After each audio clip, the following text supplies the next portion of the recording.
Chapter 491. Hoo-hoo. Admiral Mike suddenly woke up from the nightmare, opened his bloodshot eyes, and wanted to get up. But he felt weak and painful all over, and couldn't move at all. A disheveled staff officer immediately helped him up and shouted anxiously, "Admiral Mike, are you feeling better? Water?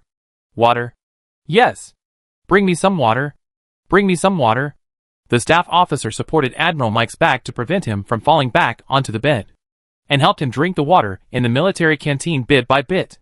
After moistening his chapped lips and hoarse throat, Admiral Mike raised his eyes to observe where he was. It was not a hospital, nor a civilian house, nor a military camp. This was a cave. Not far away, a bonfire was burning. Several soldiers with bandages on their bodies stood by the bed, looking at this side from the wall and the cave entrance. Even more strange was that there was a man lying on the ground, with his eyes closed, his face pale and straight, but no one in the cave paid attention to him. What? Admiral Mike's memory was a little confused. What happened? What happened? Don't you remember? The staff officer showed a distressed look. Yes. You fainted after being cursed. He pointed to the stiff body on the ground. The mind remover McLean used his own life as a price to remove the curse on you and save you from the brink of death. Admiral Mac blinked his dry eyes, and gradually understood what happened in front of him. He glanced at the body on the ground with a look of horror. The exorcist McLean was one of his guards. He was very clear about McLean's abilities. The curse could actually take his life, which showed how dangerous it was. You tell me everything that happened during this period. Don't leave anything out. So the staff officer spent a quarter of an hour telling him everything that happened in the past week. Admiral Mac felt a chill on his back when he heard that several of his important subordinates had also suffered a curse and had died. There was only one exorcist, and removing this curse required sacrificing the exorcist's life. So the exorcist would naturally have to use his own life to save Admiral Mac. However, the death of those generals, who had the ability to lead the army, meant a very serious consequence. As expected, the staff officer soon talked about how their frontline army was falling apart and in chaos, and all communications with each other and the rear were cut off. The monsters attacked from all directions, taking advantage of the dark and windy night and no one to command, killing and wounding countless soldiers. The guards around Admiral Mike could only protect Admiral Mike and the staff officer and evacuate. They encountered several ambushes along the way, and the guards died one after another. His favorite frog sunglasses and corncob pipe were also lost on the way. Finally, a week later, they were reduced to their current situation, with not many people around them. Admiral Mike felt dizzy and almost fainted again. But fortunately, he had experienced many big scenes before, and finally calmed down. Where are we now? How far are we from the coastal fortress and the wreckage of BW-1? The staff officer quickly took out a map. Admiral Mike, we are roughly at this location. Admiral Mike looked at the location he circled with a pen, and then estimated the distance to the nearest coastal fortress, and couldn't help but breathe quickly. Although the frontline army advanced slowly, they eventually pushed into the heart of the New World. Their current location was a point in the original long supply line. It would probably take a long time to walk back to the coastal fortress from here, not to mention the possible attacks and getting lost along the way. What equipment do we have now? How many people are there? Can we contact other troops or the rear? Admiral Mike asked again without giving up. The staff officer said one by one. Most of their weapons and equipment were lost along the way.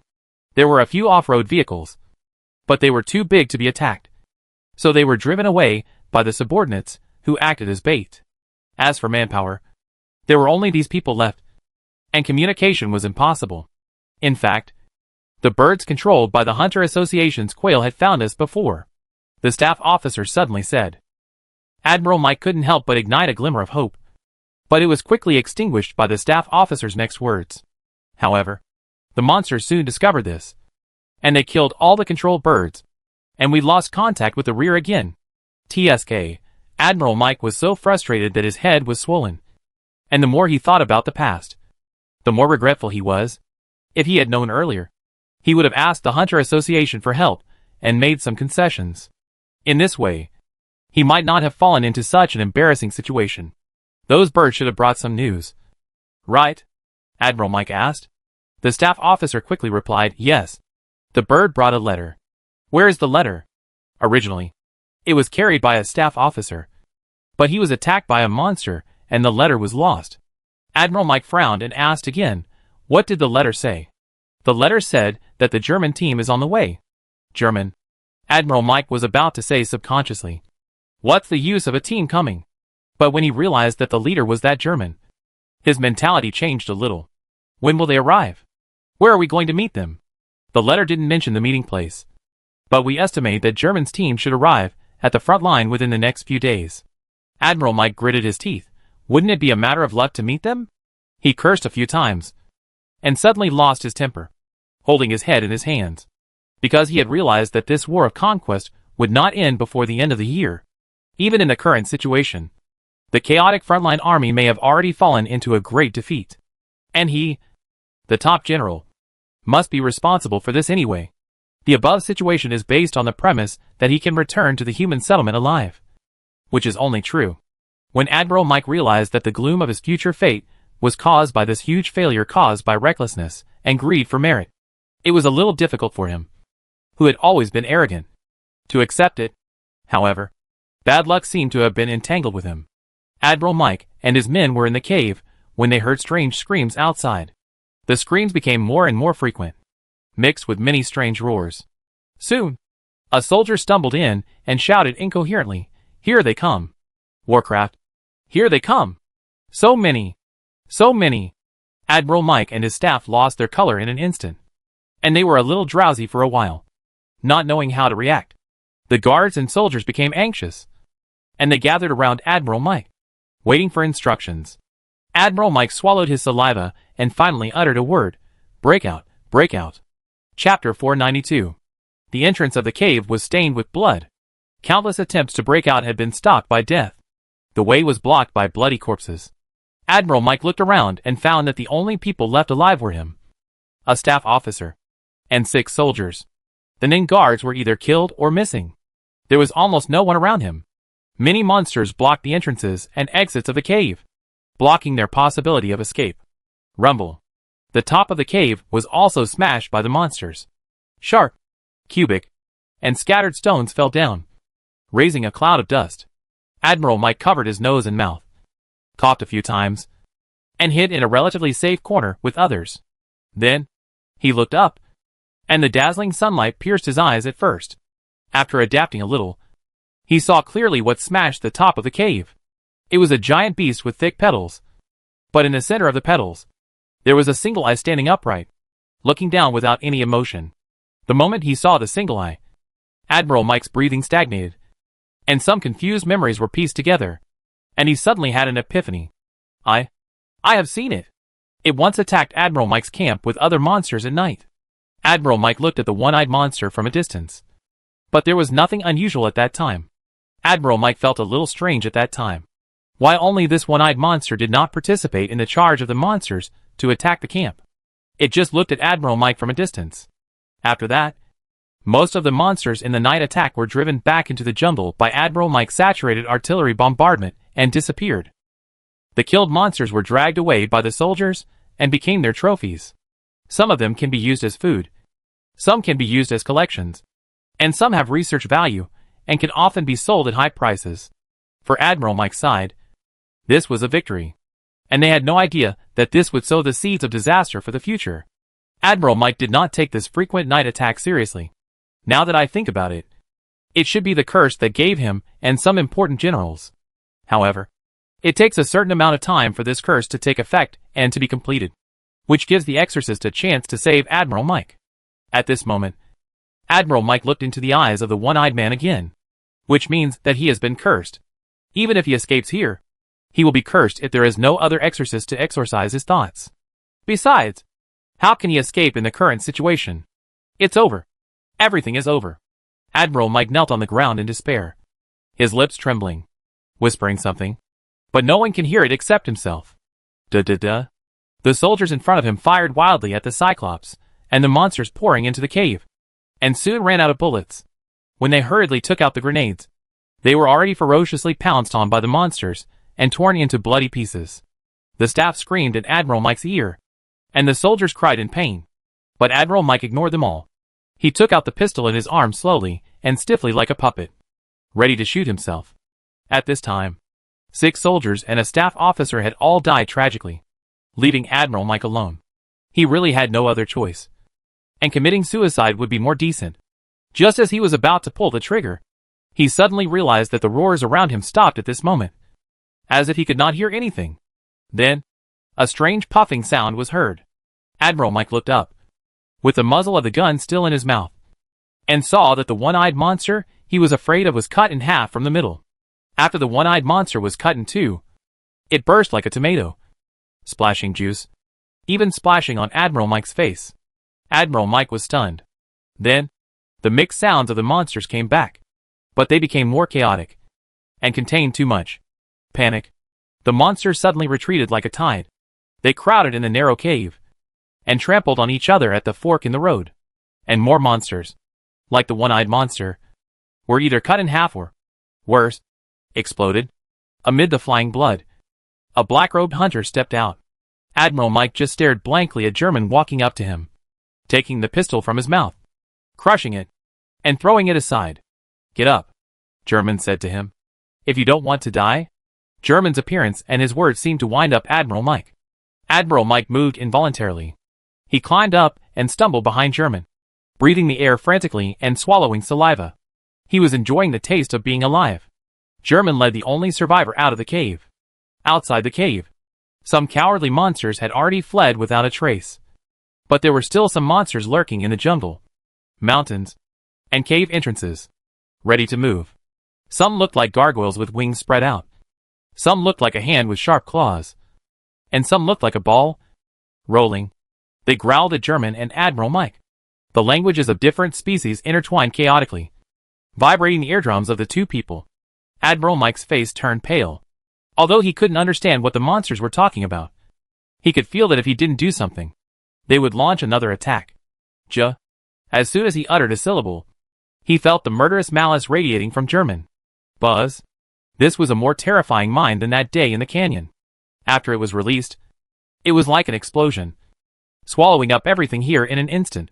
All the creatures present seemed to be in the bloody mouth of a terrifying beast, being bitten by its teeth and stirred by its tongue. In extreme fear, they were chewed, mixed, and turned over and over, as if they would be swallowed and digested completely in the next moment. However, this thought energy suddenly disappeared, like a sudden sun shower, coming quickly and going quickly.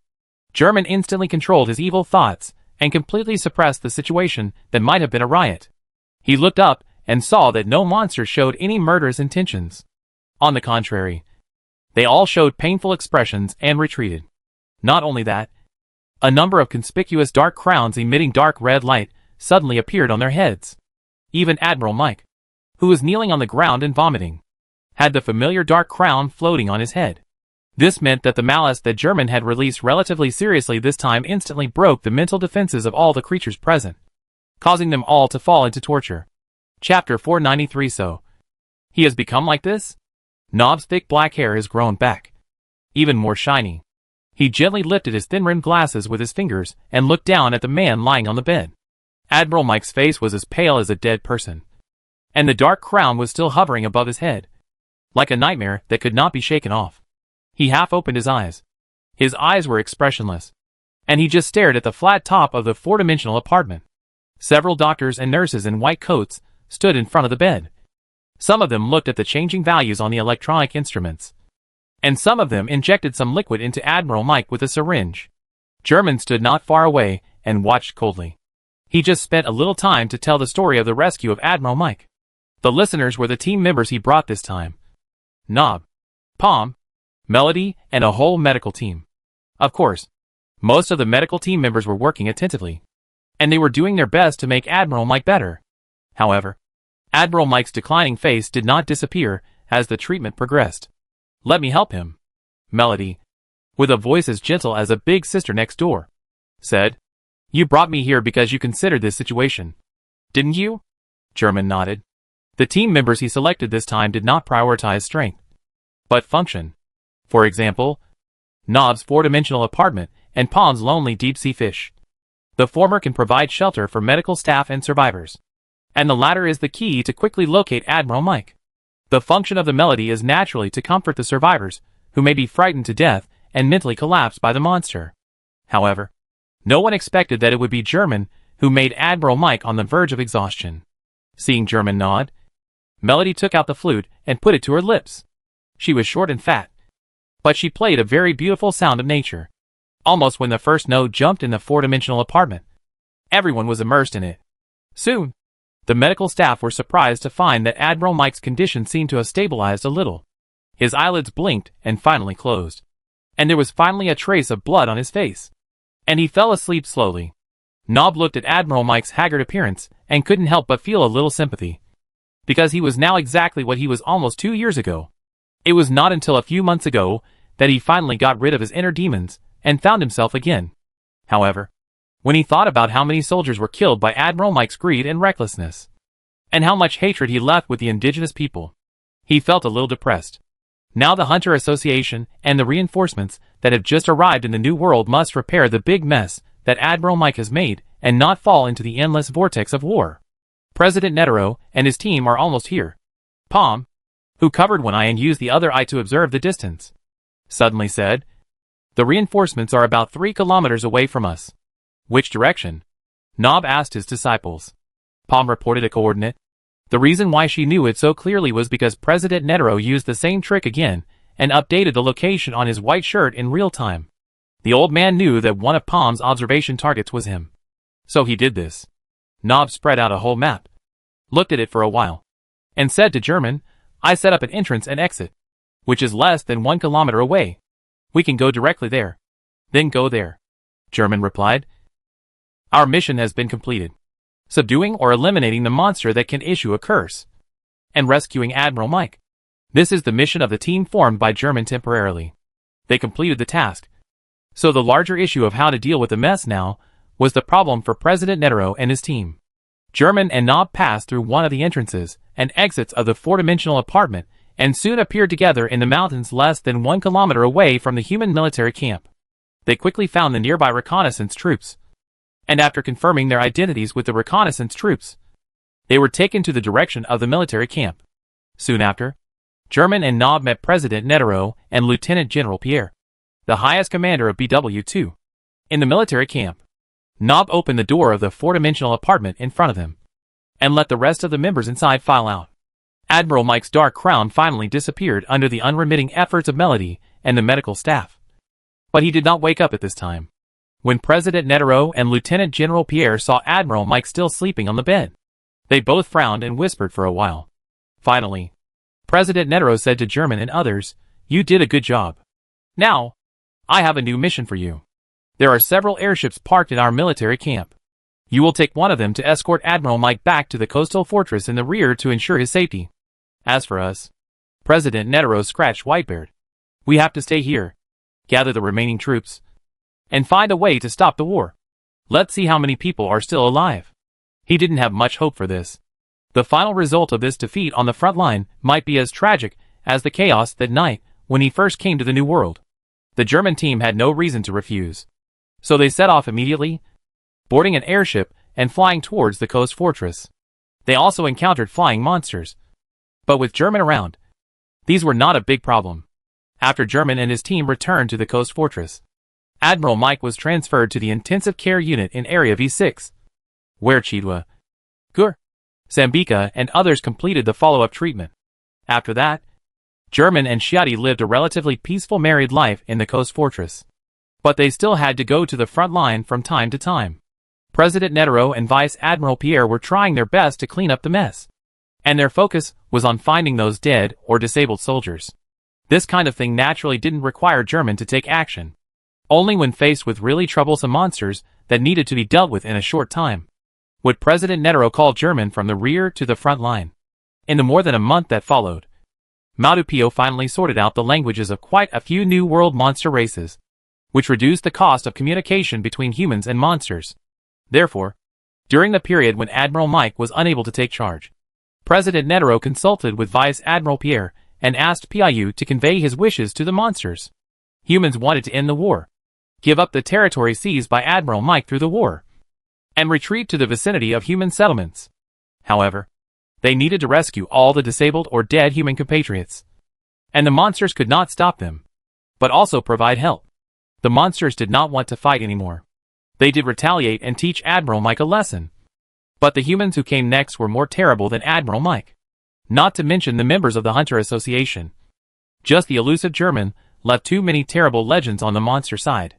Since both sides did not want to fight anymore, the remaining problem was further negotiation to truly stop the war. Chapter 494. On the morning of October 9th, 2000, in the Coast Fortress, Germain and Shiati's room. Germain opened his eyes, then turned his head to look at the empty bed next to him, and then looked towards the bathroom. He had actually woken up a long time ago.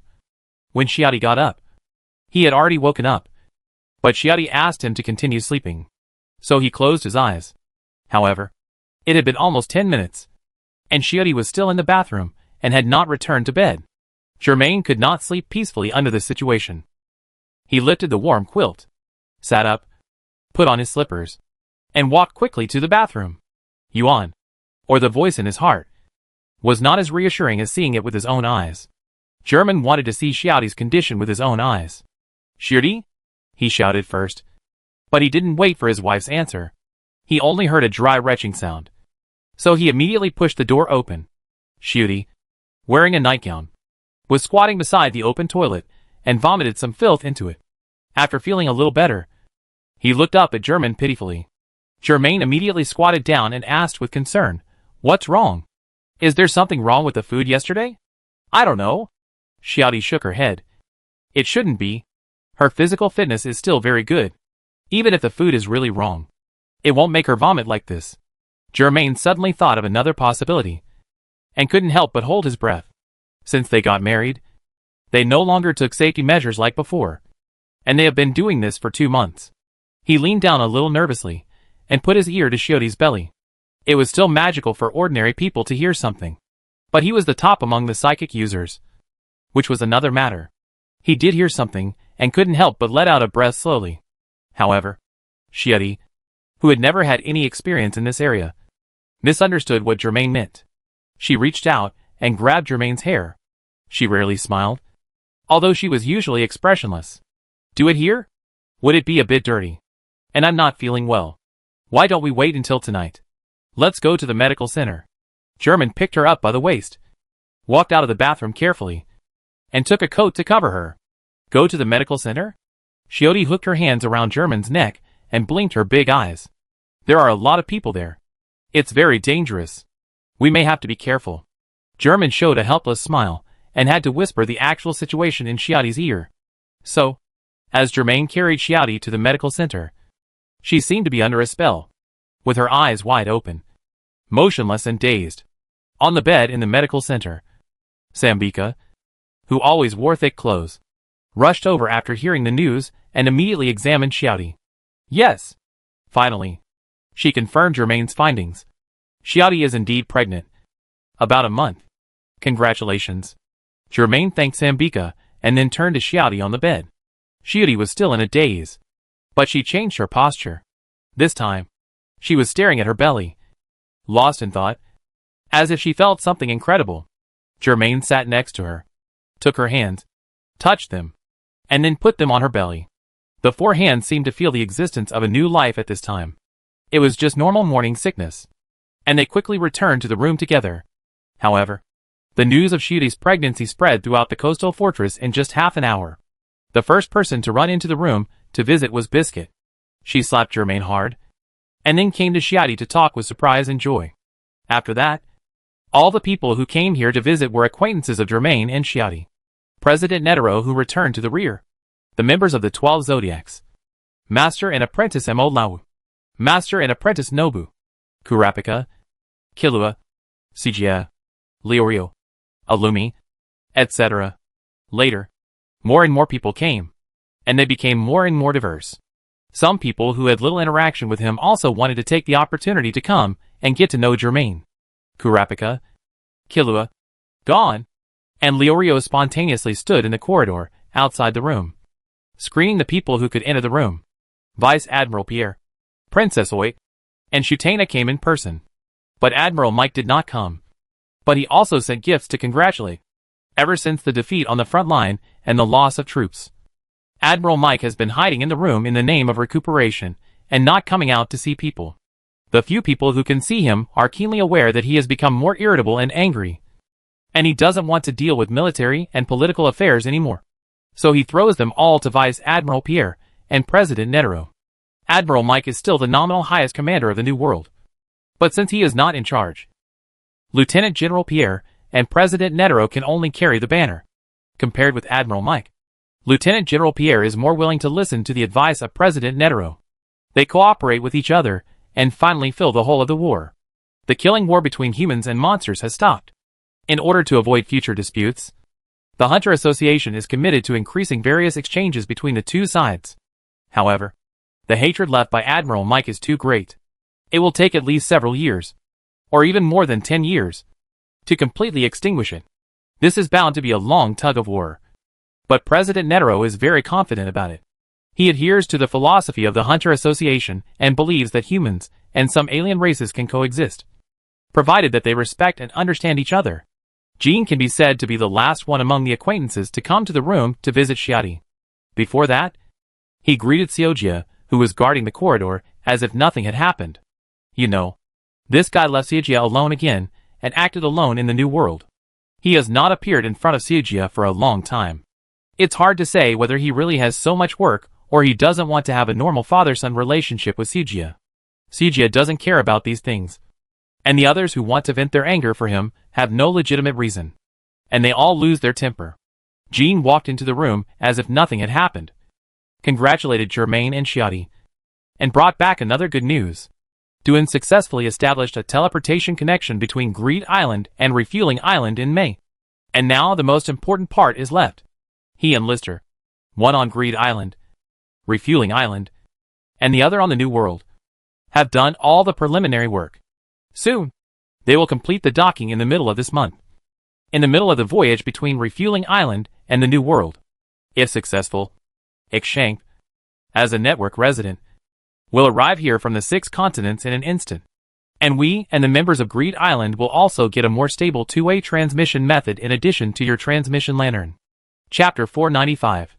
Just beside Germain's teleportation stone formation, Lister, under the gaze of everyone, used several large machines to create a constantly rotating energy light ball. A closer look reveals that the energy light ball is a visual image formed by countless tiny light particles spinning and dancing around the core. Did it succeed? Germain asked, standing aside with his hands folded. Theoretically, it should have succeeded. Lister stared nervously at the gradually stabilizing values on the tablet in his hand. But it needs to be tested. How to test? Use this. Lister took out an apple and looked at Germain. I'm going to start. Germain nodded. Just do it. Everyone else was watching from a distance. Only he and Lister stood here, because he could save Lister before the uncontrollable crisis came. Germain standing here is a guarantee of safety. Lister slowly exhaled, calmed down, and carefully threw the apple into the energy ball. Whoosh! The apple rolled several times in the energy ball, and suddenly disappeared. Lister explained to Germain at this time, this kind of transmission is like network broadband. Speed and quality are important factors.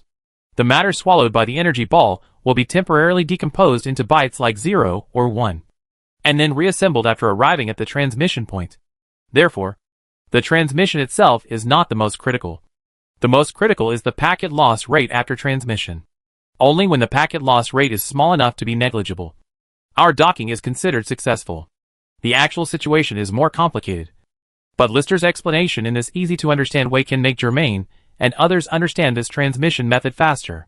Then, they waited nervously and silently for about 3 minutes.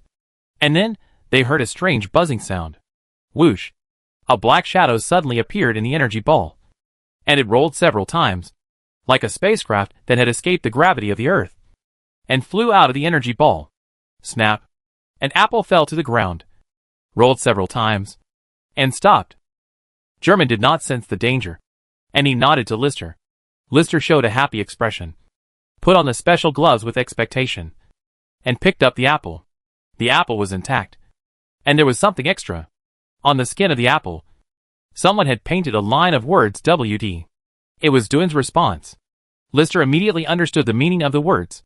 His name was forcibly changed by Jean, and the first letter changed from W to D. He looked at Germain in surprise. then turned around and shouted to the people in the distance, who were observing everything that happened here. We succeeded. Although there are still many places that need to be debugged, and the human transmission experiment will be delayed. The transmission of an apple can already be declared a successful docking. The core members of the Hunter Association, who were very concerned about this experiment, cheered and applauded. Outside the coast fortress, on the edge of a town where human settlements have already grown. Sorry, President Netero said this, stroking his white beard, but a little careless. I called you out at this time. You must want to accompany Shiati. Right? German shook his head and said, It's okay. Is there anything? President Netero's expression became more serious, and said, The war in the New World has come to an end. Lieutenant General Pierre and Shatana conveyed these 6 new instructions to us. Are they going to the ancient maze? German quickly guessed the content of the instructions. Yes. Their goal is to occupy the ancient labyrinth, because the value of the herb that cures all diseases is self-evident. And there are successful cases like your team. Does that mean we lead the team to set off? President Netero nodded and said, You will take several ships, carrying a total of 1,000 people, and supplies to set off together. 800 people will stay on the transit base island for development and construction, and the other 200 people will follow you to the ancient labyrinth. The last time such a large-scale human team went to the Dark Continent was more than half a century ago, when the original V5 explored one of the disasters and hopes. This time is different from the previous one. The German team has already obtained the herb that cures all diseases in the ancient labyrinth. With experience, the subsequent costs and pressure will be greatly reduced. The V6 Joint Exploration Team can't wait to occupy and control it, so as to develop the ancient labyrinth and the herb that cures all diseases. This is different from the original plan of the Hunter Association. Originally, it should be led by President Netero and Mo Lawu to meet with the German team in the Dark Continent. However, plans can't keep up with changes. Under the current situation, Germain has been pushed to the front. And of course, he can no longer hide in the dark. Germain thought about it. Shiati's due date is probably in May or June next year, so there is still plenty of time. So he agreed. However, he can go, but Shiati can't go. It will definitely be safer for her to stay in the New World. President Netero continued this time. Shiotaina will go with you, and the Hunter Association will also send some members. This is Shiotaina's responsibility. He is responsible for going to the Dark Continent with the exploration team, recording the whole process, and returning safely. Getting the herb that cures all diseases is a success, and allowing ordinary people like Shutana to travel back and forth to the Dark Continent alive is another kind of success. The Hunter Association must send people to follow. Although German has conducted large-scale military training with many core members, traveling back and forth to the Dark Continent by the right road is still a valuable experience that is hard to come by in a lifetime. It can be predicted that quite a few people will sign up for the Hunter Association, and President Netero needs to select suitable members from them. Unfortunately, President Netero himself cannot go to the Dark Continent with them. The current situation in the New World requires him to stay here. And besides, everyone is worried about leaving the rear of the Hunter Association exploration team to others. So, the matter was settled. Before this, German and the core members of the Hunter Association who followed him to the Dark Continent conducted another major training through teleportation lanterns. The last disaster was eliminated by them in June and July, and now they happened to be resurrected. The final result was that German got 6 teleportation lanterns again, and the total number of idle lanterns reached 13. Hope also got a new wave of harvest. They also preserved the ancient maze castle. They were not afraid that Zatanna and others would find out the clues. The construction of the ancient maze castle could be completely attributed to the current German, who did have such ability. It was just some modern equipment, such as wires, refrigerators, air conditioners, and electric lights, that needed to be removed to avoid any mistakes. It took them about 3 days just to disguise the situation inside the ancient maze castle. So, in mid-November, the fully prepared V6 Joint Exploration Team set off from the New World. Chapter 496. What do you think our child should be named? Shiori asked softly, while lying in Germain's arms. She put her hands on her belly and stroked it. Even though she was not pregnant yet. Germain thought for a moment and said, Don't call the boy Ludwig. And don't call the girl Maria. Anything else is fine. Ah? Why? Aren't these 2 names nice to hear? Germain just smiled and didn't explain further. In fact, Xiaodi didn't intend to understand what that meant. Xiaodi just tilted her head as usual, chatting calmly with Germain, enjoying the warmth before they parted. Now, Germain woke up from his dream. In the dream, he was still in November 2000. And after waking up, he came to January 2001. Germain opened his eyes and got up from the bed, and found that he was neither in the New World, nor in the Transit Base Island, nor in the Boundary Gate Islands. Yes, there are many small islands near the Boundary Gate, and this place can basically be called an archipelago. German is now on the Fairy Ghost ship. The V6 Joint Exploration Team they formed left 800 people on the Transit Base Island. These 800 people will completely renovate the island into a hub for traveling to and from the Dark Continent. After that, the remaining members of the V6 Joint Exploration Team entered the Boundary Gate and passed the Gatekeeper's test.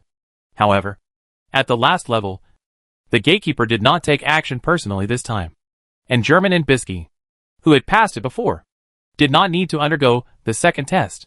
The ones who underwent the test this time were Jean and Imolawu, and they did not disappoint everyone. The 200-man team boarded the Ghost Ferry smoothly and headed for the shore of Lake Mobius. They would disembark at the coast closest to the ancient maze, although they changed the route this time. According to the strange captain of the Ghost Ferry, they would also arrive in just 1 day and 1 night. Germain put on his clothes and walked around in the dim but unusually spacious cabin. The rest of the team members either stayed in the cabin or in the 4-dimensional apartment. Since Xiaodi couldn't come, then Nob was the best candidate for the Ninability user to transport the supplies, and Nob took the initiative to take on this responsibility. When Germain walked past the many double beds in the cabin, he saw Shurina, who had taken off his glasses, tossing and turning in bed, as if he couldn't fall asleep. Germain could understand his nervousness. Biska also used magic beauty on him several times to relax his body and mind. However, it basically only worked for a period of time, and Shurina would soon accumulate more pressure. As an ordinary person, even with so many Ning users around him, he still felt afraid of the destination he was about to arrive at, the Dark Continent. He had seen too many terrible scene details from books, photos, and videos, and there were too many unpredictable dangers. Zatanna's psychological activities at this time were contradictory. He wanted to participate in this great exploration journey as a commissioner of the International Ferry Permit Office, but he was also afraid of it. He needed more time to overcome this fear. Everyone was a little worried, but they all thought that he would eventually adapt. When Germain walked to the edge of the cabin, he saw his apprentice Kurapika. Kurapika was qualified to join the V6 Joint Exploration Team because of his previous outstanding performance. This made Killua, Gon, Leorio and others quite envious. They wanted to join, but were rejected by President Netero. As a half-teacher of Killua and Gon when they were on Greed Island, Nobu comforted and encouraged them. In other words, it was just a promise to keep them in the New World. Teacher Kurapika was originally bending over and looking out the porthole at the glowing sea beasts in the deep sea. When he noticed Germain, he stood up straight. Are you nervous? Germain rarely cared about his apprentice. When it comes to taking care of his apprentice Kurapika and his ward Killua, Germain actually does better than King. It's rare for him to ask this question. A little bit, Kurapika answered honestly. Since I've been selected for the V6 Joint Exploration Team, I hope I can play a role. You will play a role. Don't put too much pressure on yourself. Just do your own thing. We have many professional hunters here. You have to believe in the whole team. In addition to Shutana, more than 100 soldiers, scientific researchers, medical teams, etc. The rest are professional hunters of the Hunter Association, all of whom are professional in some aspect.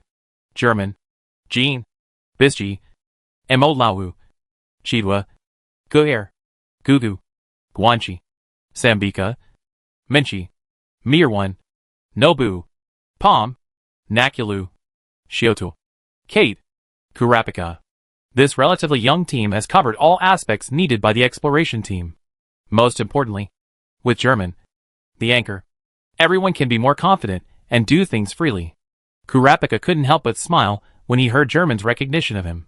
He worked so hard for so long, passed the professional hunter exam, boarded BW1, and was promoted to a 1-star hunter. One of the reasons was that he hoped to get German's recognition.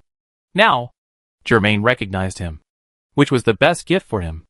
When Germain wanted to say something, he suddenly sensed something, was stunned for a moment, and then walked to the porthole and looked out. Kurapika saw the teacher's serious expression and came over curiously. In the narrow perspective of the porthole, they saw the sea beasts shining in the deep sea. The sea beasts with transparent skin and glowing internal organs illuminated a small area around them, and also illuminated some strange protrusions. Sharp protrusions. Tall and strange statues. Twisted roads. Completely unreasonable spatial distribution, and a huge area that completely surpasses the coastal fortress. There is something huge sleeping on the bottom of the sea. Teacher, that's not a mountain on the bottom of the sea, right? Kurapika asked in a surprised tone. No, Germain replied. It should be a huge city sunk in the sea. The deep sea city that has been sunk in the sea for who knows how many years. When the stars gather, the city will wake up and float to the surface, ushering in the end. Germain not only got this knowledge, but also got a new special teleportation point. The deep sea city. Soon, more and more people were attracted by the movement here, and came to different portholes to look out, looking at the ancient, looming city. The most interested among them were of course the ruins hunter Jean, and the ocean hunter Imolawu. Jean even sighed, if I go to the captain now and ask him to stop the ship so that we have a chance to go to the city and take a look, will it make us look crazy? No. Imolawu felt the same way. It's a pity that we don't have diving equipment. Even if we did, we can't cope with the deep sea water pressure here. You're right. What a pity. What a pity. Chapter 497.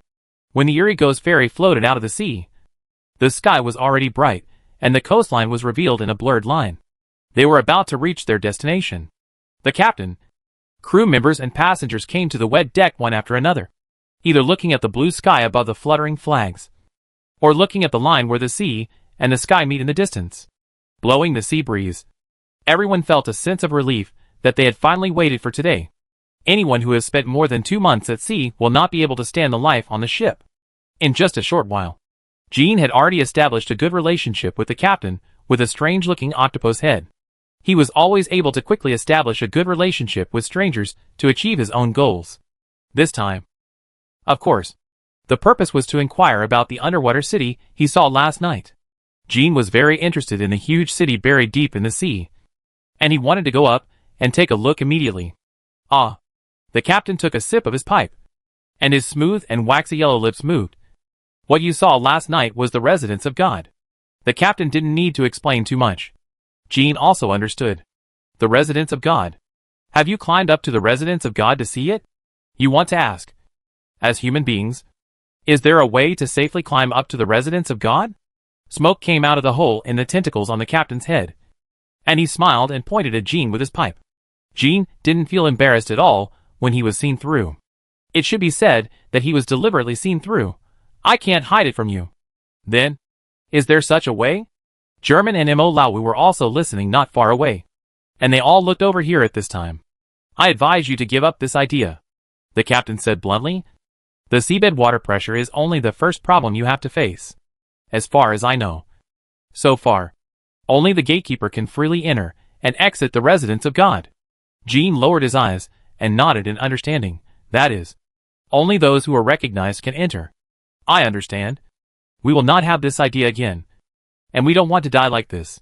That's good. The ship will dock soon. You guys should get ready. The captain was not exaggerating. The ghost ship arrived at the coast of the Dark Continent soon after crossing the coastal waters with huge sea snakes and black cylindrical sea beasts similar to Kaibozu. The seemingly far distance was nothing compared to the mysterious speed of the ghost ship. After the members of the exploration team landed on the shore, they looked around in different ways. Some excited, some nervous, and some calm. Like last time, the captain gave German an empty conch and sank into the sea with his ghost ship, leaving only white foam on the surface. As the vice president of the Hunter Association, Chidwa adjusted his glasses and clapped his hands to attract everyone's attention. The journey ahead will be long and anything is possible. Our next campsite will be in the forest ahead. Please be careful and don't leave the team. Through several large-scale trainings with German, she also clearly realized that the more members of the exploration team, the better. The biggest problem with a 200-person team in front of her is management. They are not puppets, but independent individuals. Once they gather together, Everyone's thoughts begin to collide. And a self-righteous idea king will emerge. If you don't pay attention, the whole system will become chaotic. After Chitwa said a few points to pay attention to, he gave the stage to others. Now we invite Mr. Zutana, the head of the International Ferry Permit Office, to speak. Zutana stood in front of everyone with a little embarrassment, and simply said a few polite words, and then spoke the truth. I believe that you are willing to sail on the sea for more than 2 months, and risk your life to arrive in this dark continent. You are definitely not here to live a lazy life. But you are all planning to get something here. In fact, I am the same as you. I have the responsibility to observe and evaluate the entire exploration journey. Then, he laughed at himself. In fact, I am hiding behind you. Especially behind Mr. German, the professional hunter of the Hunter Association, and many soldiers. Everyone smiled lightly. And at the same time, they had some good feelings for this approachable officer. I will do my best not to affect your normal work. Mr. German often said that professional matters should be left to professionals. And this will also be my principle. Now, let's ask Mr. German. Oh! Mr. German waved his hand at me. Probably he has nothing to say. Well, I wish you all the best in this exploration journey. Everyone clapped in unison. However, when the exploration team quietly moved forward for only 1 kilometer, some members of the team felt unwell. After diagnosing them, Sambika got the answer. She said softly, the mind energy here is too strong. Everyone quickly understood what she meant. Mind energy contains life energy. And the mind energy of the Dark Continent is much stronger than that of the inner sea area of Lake Mobius. These Nin users are fine. They have mastered the correct way to breathe Nin. And coming to the Dark Continent will only benefit them. However, ordinary people, especially those with average physical fitness, will inevitably feel uncomfortable when they suddenly feel too much life energy, and have an uncomfortable feeling similar to altitude sickness. They should recover soon. Chitwa made a judgment. And some of them may be forced to open their essence holes and obtain the prerequisites for learning Nin. Chitwa's prediction may come true. Or it may never come true. It will take a long time to observe. But most professional hunters support her point of view. Passively immersed in a world with indescribable life energy, it may only take an opportunity that they may not even notice, for someone to open their Jing pores and circulate their mind energy. Those members who were feeling unwell went into Nobu's 4-dimensional apartment to rest for a while the others continued to move forward. In addition, nearly half of the members in the 4-dimensional apartment were resting, and they would take over with the team members who were walking outside. The members outside had already started working. Plant Hunter Tsugu, Poison Hunter Gear, Virus Hunter Sambika, Food Hunter Minchi, Beast Hunter Nakulu, Unconfirmed Creature Hunter Shiotuo, Biological Investigation Hunter Kate. Everyone formed their own teams and collected the Dark Continent creatures they were interested in along the way. Shiotai Na was also writing and drawing with a notebook, and occasionally took out a camera to take pictures. This was his job. The most eye-catching were undoubtedly those huge beasts as big as hills.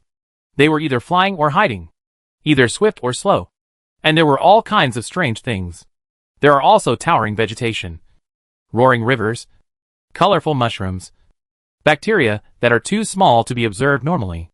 Everything make up the wonderful and magnificent stage of the Dark Continent. As President Netero described, everything here is really too big. Soon, they came to the Sea of Trees mentioned at the Coastal Mobilization meeting, which will also be their first camp in the Dark Continent. It is January 17th, 2001, 14:56 in the afternoon. Chapter 498. The giant trees in the primitive forest rose from the ground, many of which were much taller than the buildings of the 6 continents and the World Tree, making people feel their own insignificance. The exploration team set up camp in a lowland that was small from the perspective of the giant beast, but large for them, and prepared food in tents. The thick fog like clouds rose at night, and it was not known whether it was a demonic wind or the roar of the giant beast. And most of the members were exhausted. With all these factors intertwined, German decided to let the team stop and set up camp on the spot. It was just right. And it also gave everyone time to digest and absorb what they saw and heard today. Chitwa, Gur, and Sambika also had time to check the many members of the exploration team to prevent anyone from being infected with some disease without knowing it. Some members hiding in the 4-dimensional apartment also came out to get some fresh air, if they wanted to, no matter how most members of the exploration team changed shifts. At least one of the three strongest fighters, German, Jean, and Bischi, was awake. After a long night, the camp did not encounter any danger, and those who felt uncomfortable due to the mind energy also recovered at this time. The exploration team broke camp and set off again. They still had a long way to go. It was estimated that it would take nearly a month and 400 kilometers to reach the ancient maze. They would spend most of the month in this forest. So German, Jean, Bischi and others would need to confirm the route and direction. Fortunately, everyone could resist most of the dangerous situations by doing their own job. During this period, German's main responsibility was to drive away those giant beasts, especially the aggressive and dangerous ones. The mind energy he released every once in a while was like the roar of a lion patrolling its territory, spreading far away and warning the giant beasts. Don't come close. This is my territory. Generally speaking, the giant beasts are very obedient, not to mention the small and medium-sized monsters. Therefore, in the following journey, they rarely encountered attacks from monsters, and even around the camp, they could hardly see monsters. This made the professional hunters, who wanted to investigate the creatures of the Dark Continent, only collect the feces, footprints, and claw marks of those creatures, and it was difficult to see the specific true appearance of the creatures. In fact, this is a good thing for the exploration team. The investigation can wait until they reach the ancient maze. In this way, after a week, the exploration team has created a record of 0 deaths. Only some members were injured or infected, but they were all within the controllable range, without life-threatening or infectious risks. However, Germans soon found something wrong. In their original plan, they deliberately set the route to pass through several tribes that have joined the small subhuman Watch Alliance. German also asked the Moose and Horse tribe to greet them in advance, ensuring that the human exploration team could rest and adjust in their tribe. However, when they arrived at the first tribe, they found something unusual here. The entire tribe seemed to have been ravaged by some giant beast or storm. The buildings were destroyed beyond recognition, and all the subhuman species living here were missing. Strange. Jean investigated the entire tribe and walked to German. Have they been targeted by some large species? It's worse than that. At least there will be remains of corpses left. But this place is clean. Not even rotten corpses or bones left. German has already learned the answer implicitly. This is a sign of invasion. Flesh monsters are coming out in full force. They will undoubtedly devour and assimilate all creatures with flesh and blood. German took out the hunter badge and used his perception ability to temporarily move away from here and check the situation around the lantern teleportation points one by one. Unexpectedly, he saw a strange scene at the first teleportation point he chose. The ancient maze. On the top floor of the ancient maze tower, a man wrapped in a black robe was sitting cross-legged on the teleportation stone formation, with his head lowered, as if he was sleeping, even without seeing the face or hearing the voice. Germain realized the identity of this person at that moment. Dong Fulisai. How could he be here? Suddenly, Dong moved. He raised his head slightly, and the hood covered the upper half of his face. But it was still clear that he was looking in the direction of Germain's perception. Dong also sensed me. Sure enough, Dong slowly stood up, nodded to Germain's perspective, and then walked to the edge of the tower and pointed outside. Dong was explaining something to him. Germain's perspective moved along his finger, and he looked over, just in time to look down at the ancient maze castle. The ancient maze castle, which should have been lifeless, now had many dense black spots, as if crawling with ants. German looked carefully, and could see that they were all small subhumans, among whom there were many familiar faces, such as Sela and Kaholshi from the Moose Centaur tribe. This group of subhumans, who had always settled in one area, actually appeared here. They looked quite busy, as if one group was carrying supplies, while another group was patrolling the walls of the ancient maze castle. German adjusted his perspective again, and what he saw was not the resurrected painful bloodthirsty apostle, but a group of monsters fighting at the edge of the blood sea. Some of them were parasitic species of the plant weapon gold and silver ingots, while others were ugly creatures that had never been seen before. Their body shapes and structures were different, but they all had one common feature. That is, they were blood red, flowing with blood plasma. Their stomachs were ripped open, and their flesh and blood turned inside out. This group of flesh and blood monsters were fighting with the plant weapon gold and silver ingots, and at the same time, their extremely terrifying and dense numbers had surrounded the entire blood sea. including the ancient maze castle. Their goal seemed to be the ancient maze castle. But they did not want to step into the Blood Sea. German quickly found the reason why they did not want to step into the Blood Sea. The group of flesh and blood monsters, as long as they fell into the Blood Sea and soaked for a period of time, would melt and become part of the Blood Sea. This Blood Sea is actually the nemesis of these flesh and blood monsters. German immediately figured out many key points. Why did the god of goo build an ancient maze here at the border closest to the west coast? And why did he create monsters like the painful bloodthirsty apostles here? Because this is the relic of the war thousands of years ago. It was originally the front line of the war between the god of goo and the god of flesh and blood. After those flesh and blood monsters invaded the ancient maze, they would first be divided by the intricate maze terrain. And then, they would be parasitized by plant weapons. Gold and silver ingots. The parasitized flesh and blood would either kill each other with those flesh and blood monsters, or take the initiative to throw themselves into the sea of blood to nourish the disaster here. The painful bloodthirsty apostle. The more nourishment the painful bloodthirsty apostle gets, the smoother the ritual runs, the stronger it will become, and it may even have the possibility of impacting the legendary level. Of course, judging from the ending, its impact ultimately failed. However, the ancient maze, as a trap that invites people into a trap, is indeed the nemesis of flesh and blood monsters. In this way, there is also an answer to why Dong and those subraces gathered in the ancient maze castle. Chapter 499. The sunlight of Qiming Festival passed through the gaps between the stone pillars of the ancient maze, like golden pointers, pointing to the towering ancient tower above the sea of blood and reeds. On the top floor of the tower, not far from the huge bronze bell, a man in a black robe sat cross-legged, with a pinch of his fingers. A light feather pen and an ancient book with a heavy cover appeared in his hands. The man in the black robe flipped the light yellow paper, slowly turned to the latest page, and started writing a new paragraph below the end of the last time. February 23rd, 2001. I can't believe that I have been writing this book for more than 300 years. I think it will soon come to an end. I always stick to the calendar of the 6 continents. If I occasionally meet explorers from the 6 continents, I will go to confirm 1 or 2. The purpose of doing this is, of course, to remind myself not to forget my roots and not to forget that I am a human being. If I don't remind myself in this way, I am worried that I will lose myself and lose my direction one day. But perhaps this persistence cannot last long. Although the night passed peacefully yesterday, I noticed that the time I was cursed and tortured was getting longer and longer. From 1/3 of the whole day before, to nearly half now. I spent it in pain and hallucinations. This is very abnormal. Although it was already very abnormal before. I had to lock myself in the tower, not actively contacting outsiders, and not letting them come to see me. If I wasn't worried about the siege here, I should have left here long ago. Now, I am waiting for a man. As long as I wait for him, my mission here will be over. Knock knock knock knock. Dong Fulisai had not yet finished writing down the sudden insights that came to him in the morning when he noticed that someone had entered the bottom floor of the tower and was climbing up the spiral stone stairs.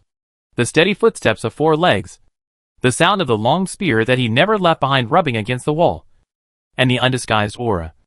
The person who came must be Sila. Dong. Sure enough, before he climbed to the top floor, Sila's voice came. He used the language of the Moose Centaur. Are you there? I am. Dong also replied in the language of the Moose Centaur. And with a wave of his hands, the feather pen and the ancient book disappeared. Sila's tall body entered the top floor of the tower. He was worried about hitting his head, so he kept his head down. But now, he realized that this was a completely unnecessary worry. The ceiling here is very high, and the space is quite spacious.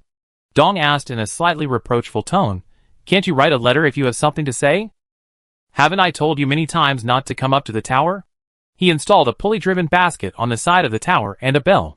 If Sila or anyone else wants to contact him, they just need to throw the written letter into the basket and shake the bell.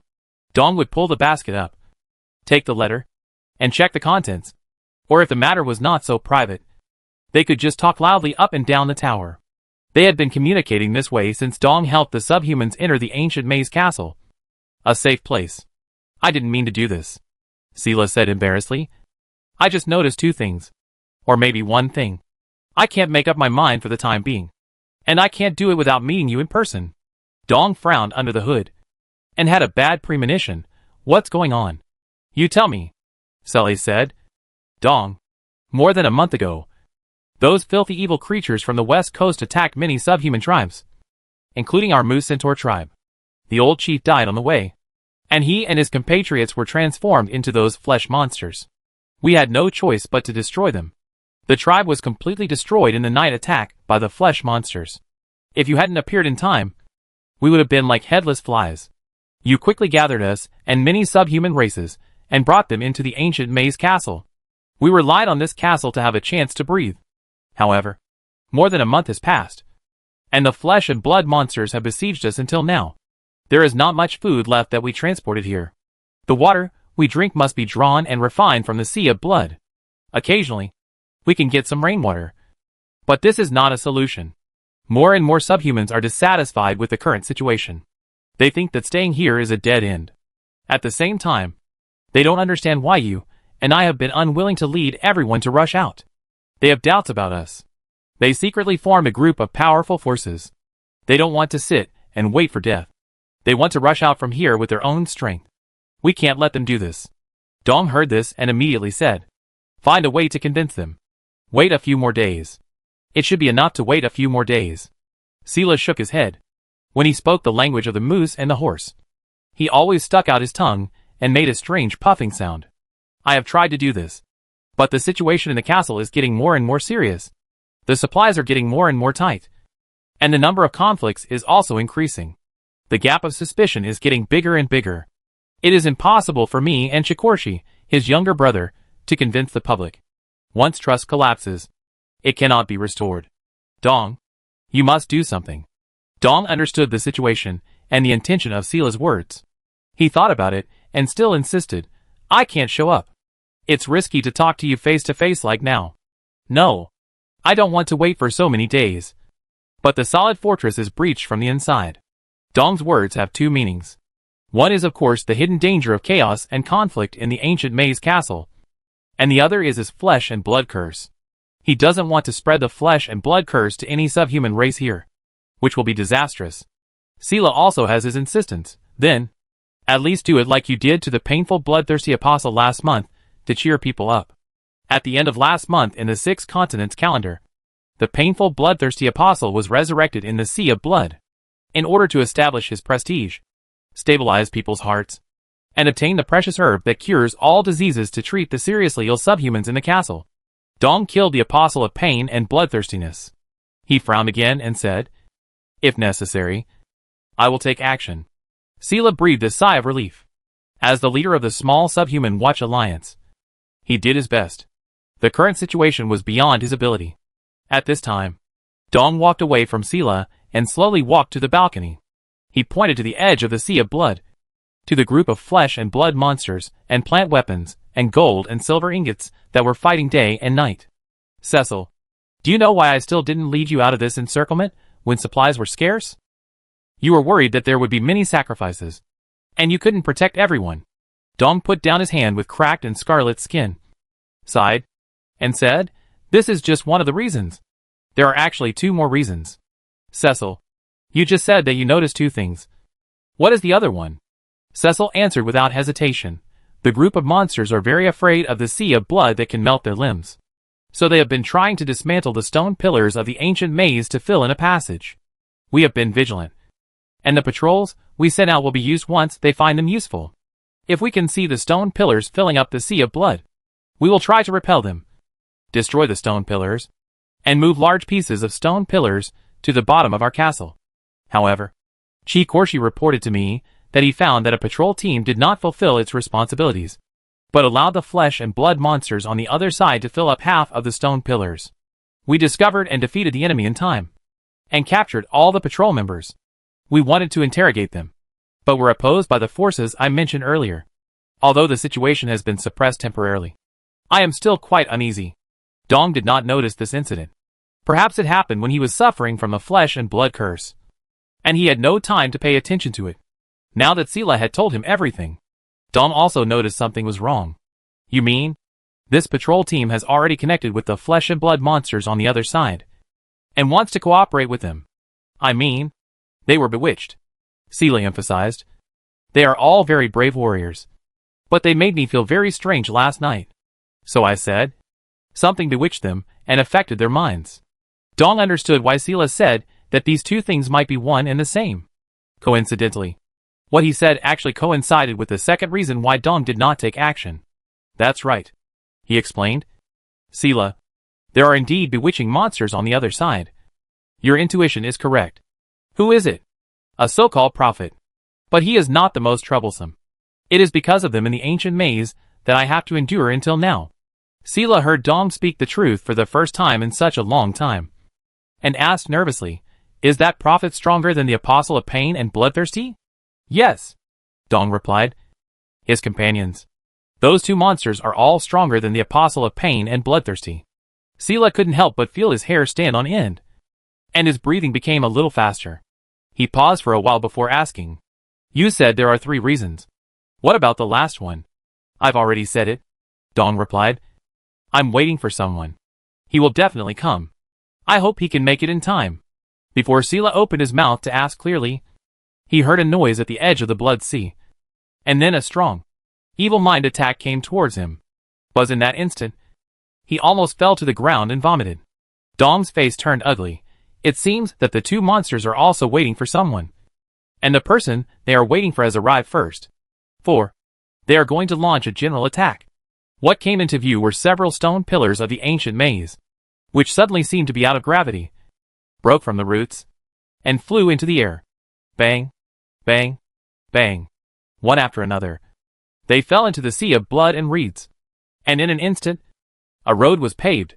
The tide of flesh and blood monsters effortlessly broke through the defense line of plant weapons.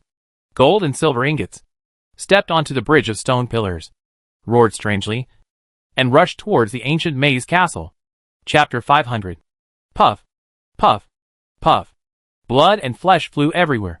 Something splashed on his face. But the bearded moose centaur craftsman Shiha had no time to wipe it off to see what it was. He held a heavy hammer and stood in front of the gate of the ancient maze castle, blocking the bloody monsters swarming in. He kept shouting and scolding. Mshiha was covered in blood and couldn't tell which ones belonged to him and which ones belonged to the bloody monsters he killed. Another moose centaur warrior was next to him. Kihorshi, who was holding a scimitar, was even crazier than him. Kihorshi made full use of his scimitar that could absorb blood and flesh to nourish itself, and kept fighting in and out. Countless flesh monsters fell under his scimitar. His brother Sila was farther away, waving his spear and using his telekinesis to inspire the surrounding warriors before the battle. The 3 of them and the elite troops they led were like a towering riverbank, blocking the rushing flood. However, their efforts only slowed down the violent flood for a moment, causing the flood to change direction slightly. But they could not calm the flood. The flood formed by the flesh monsters was constantly washing past them, going to devour the remaining subhumans behind them. And the subhumans who were killed would be transformed into flesh monsters and reborn after a period of time. This was simply a terrifying vicious cycle. Some moose centaurs who gave up resistance in despair knelt on the ground, begging for a response and help from the red moon they had been following. However, the next moment, the moose centaurs were beheaded by a rusty long sword, and died with their eyes open. The one who chopped off his head was a skeleton, wearing tattered armor like an antique, and the long sword was stained with blood. For some reason, it was translucent and bright blue. Ah! Chikorshi shouted and stepped forward, raised his scimitar, and wanted to rely on the momentum and the sharpness of the scimitar to kill the opponent directly. However, the scimitar, which was always effective among the flesh and blood monsters, passed through the skeleton swordsman with a faint blue glow, without hurting it at all. Chikorshi was stunned. He clearly saw the skeleton swordsman's white bones pulling out an evil smile, and the long sword stabbed over. TSK. Mshiha beside him quickly grabbed Kahox's hand and used the huge force of swinging the heavy hammer to save Kahoxi from the danger of being stabbed in the throat. However, Kahox's chest was still left with a sword wound, and blood flowed out. Why? Kahoxi took a few steps back and looked at the skeleton swordsman without any flesh and blood in surprise. It was still Mshiha who saw the clue. Dong said that this is the legendary evil dead spirit. We can't hurt it, but it can hurt us. Kahoxi then remembered that Dong had mentioned this creature before. But why did it appear here? Before the two moose centaurs could figure out how to deal with the skeleton swordsman, They turned around and saw another skeleton soldier with the same blue light rushing towards them. The two of them kicked their 8 legs to the side and avoided the sneak attack of the skeleton soldier. However, they turned around and saw an even more terrifying scene. In addition to the skeleton swordsman and the skeleton soldier, there were several blue translucent undead spirits walking towards them on the red carpet paved by the flesh monsters. With just a glance, they saw no less than 10 undeads. They didn't know how to deal with one undead. But unexpectedly, more than a dozen undeads appeared at once. This, Kahorshi and Shia's hearts tightened. Both wanted to say something, but at this moment, they were shocked as if they were hit by some terrifying hammer. This feeling again! Before the bloody battle broke out, everyone in the ancient maze castle was devoured by this terrifying mind without exception. If Dong hadn't released his mind energy to protect them, it would be hard to say how many people among them would be able to maintain their will to fight. Now, this nauseating feeling that made them want to escape quickly came again. They all looked up and saw that the source of the evil thoughts was a large-scale body that they could not ignore at all. The mountain-like monster maintained the posture of a human or subhuman, wearing a dark red robe. But the hood and robe covered all his true appearance. Only the pair of skinny hands were exposed, like the claws of a beast or the finger bones of a skeleton, exuding a terrifying aura. As soon as the Lord of the Dead appeared, he unfolded the scroll of the Book of the Dead in his right hand. The strange and bizarre words on the scroll, combined with his whispering in a language not from this world, were constantly summoning blue dead spirits. Facing the Lord of the Dead, Kikoshi and Shiho were still able to hold their weapons and stand still, but many of the subhumans around them could no longer bear it. They fell to the ground in a sweat, losing their will to resist, and let the undead and the flesh monsters take their lives. Come on! Sela rushed over from a distance, piercing several flesh monsters with a spear and throwing them aside. Don't be afraid. However, when the Lord of the Undead shook his scroll, Sela, Kihorshi, and Shiha all felt as uncomfortable as if they had just had a high fever and fell into the ice and snow. They could not control this instinctive fear, even if they spit on this cowardly behavior over and over again in their hearts. They still could not break free from the shackles of fear. If they continue like this, they will die here. Whoosh! Suddenly, Dong appeared in front of them, and a strong mind energy was like Moses splitting the sea, dividing all the pressure projected by the Lord of the Dead. The subhumans such as Sela were able to breathe heavily, as if their lives were back under their control. Dong had no time to take care of the emotions of Sela and others. He flipped through an ancient book in his hand with crisp yellow pages, which was different from the previous one, and started writing. The feather pen only ticked a few times, and the dozen or so undead spirits all trembled. The blue light on their bodies dissipated, and then they turned into scattered skeletons and fell to the ground. Dong wrote a few more strokes on the ancient book, and the flesh and blood monsters blocking the road in front of him made a loud bang, and all turned into blood plasma and splashed away, leaving a wide space. The Lord of the Undead strode towards him. Release system. Dong made a judgment. It can release a beast like the undead and then control it. At the same time, his eyes turned to the other side. In that direction, the prophet he mentioned earlier appeared. The prophet of lies was a large species, like the Lord of the Dead, with a body as big as a hill, but he looked like an old man in shackles. However, 3 huge, broken wooden boards were strangely floating in front of the old man. He grinned, revealing a mouthful of rotten teeth, and then laughed wildly. This wild laughter echoed in the sea of blood and the ancient maze castle, and everyone who heard it felt a chill in their hearts. At this time, the subhuman species that had been continuously injected with bewitching thoughts by the prophet of lies in the past month all collapsed. They actually waved their weapons and attacked their comrades frantically.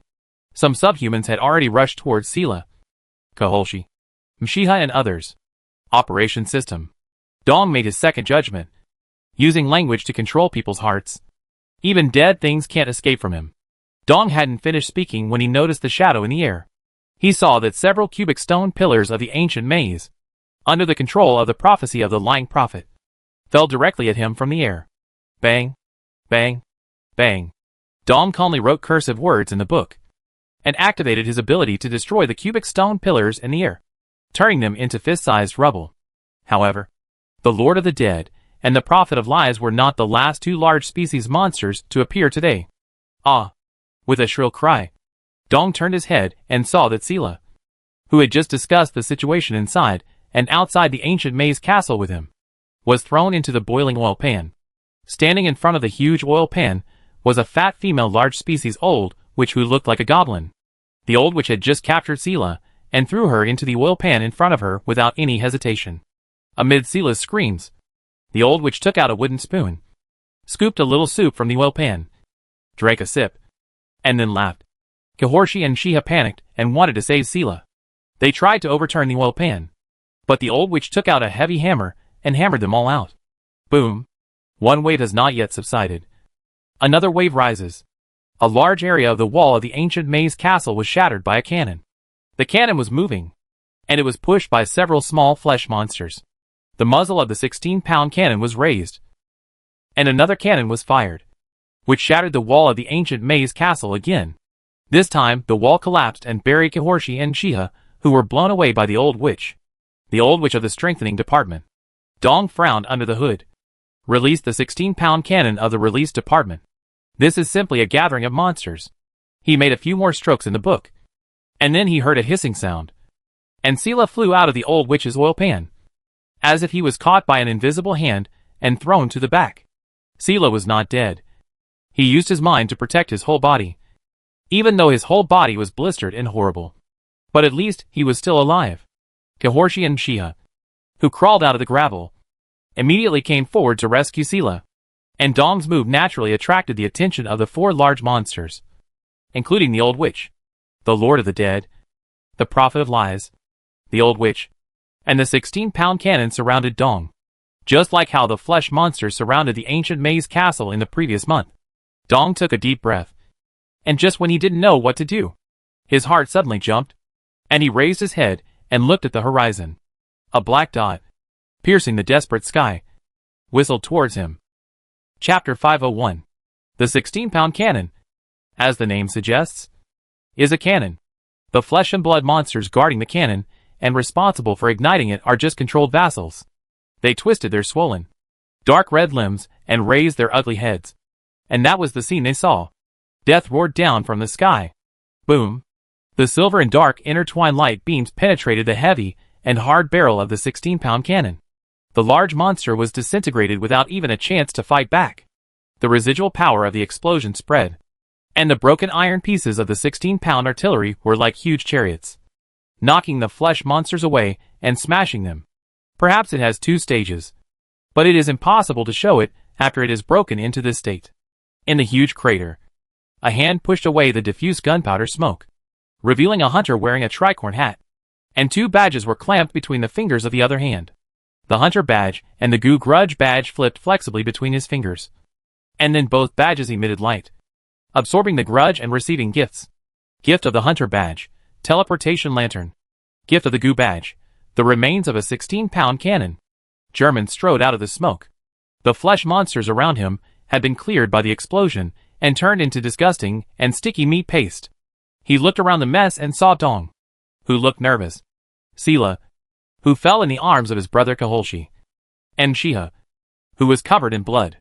It seemed that he had caught up. A fat hand reached out from the air, opened its fingers covered with dirt and grease, and was about to capture German. German didn't even look at it. He waved his right hand, and a shadow of a funeral blade suddenly appeared. With a humming sound, the big hand was cut off and flew away. At this time, the old witch's screams came, like the screams of a fat pig that was caught by its four hooves and was about to be slaughtered. German squeezed the Gu Yuan badge in his hand, and a deafening dragon roar echoed. In an instant, the remains of the flame demon dragon raised its head and roared. The giant dragon, which emitted a dark red light from time to time like flowing magma, spread its wings, just like a demon descending to the world. The scorching temperature and flying sparks alone were enough to make it more exposed. Germain pointed in the direction of the old witch, and the remains of the flame dragon kicked the ground and flew up without hesitation, like a mad dog with its leash and muzzle released. Dong looked at this scene in astonishment. In fact, no one would not be surprised to see this scene. Even he had only thought about waiting for Germain to arrive and join forces with Germain to destroy the four large monsters. After all, more than a year ago in August 1999, when they last met, Germain had just entered the same realm as Dong. More than a year has passed. And no matter how much Germain improves, he can't be stronger than himself, who has hundreds of years of time. However, the fact that Germain smashed the 16-pound cannon, cut off the old witch's hand, and commanded a large dragon to serve him with a flick of his finger directly broke his initial assumption. If the realm has a very wide range, then Dong is in the middle, and Germain is probably at the end. This is really too incredible. Germain actually took only more than a year to cross the process that should have taken hundreds of years to accumulate. Thinking about the fact that he was chosen by Red Moon and was likely to be qualified to become a demigod like Gu Yuan, Deep Sea, Flesh and Darkness, Dong felt a little terrified. However, no matter what, the most important thing is that Germain is now on their side, and they are not the ones who have to face and solve this problem. Indeed, the Lord of the Dead and the Prophet of Lies are the ones who need to solve this monster that suddenly appeared and far exceeded their imagination. The scene of the 16-pound artillery being crushed by surprise is still vivid in their minds. They have almost no conversation and have decided to attack together. The Prophet of Lies should have been handcuffed to the shackles with his right hand and his left hand free. At this time, he also broke free from the shackles with his handcuffed right hand and raised his hands with mud in his nails to the sky. He seemed to be praying. Germain took a step forward, but saw the Lord of the Dead in a dark red robe floating over, and the tall body blocked his way. He shook the scroll full of weird and crazy words, raised his dry right hand like a beast's claw, and a black cross tombstone appeared above Germain's head. The black cross tombstone exuded a bad and ugly aura, which could almost bring out the darkness and gloom in the depths of people's hearts. And it fell towards Germain. At the same time, the blue ghost-like undead spirits that had gathered at some point in time, waving their rusty weapons, rushed towards Germain from all directions. Seeing the scene, Germain slowly pulled out the holy moonlight sword that was emitting holy light. He placed both hands on the hilt of the sword, but the tip of the sword pointed to the ground. The next moment, before the black tomb and the blue undead spirits pounced on him, Germain first slammed the holy moonlight sword into the ground like a cane. Buzz! The holy light suddenly spread from the sword body, easily destroying the black tomb and the blue undead spirits, turning them into meaningless dust. The Lord of the Dead was shaken by the holy light, and his tall body almost fell like a tower. But fortunately he staggered and stabilized his body. At this time, Germain approached the Lord of the Dead, a distance that was enough to threaten the Lord of the Dead with a sword. The Lord of the Dead had to fight back against Germain's terrifying, approaching momentum and footsteps. The sharp claws of his left hand stretched out, slashing at Germain like a sharp blade, whistling through the air, but with a clang. It was blocked by the holy moonlight sword. As soon as the Lord of the Dead touched the holy moonlight sword, he wailed in pain, just like a vampire bathing in bright sunlight. His left arm was shattered, and soon there was nothing in his long sleeve. Germain raised the holy moonlight sword again, and this time he approached the Lord of the Dead's right hand. The scroll he held began to burn, and the flames turned blue. The blue flames instantly engulfed the scroll and burned the Lord of the Dead's right hand, and continued to coil and lick like a python. In a blink of an eye, the Lord of the Dead's left and right hands were destroyed, and his wailing in the red robe had turned into wailing. And this wailing also stopped abruptly. Boom! The blue sword light soared into the sky, and the holy moonlight sword pointed to the gray sky. When it was lowered again, the Lord of the Dead had been cut in two. Chapter 502. The red robe fluttered, turned into dust, and was blown away by the cold wind. Gift from the Hunter Badge, Teleportation Lantern. Gift from the Guban Badge, the remains of the Lord of the Dead. At the same time, the fierce battle between the remains of the Flame Demon Dragon and the old witch whose arm had been cut off also came to an end. The remains of the Flame Demon Dragon pushed the old witch to the limit, and then was smashed to death by the old witch with a giant hammer, and completely dissipated. Dongzhe took advantage of this opportunity to kill the old witch who had been hit hard one after another. Gift of the Hunter Badge, Teleportation Lantern. Gift of the Gu Badge, the remains of the old witch. This way, there is only one enemy left. Dong dispersed and cleared the flesh and blood monsters that wanted to attack Sela and others, while looking in the direction of Germain and the Prophet of Lies. The Prophet of Lies finally finished chanting. Rumble. More than 30 cubic stone pillars broke away from the ground of the ancient maze and flew up to the front of the Prophet of Lies. and German's body was covered by a red light column. The cubic stone pillars instantly locked onto German in the red light and flew towards him. However, before they arrived, German flew up first, and the holy moonlight sword in his hand suddenly changed into a thunder hammer. Boom! Like the beating of a drum, flashes and noises suddenly appeared, and more than 30 cubic stone pillars were all shattered in the flash of thunder. The lying prophet looked up and watched as he spent time chanting, and the more than 30 stone pillars that the Lord of the Dead had put his life into were all destroyed. And he could not help but stand there in a daze. German stepped on the top of the thunder dragon, which was transformed from lightning, and rushed down with a roar, smashing the 3 wooden blocks blocking the way. The thunder dragon opened its bloody mouth and bit the false prophet together with the unusually large shackles, and the squeak of electricity sounded. The terrible electric current passed through his body, and the false prophet opened his mouth in pain. But he could no longer do anything with this bewitching mouth. Life passed from him, and his body turned into dust. Gift of the Hunter Badge, Teleportation Lantern. Gift of the Resentment Badge, the remains of the false prophet. As the 4 large species that drove this bloody battle fell one by one, the battle situation was no longer suspenseful, and the unintelligent flesh monster quickly became the slaughtered party. This situation came to an end after the exploration team led by Jean and Bisji entered the ancient maze. German briefly explained to them what had happened before and asked them to help clean up the remaining flesh monsters and rescue the wounded. The medical team of Chidwa, Gur and Sambika immediately treated the wounded on the scene, including Sila, Kahorshi and Shia. However, they were not humans after all, but subhumans of different forms. The medical team needed some time to understand the difference between them and humans. Bisji, Emolawu, Nobu and others cleaned up the battlefield and threw all the flesh monsters they killed into the nearby sea of blood and reeds. Unlike the professional hunters, who had clear division of labor and acted quickly, Shiotai Na and most of the members of the exploration team looked at the scene in front of them in confusion. There were the remains of flesh monsters and subhumans everywhere, traces of horrific battles everywhere, and an extremely oppressive atmosphere everywhere. Shiotai Na almost thought he had come to hell. He thought that the journey through the sea of trees for more than a month was terrifying and thrilling enough. But he didn't expect that compared to here. It was just a small gust of wind before. He hurriedly found the theoretical leader of the exploration team, German, and wanted to get the truth and answers from German. What exactly are the flesh and blood monsters that appeared in this ancient maze along the way? They are obviously not normal creatures. You will know. German judged that there is no need to hide it now. When everything here is settled, we will make it clear. At that time, it will depend on the acceptance of Zatanna and most of the people who were forced to be involved in this war. However, they are now in the Dark Continent. Without the help of Germain and others, it is difficult for them to return alive. Sometimes they have to believe it even if they don't believe it. This is the situation they are about to face. Shiotai Na had no choice but to command the members of the exploration team on the scene and actively support the work of the professional hunters. Germain turned around again and saw Dong and Jean, the ancestor and descendant, walking towards him. They had just stood together and talked for a while. I have made it clear to Dong, Jean said.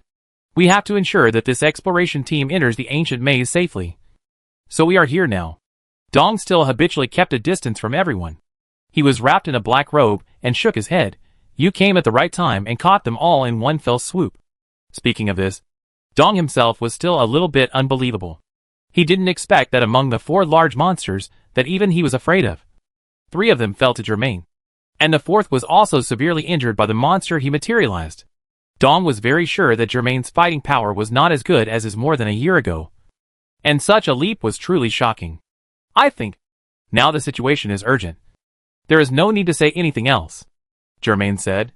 Dong, tell us, what exactly happened on the Dark Continent?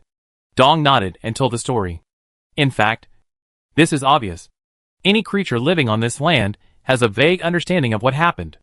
In fact, strictly speaking, the current bad omens are mainly caused by the flesh and blood monsters on the west coast starting to erode the living things on the east coast. Everything inside the wall and Lake Mobius is still peaceful. There is no doubt that the god of flesh and blood feels that the time has come to completely devour the east and west banks of Lake Mobius. And this time, he will not have the great enemy of the god of Guyuan. The 4 large monsters are undoubtedly the vanguard generals of the army of flesh and blood monsters. But they failed to penetrate the east bank and fell here. However, we let them taste the taste of defeat on the northern front. But we can't stop the southern front. At this moment, they are probably already driving straight into the east bank. It won't be long before the entire east bank will fall into the hands of the flesh and blood monsters. And the creatures devoured will become their half-human, half-ghost appearance. Gene felt heavy-hearted when he heard this. In fact, he had roughly guessed what was going on before he came. And now it is indeed not much different from what he guessed. Germain also thought of this. But he only frowned for a moment, and then relaxed. Dong, you said that if I want to go to the west coast, you will go with me. Now, does this promise still count? Of course. Dong smiled softly under his hood. I know what you are thinking. In fact, this is another reason why I am waiting for you here, Germain. To stop this horrible invasion. We must stop the source. I tell you the truth. I know how to weaken the power of the god of flesh and blood. It will be a very difficult journey. Once you embark on it, you may not be able to return. I don't even know if this possibility can come true. If so, are you still willing to go with me? Chapter 503. Creaky. A carriage was traveling on a mountain road in the dim night, and the wheels occasionally bumped against stones, causing the entire body of the carriage to shake.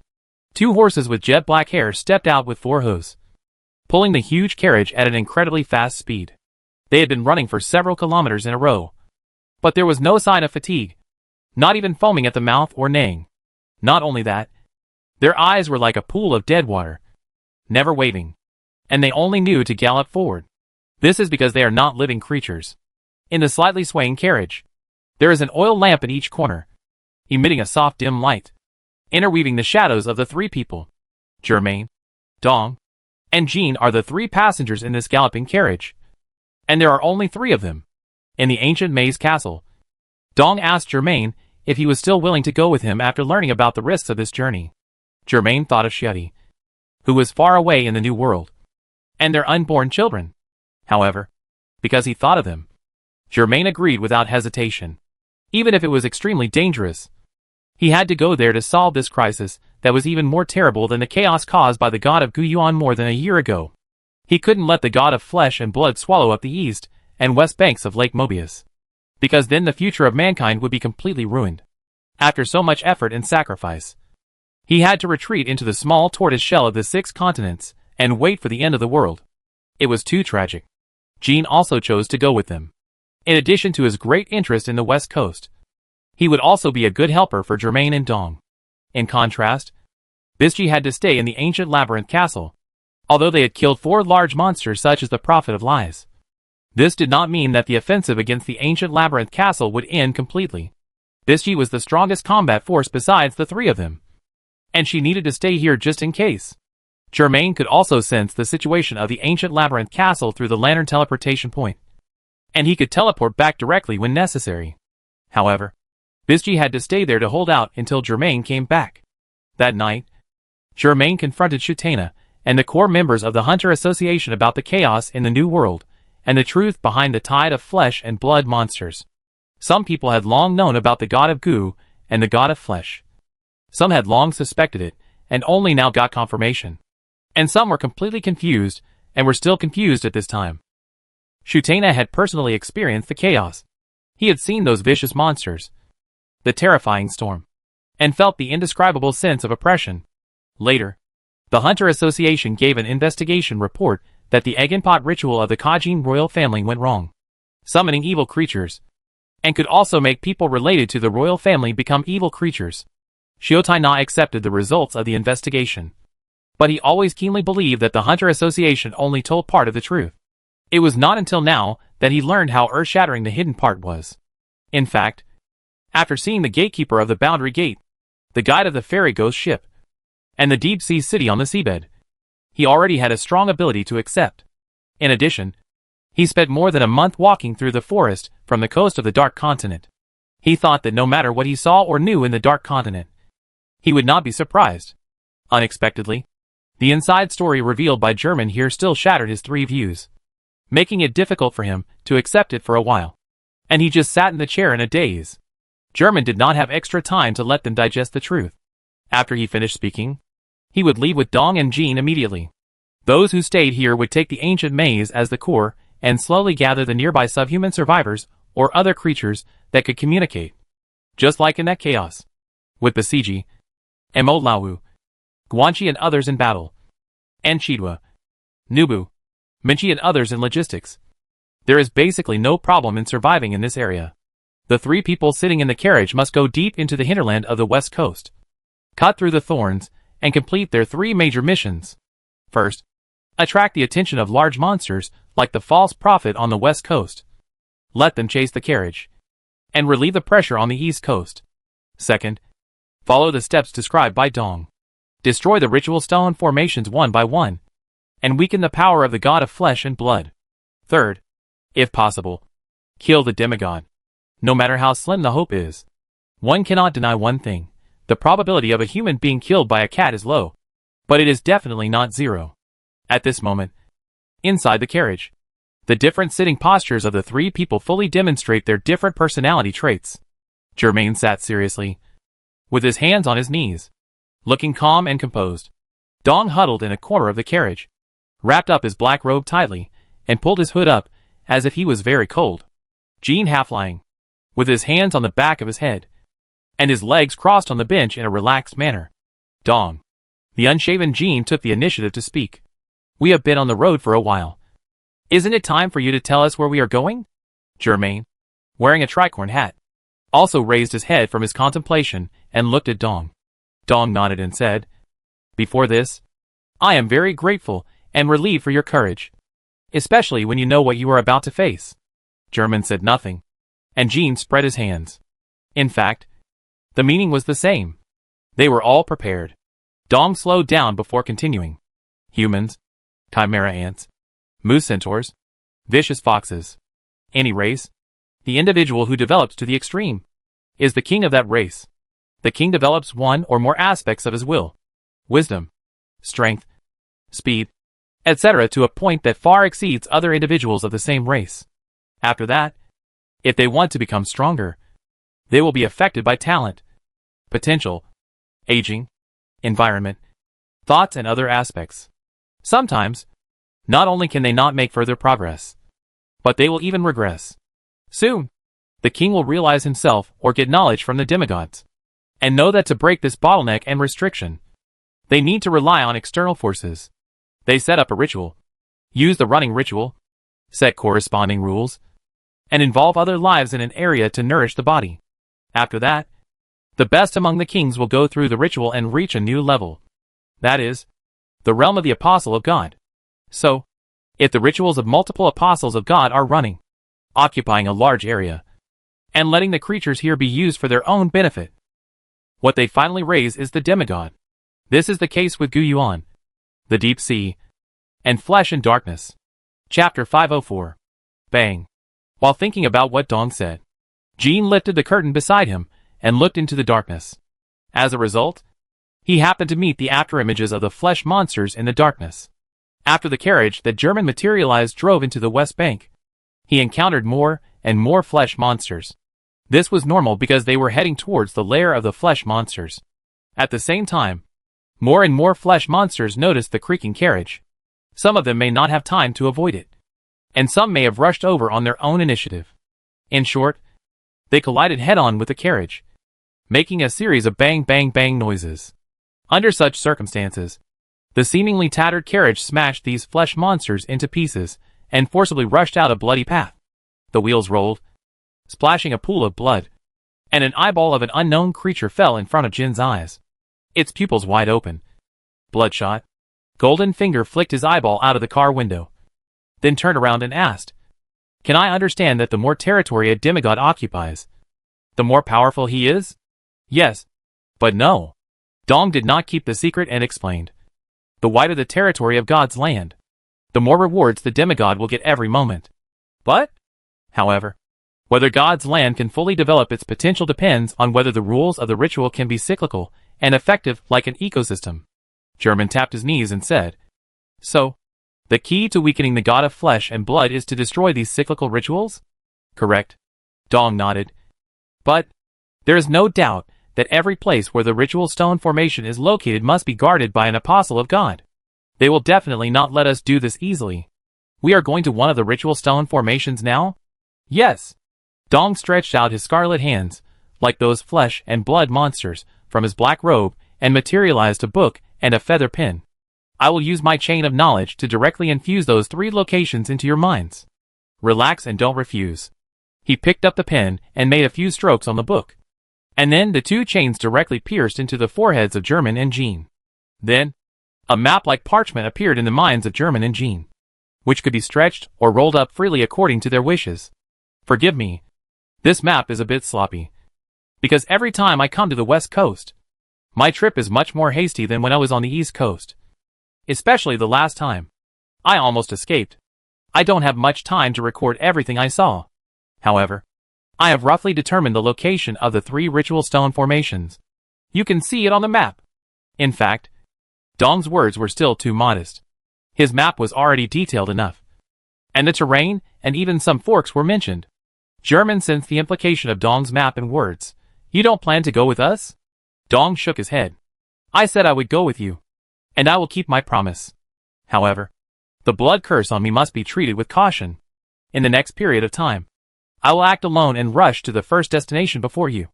On the one hand to help you eliminate some enemies, and on the other hand to survive the time when I lose my mind. During that time, I may also regard you as blood monsters. Killing each other is not what I want to see. I have to act alone for a while. Don't worry. It won't be long before we meet at the destination. Dong said this. And then he lifted the curtain of the carriage, took out a bell from his robe, shook it a few times, and it made a crisp sound of dingling. The next moment, a night raid horse that flowed like ink splashed on the side of the carriage. Dong jumped from the carriage onto the night raid horse, turned around, and nodded to the 2 people in the carriage. Seeing that he was determined to leave, German and Jean did not stop him, and nodded in response. So, Dong drove the black horse, first galloping forward for a distance, and then suddenly jumped into the darkness beside him with the horse. The figures of the man and the horse quickly disappeared in the night. The carriage was quiet, with only the creaking of the carriage and the occasional sound of smashing the flesh monsters blocking the road. Jean first carefully looked at the map left by Dong in his mind, and then said, the 3 red circles are our destination, and the moving white dot is ourselves. German simply calculated the distance between them and the first destination, and combined with the speed of the carriage, he got the arrival time. About 10 hours later. In the early morning of tomorrow, we will arrive. Jean nodded, and then he relaxed a lot and lay directly on the bench. If that's the case, I take a nap and recuperate. If there's anything, just wake me up. Okay. German got up and left the bench on the other side, lifted the curtain, sat outside the carriage, and drove the 2 horses pulling the carriage like an ordinary groom. He didn't need much rest now, so it didn't matter if he sat in the front of the carriage all night. The carriage was running at a speed that was faster than normal carriages and even trains, and basically smashed everything it encountered. If it really encountered some large flesh monsters with more troublesome abilities, German, who was sitting in the front, would take action to destroy the monster. The carriage went west all the way, and after running for 4 hours, the remaining 6 hours were spent speeding towards the southwest. More than 10 hours later, it was already more than 6 o'clock in the morning on February 24th, according to the 6 continents calendar. But German's eyes were still dark. However, he could sense how many monsters and obstacles there were around. At this time, Jean stood up on time, patted his face to make himself more conscious, and then walked to sit next to Germain. Are we there yet? Jean asked. It's just ahead. Germain had checked the map over and over in his mind, and the direction and distance would never be wrong. More importantly, the number and quality of the flesh and blood monsters here were completely different from the other places where the carriage had passed last night. A fierce and evil aura also rushed over, like a huge hand, covering the area. Here it comes! German and Jean looked at each other, jumped off the carriage in tacit understanding, and stood steadily in place. And this carriage, as a tentative bait, was still running forward. And then, there was a click, and the carriage was cut in half by something in the dim light. Chapter 505. From the gray fog in the early morning, a low panting sound came, and a huge body slowly moved, gradually revealing its true appearance in front of German and King. It was a large species, and its appearance looked like a swollen, ferocious wild boar subhuman. especially the two fangs protruding from its mouth. It wore a twisted metal crown on its head, and held a butcher knife in its strong arms that easily cut the carriage in half.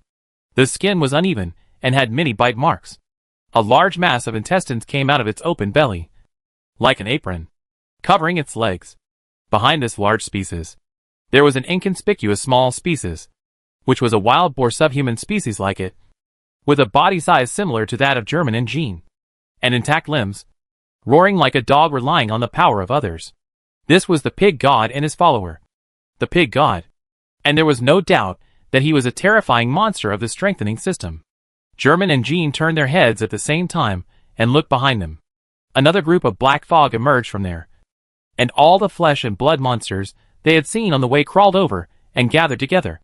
They bit each other, spliced, and blended, making strange sounds of puffing. After a while, a large-scale flesh and blood monster that looked like a centipede appeared. This was the invisible flesh and blood, a monster of the transformation system that was on par with the pigman god. The pigman god and the invisible flesh and blood, along with more flesh and blood monsters that kept coming from all around, soon formed a circle around German and Jean. TSK, Jean complained. Didn't Dong say that he would arrive first and help us clean up the monsters? Why did he disappear? Maybe he ran into some trouble. Germain answered while taking out the Guyuan badge. Buzz. Germain materialized the remains of the painful bloodthirsty apostle, aiming directly at the invisible flesh and blood. Flesh and blood happened to be the favorite food of the painful bloodthirsty apostle. But I don't know if the remains can defeat the invisible flesh and blood. The remains of the painful bloodthirsty apostle bloomed like a flower bud, and floated in the air like a jellyfish, and it launched an air attack on the invisible flesh and blood.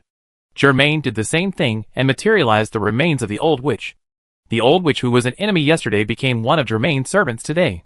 As soon as she appeared, she stretched out her hand and sucked the piglet behind the pig god over, grabbed it in her hand, and threw it into the boiling oil pan without hesitation. The piglet screamed miserably in the oil pan. The pig god was stunned at first, then exploded in anger, holding a butcher knife and rushing towards the old witch with great momentum. The old witch was not to be outdone, and picked up a giant hammer to fight with the pig god. Bang! The battle of power between the two large species shattered the ground, causing a burst of explosions that echoed across the vast land. Germain turned to Jean and said, I go find the apostle of God and the ritual stone formation here, and you help me hold back the flesh monsters here as much as possible. No problem.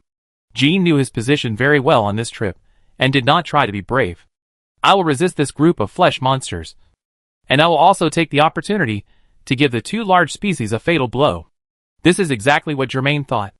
The pig god and the old witch, the invisible flesh and blood, and the painful bloodthirsty apostle. Their fight will inevitably give Jean a chance. After the explanation, Germain nodded to Jean.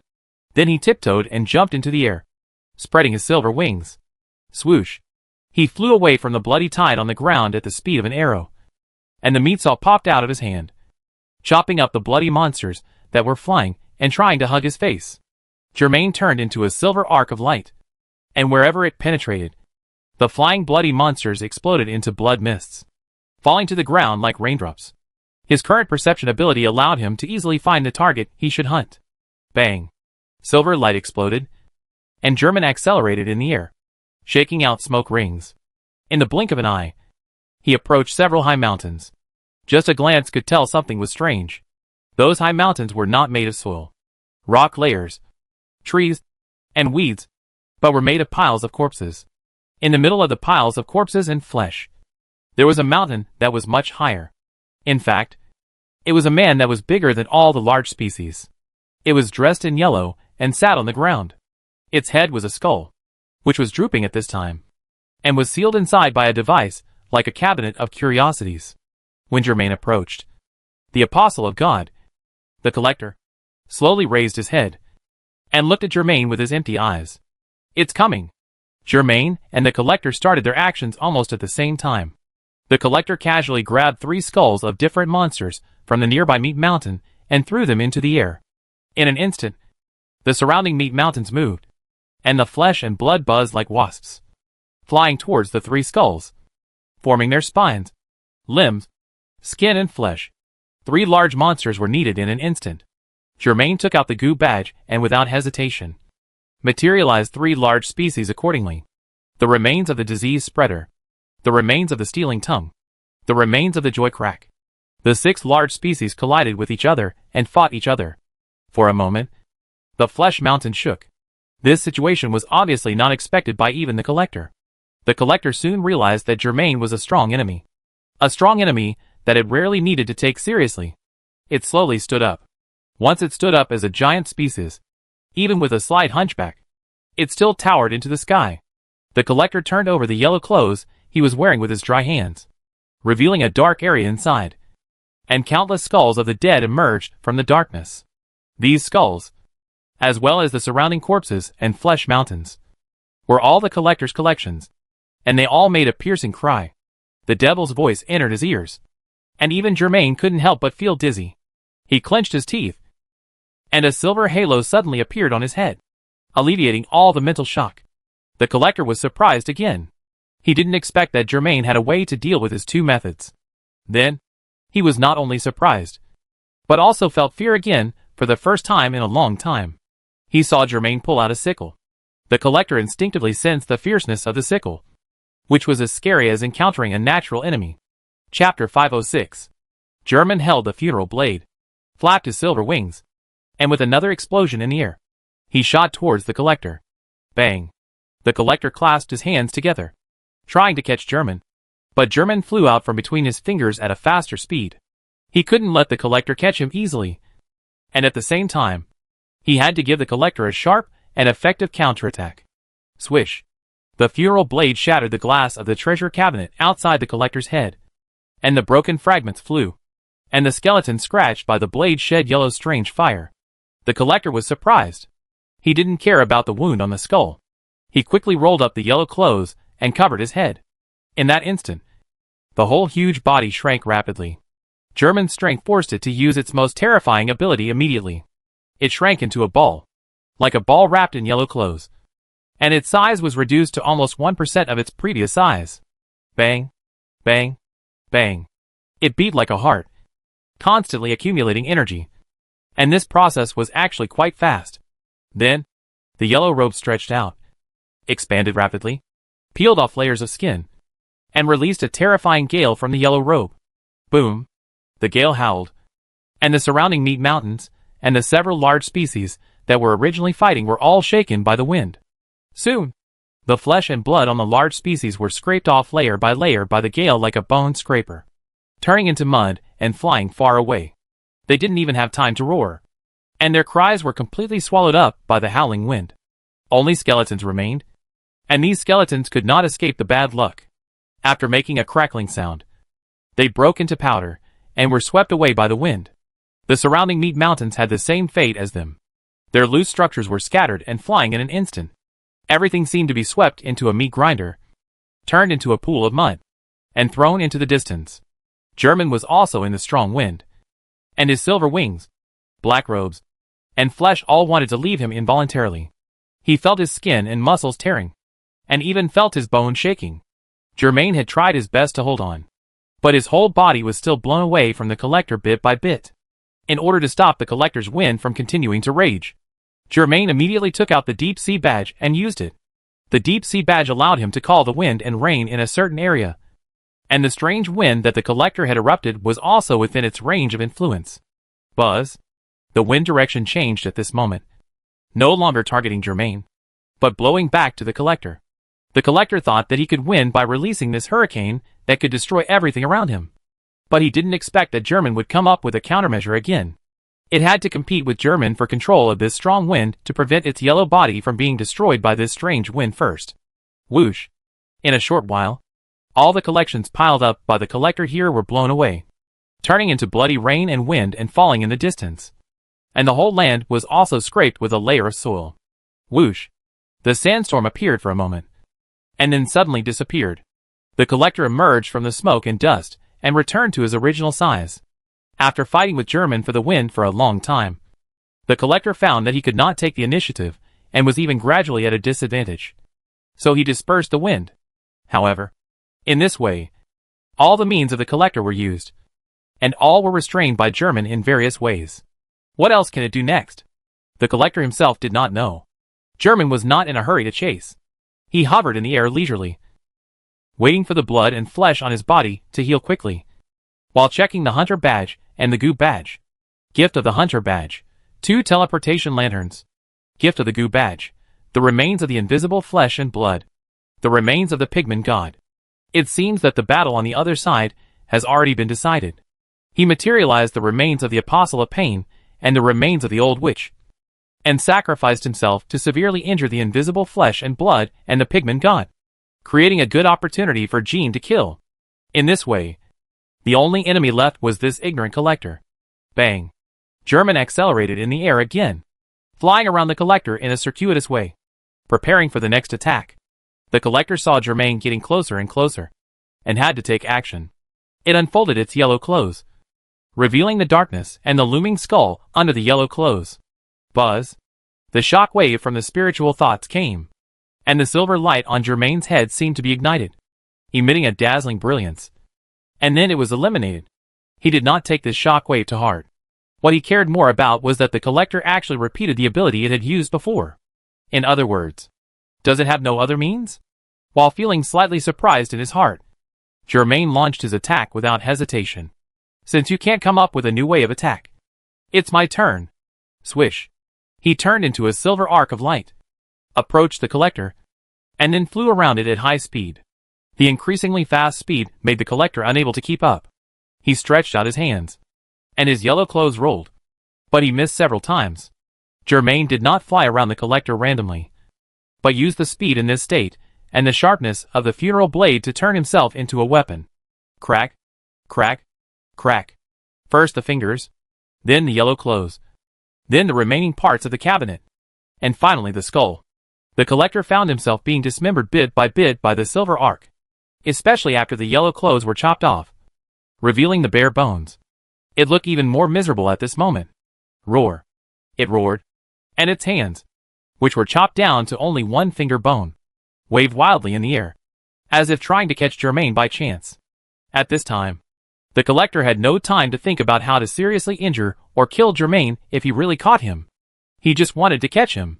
As one of the apostles of God, the collector was teased like this. His anger had reached its peak, and at the same time, his fear had reached its peak. Bang! With a stumble, the collector fell forward like a giant tower, crashing to the ground and shattering the ground. It only then realized that its left leg was cut off, and its right leg alone could not support its huge body. The collector wanted to stand up with his hands, but he sadly found that his left and right hands, whose finger bones had been cut off, were now all broken. The silver light did not stop there. It lay on the ground like a lamb to be slaughtered. German descended from the sky, and the black sickle slashed out a sharp wave of slashes, like a guillotine, cutting the collector's skull in half, giving it a fatal blow. Huh? The collector died instantly. The entire huge corpse burned with yellow flames, and from a distance, it looked like a mountain was burning. And where it died, many lines suddenly appeared on the ground, intertwined together, as delicate and beautiful as the lines in a chip. A ritual stone formation appeared. Chapter 507. After killing the first apostle of God, German got 2 teleportation lanterns. So he had 21 teleportation lanterns in his hand. This is a considerable number. Afterwards, his hunter badge and goo badge absorbed the resentment of the collector. Although it was not able to form a body like those large species, it also condensed a strange object for him. Collector's head. Consume a kind of resentment gift instrument, and you can lock a kind of life into the rare cabinet. The detention time depends on the target's strength. A very good blocking ability. It is simply a greatly enhanced version of Shoto's Dark Inn. After checking all this, Germain walked to the burned corpse of the collector. He looked down at the ritual stone formation that was similar to the ancient maze, the coastal fortress, and the deep-sea gate, but it contained 3 different powers. Suddenly, the ritual stone formation emitted a light when he approached. His mind moved and it echoed with the ritual stone formation. He looked at the hunter badge again and saw the clue. Special teleportation point. The collector's ritual stone formation. Another special teleportation point. In this way, German has already lit up 8 of the 11 fixed teleportation points. Now there is only the known Bay of the Mist Creature E and the unknown 2 places that have not been visited. However, At this point, German can guess where the remaining two places are. He did not hesitate anymore. Raised the funeral blade, gathered all the mental energy in his body, pulled up the terrible power, and chopped down with one knife, slashing at the ritual stone formation under his feet. Boom! Amid the explosion, the ritual stone formation was destroyed and collapsed, and terrifying mental power and shrill wails emerged from it. The invisible waves spread out, sweeping the area again and again, and lifted up a large piece of rock from the already devastated land. The flesh monsters that were still nearby stopped their wriggling, biting, merging, and transforming. After feeling the wave from the ritual stone formation, their rationality seemed to return for a short moment, and they understood fear. The scarlet monsters suddenly moved again. They screamed in panic and hurriedly fled away from the ritual stone formation. Like the ebb tide, they soon disappeared in the gray fog of the early morning. In less than a quarter of an hour, the flesh and blood monsters that had just filled this area retreated, as if they had been swept carefully by a broom. After destroying the first ritual stone formation, German set up a teleportation lantern here to replace it. Ordinary teleportation point, collector ritual ruins. After a while, a golden light jumped back and forth in the distance, getting closer and closer, and stood firm in front of him, revealing his golden appearance. He was a little embarrassed. His hat was gone, revealing the hedgehog head that was the symbol of the Fulisai family, and his clothes were tattered, with several scarlet wounds. It seems that you have defeated the first apostle of God and destroyed the first ritual stone formation. No wonder the flesh and blood monsters that surrounded me ran away as if they had seen a ghost. However, even if they stay, I can deal with them. German did not intend to hide anything from his companion, and briefly told him the whole process of the battle just now. Jean touched his palm and said with a smile, "That's right. There was indeed a strange gust of wind not long ago. But it did help me, and cleared a large number of those flesh monsters that came, which relieved my pressure. By the way, where did Dong go? If he were here, you and I would have at least one helper by our side, and everything would go more smoothly." German also felt strange. This was inconsistent with Dong's previous promise, which led to two possibilities. The first possibility was that they had only known Dong for a short time, and perhaps everyone had misjudged him. Although Dong was Jin's ancestor, it did not mean that he would tell them the truth. Perhaps he was a liar. The second possibility was that Dong had encountered something on the way here, which delayed him and prevented him from arriving here to meet up with the two of them as scheduled. His life or death was unknown. However, the first possibility is still very small, because they found the first ritual stone formation according to Dong's map and instructions. German and Jean decided to wait for Dong here for a while to see if they could meet up with each other. However, when the morning mist dissipated, the sun rose, and the ground was bright. They did not see Dong. "Let's go!" German used the circle to explore the surroundings for the last time. But there was still no trace of Dong. No matter what happened to him, we have to go to the next ritual stone formation. Time is still very urgent. Okay, let me leave some marks for him first. Jean originally sat cross-legged, but at this time he stood up, shook off the dust on his body, and walked to the destroyed ritual stone formation. He left marks and words there. As long as Dong came here, he could see the obvious reminder. With a little clever puzzle solving, he could know their movements. Jean was not worried that the puzzles he left behind would be too difficult. With Dong's wisdom, it should be easy to solve them. German and Jean were not worried about Dong's safety. There were only a handful of people who could really threaten his life on the entire West Coast. Even if he couldn't beat them, he could at least escape. Click, click. A four-wheeled carriage pulled by two horses was materialized under German's thoughts. The two sat on it, and the carriage creaked and drove. In the carriage, Germain rested quietly while sensing the situation of each teleportation point he had lit up. The ancient maze castle, the coastal fortress, the Greed Island. Nothing seemed unusual. Everything was in order, and everyone was moving. He slowly fell asleep. As mentioned before, Germain basically didn't need sleep now. His body seemed to be integrated with nature, and life energy flowed harmoniously inside and outside his body. But at this moment, when he really fell asleep, Jean opened his eyes in doubt. Being in the same compartment, he couldn't fail to notice the abnormality of Germain. He looked over and saw that Germain was indeed sitting there. However, from the feeling, Germain seemed to be no longer here, as if he had completely disappeared or was far away. This abnormal state continued when Germain fell asleep, which made Jean instinctively shudder. Counterintuitive. Jean held on for a long time, but his scalp was numb and his body was cold. So he slowly stood up. He got out of the car and sat at the front of the car, trying not to touch Germain as much as possible. Here, he could still feel that Germain was both present and absent in the car, but it was much more natural to stay here. Jean hesitated for a long time before he turned around and looked away. He sat in front of the car and kept looking at the scenery of the west coast outside the car. Chapter 508. The four-wheeled carriage was speeding, bringing with it a violent wind, smashing the flesh and blood monsters along the way, raising waves of scarlet waves, and rushing into the distance. Jean sat at the front of the carriage, but he could never completely relax. The existence in the carriage made him more and more unfamiliar and more difficult to get along with, especially his current posture, exposing his weak back to the other party. He trusted Germain, but the instinct caused by this kind of approaching power was not easily overcome. However, Jean was sure that Germain was not really asleep, from the fact that the carriage was still speeding and never went in the wrong direction. It could be known that Germain was still conscious, even without Germain's remote control. The carriage was still running along the route set at the beginning.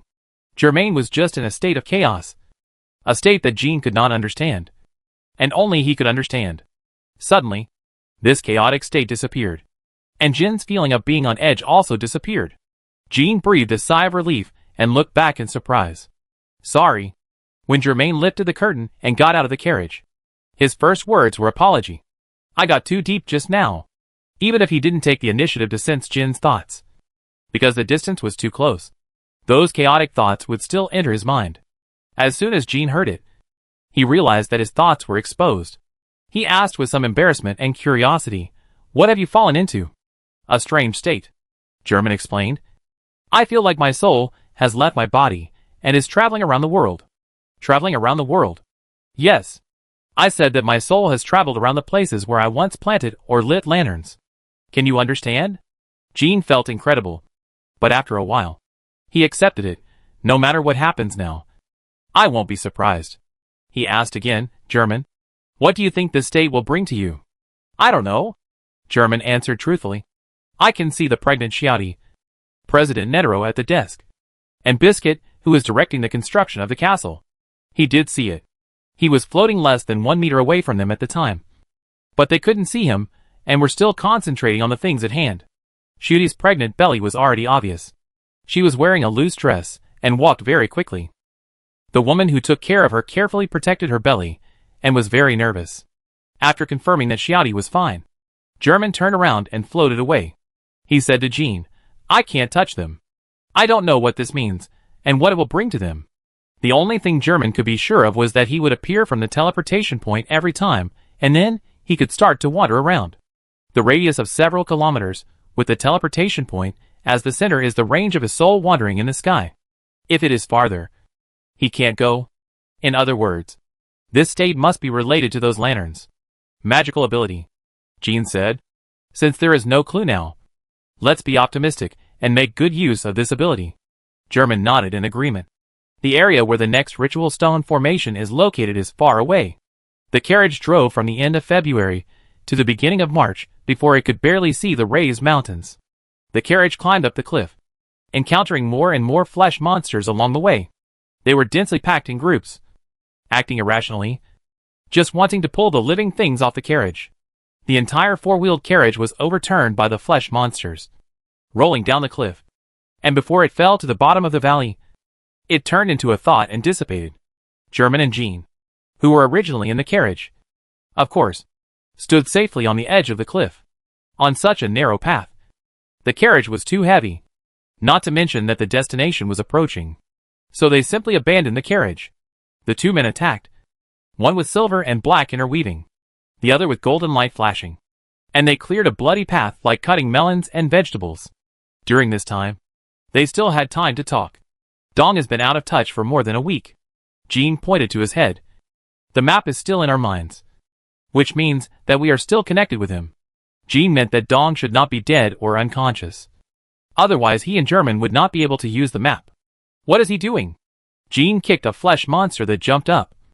Could it be that we destroyed all the ritual stone formations, so he would appear? German raised the holy moonlight greatsword and used a green beam of light to smash a large group of flesh monsters that wanted to catch up. Jean, do you still remember what Dong said about the flesh curse on him? He said that this was gained after he met the god of flesh and blood. You mean? Jean frowned. After returning to the west coast, the influence of the god of flesh and blood on him has become stronger? German nodded. We can't expect a person who can't protect himself to accomplish anything. Let's be practical and think about how the two of us should proceed. You're right.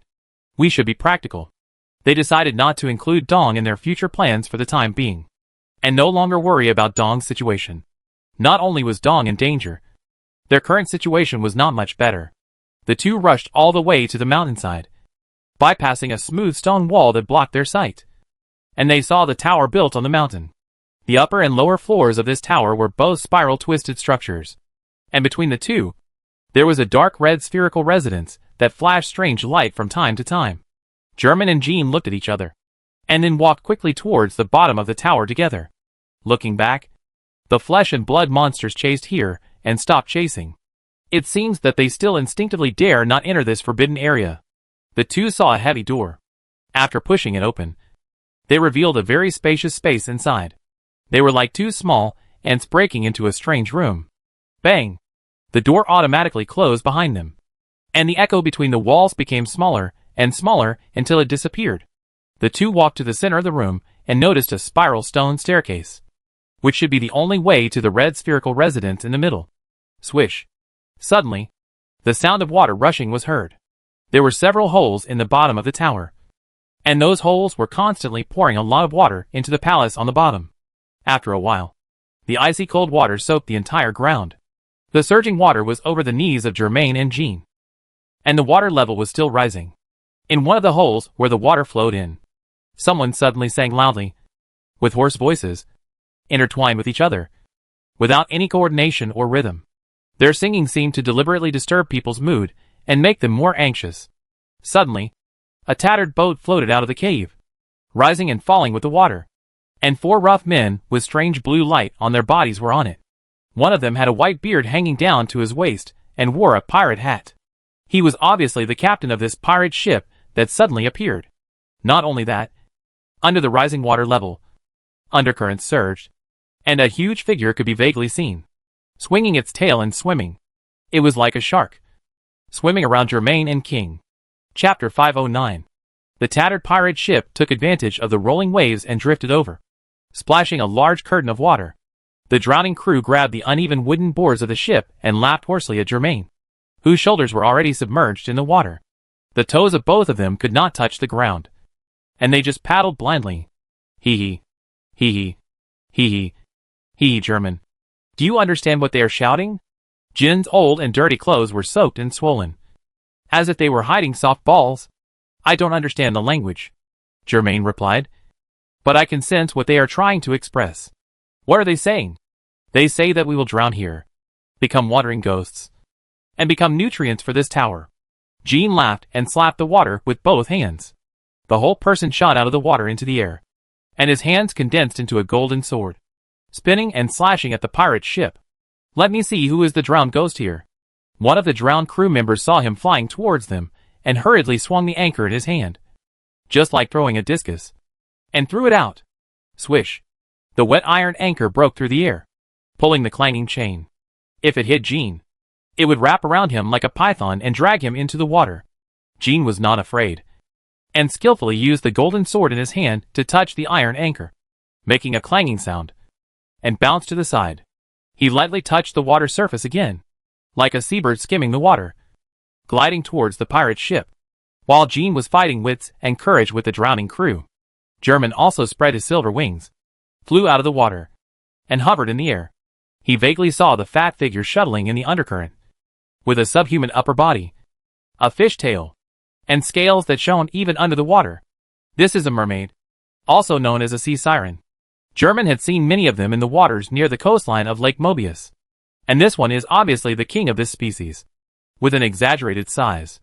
The intoxicated siren. This is its title, and it also shows its ability.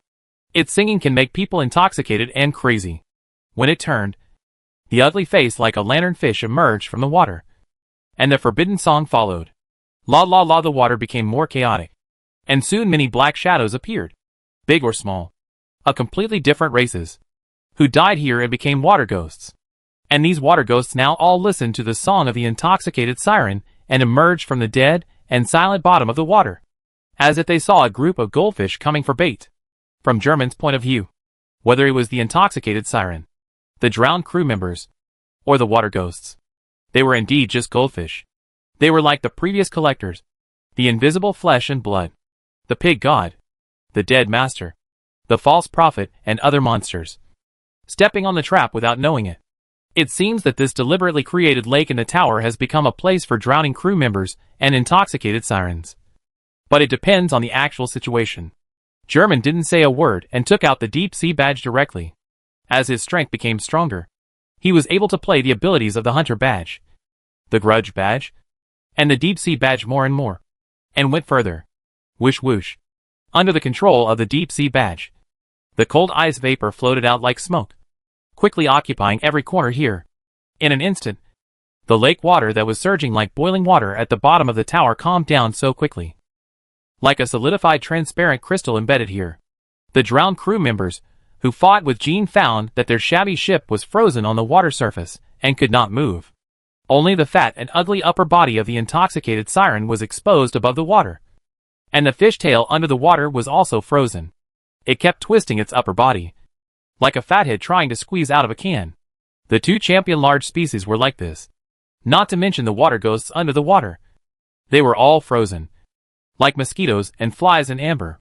Jean took the opportunity to act, and the golden light was like a pillar, pouring back to the immobile pirate ship. The drowned crew members all shouted and screamed, and fled away from the ship. But two of them were still cut in half by Jin's double swords. The pirate ship also went from being tattered to completely broken, and could no longer be used. Germain was about to attack the intoxicated siren, but suddenly he felt something was wrong. So he looked up and saw cracks on the ceiling. Crack, crack, crack. The disturbing sound quickly enveloped the entire bottom floor of the tower, and the next moment, the ceiling completely collapsed and shattered, and countless cracked stones fell. Bang, bang, bang. The stones hit the ice surface, creating a series of sunken holes, but failed to thaw the ice. However, the red sphere that emerged from the ceiling did bring a slight turn for the current situation at the bottom of the tower, which was unfavorable to Germain and King. The red ball was clearly the spherical residence in the middle of the tower that Germain and King saw. But now it was beating like a living thing. A point on the sphere bulged toward the ice surface at the bottom of the tower, and it kept bulging, bulging, and bulging again, as if there was a needle hidden inside. Finally, at the moment when the sphere reached its limit, it made a puffing sound, broke open, and splashed out purple, sticky juice, which felt like rain. What emerged from this red egg was a monster so huge that it filled the entire space above the tower as soon as it appeared.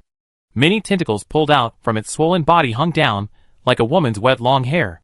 But what I saw when I looked up was a face that was enough to make most people panic and go insane at a glance. No human would like this face. It was dark purple all over, with many scarlet compound eyes on its head. There were mouths on both sides of the big mouth in the middle, and sharp fangs in all three mouths. When it opened its mouth, sticky saliva dripped from between its interlaced fangs, giving a strong sense of oppression. The freak limp had long given up relying on its limbs to move. It spent all day huddled in the red eggs of the tower, waiting for its prey to come to it like a tarantula. Roar! The freak limp roared throughout the tower, causing tinnitus in everyone's ears. At the same time, the entire tower shook violently, and an inexplicable dizziness came over them. Before Germain and King could figure out what was going on, the ice began to melt. Crack, crack. The ice shattered like a mirror, and the condensed water began to flow again, like a pair of giant hands stirring the lake water in the tower. Germain confirmed that the deep sea badge in his hand was still working, but the ice still melted, which only proved that the abnormal limp was also working.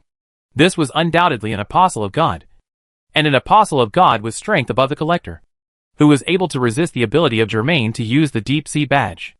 Germain looked around and looked at the current situation. The freak limp was watching from above, while Jean was targeted by the drowned crew and the intoxicated siren at the same time, attacking from both sides. Not only that, the previously frozen water ghosts also became active, trying to attack Jean from the water, trying to drag Jean into the water. In a moment, Jean went from having the upper hand just now to being in a state of embarrassment under repeated sieges. He could only barely resist the attacks of the monsters. German immediately took out the goo badge and released the two helpers, letting them help Jean. The remains of the red snake of jealousy and the black snake of slander suddenly appeared, and then they dived into the water, stirring up the water in the tower. Soon, the entire surface of the water was stained with the juice flowing from the water ghosts, and it became colorful as if it was polluted. Their target was the drowning crew members and the intoxicated siren, and they just killed a wave of water ghosts as they swam by. Bang bang bang. The two-headed snake-shaped remains quickly attacked the drowning crew members and the intoxicated siren, and threw the latter under the water. Jean also got a chance to catch his breath. Germain no longer looked at the situation below, but raised the funeral blade, which flashed in the air and shot towards the wall of the tower. Breaking the wall of the tower would allow the rising water to pour out, so that the drowned crew and the intoxicated siren's advantage would be completely eliminated. He thought so and did so. Germain flew to the front of the stone wall and slashed it quickly without hesitation. Swish. The stone wall was like tofu, easily chopped into pieces, revealing a long and narrow, spindle-shaped huge crack. But the water did not flow out of this crack as expected. Outside the crack, there was a dark purple color, with countless wonderful light spots flickering and flowing, which could easily trigger a seizure in any patient with photosensitive epilepsy. The water did not flow out of the crack at all, and those dark purple lights blocked them all like a more solid wall. Germain realized that the abnormal limp was moving them and the entire tower into an independent space in an instant. They would not be able to escape from this space until the abnormal limp was killed. After thinking this through, Germain felt that it was much more convenient, and he didn't have to think about unnecessary things. At this time, there was a sound of bursting wind from above. He dodged without even looking, seemingly at the limit.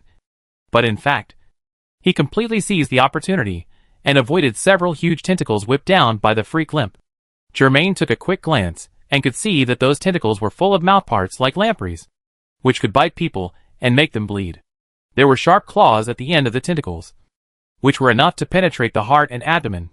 In addition, the pus that flowed out was also very likely to be poisonous. This was the Apostle of God, the legendary creature that Germain had to face. Chapter 510.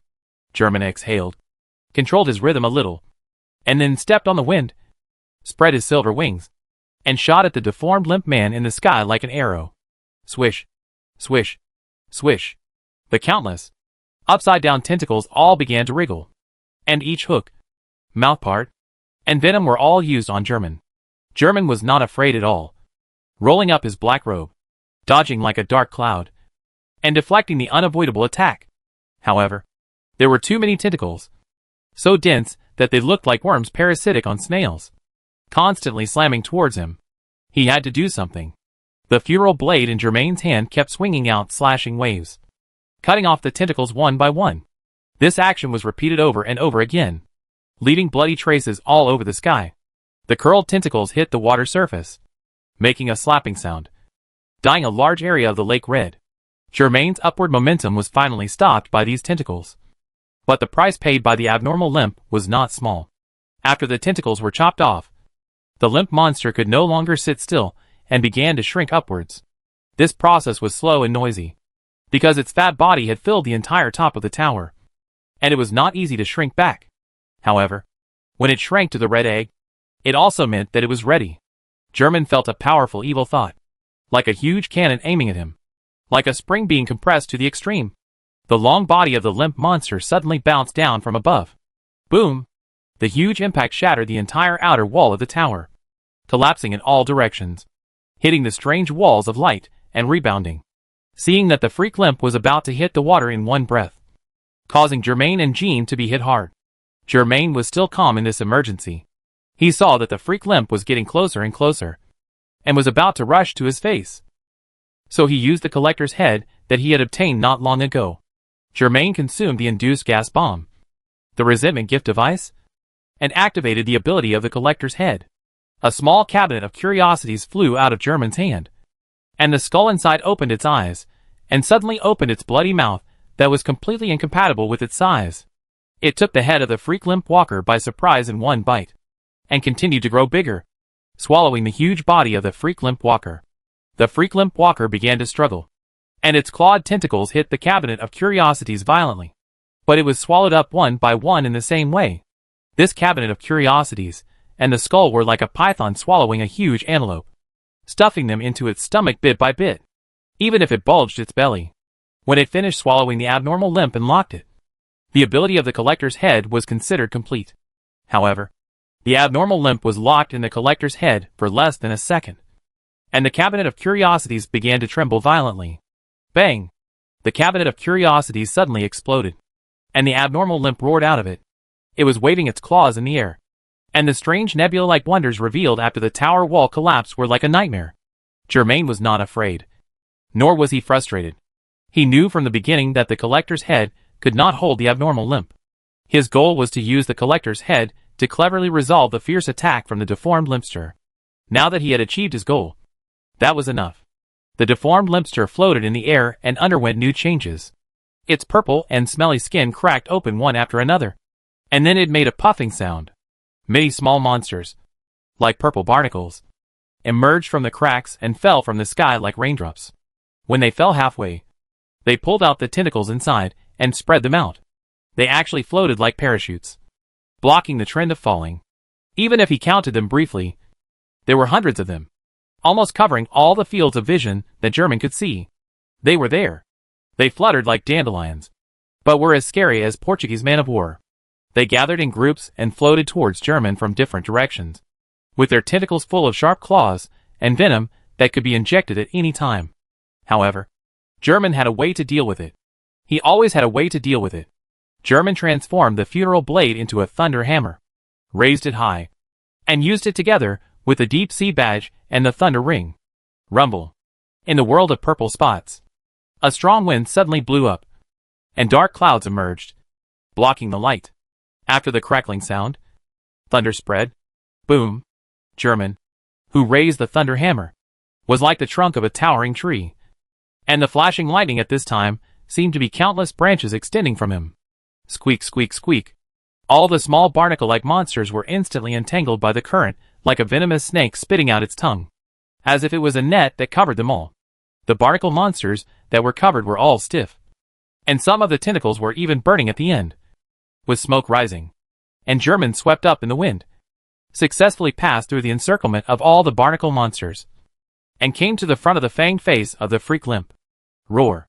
The freak limp found that his trick failed, and he couldn't help but roar again, and opened his mouth to bite. But just as its fangs were about to cross, they were blocked by the funeral blade that German had replaced, and were stuck between the upper and lower jaws. Crack. Its teeth bit the blade of the funeral blade with just a little force, and it was counterattacked. The sharpness of the funeral blade shattered its fangs in an instant. The shocked aberrant lame wanted to retreat, but Germain held the funeral blade and drilled it directly into its mouth. In the damp and smelly mouth, Germain raised the funeral blade and slashed at the flesh wall one wave after another, leaving deep wounds every time he slashed. He could hear the aberrant lame's indistinct roar, and he could feel the fearful and uneasy squirming inside the aberrant lame's body. German ignored them all, holding the funeral blade, and entered the esophagus and abdominal cavity of the deformed cripple, which was hell for ordinary people. On the water surface below, Jean held his breath, swam up from the bottom of the water, and then breathed heavily.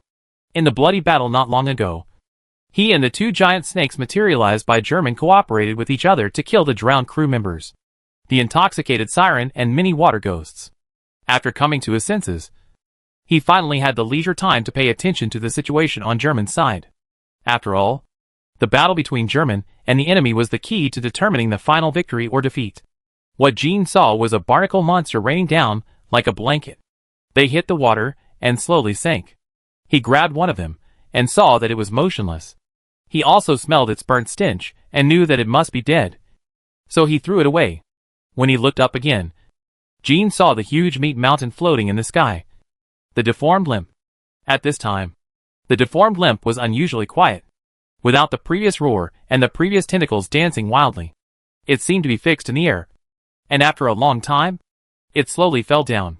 At the same time, the entire gorgeous purple world was also collapsing, and cracks connected to reality appeared one after another, and water flowed out from the cracks. Jean did not have time to look at the falling water level, but watched with a tingling scalp as the freak limp fell like a huge meteorite. Boom!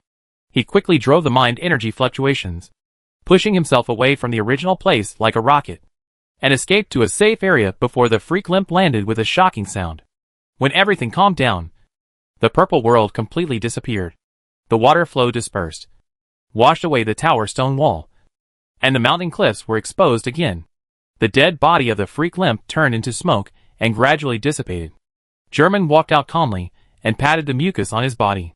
Under the freak limp, a huge ritual stone formation was revealed, just like when the collector died. Chapter 511. After destroying the second ritual stone formation without any surprises, Germain stood there and counted the harvest this time. The remains of the drowned crew, the remains of the intoxicated siren, the creeping of the freak limp, consume a type of resentment gifting device to summon creeping claws from any position to attack the target, leaving a mark of continuous bleeding and poisoning. For teleportation lanterns, currently a total of 24, as before, Germain left a lantern next to the broken stone formation. There is no purpose.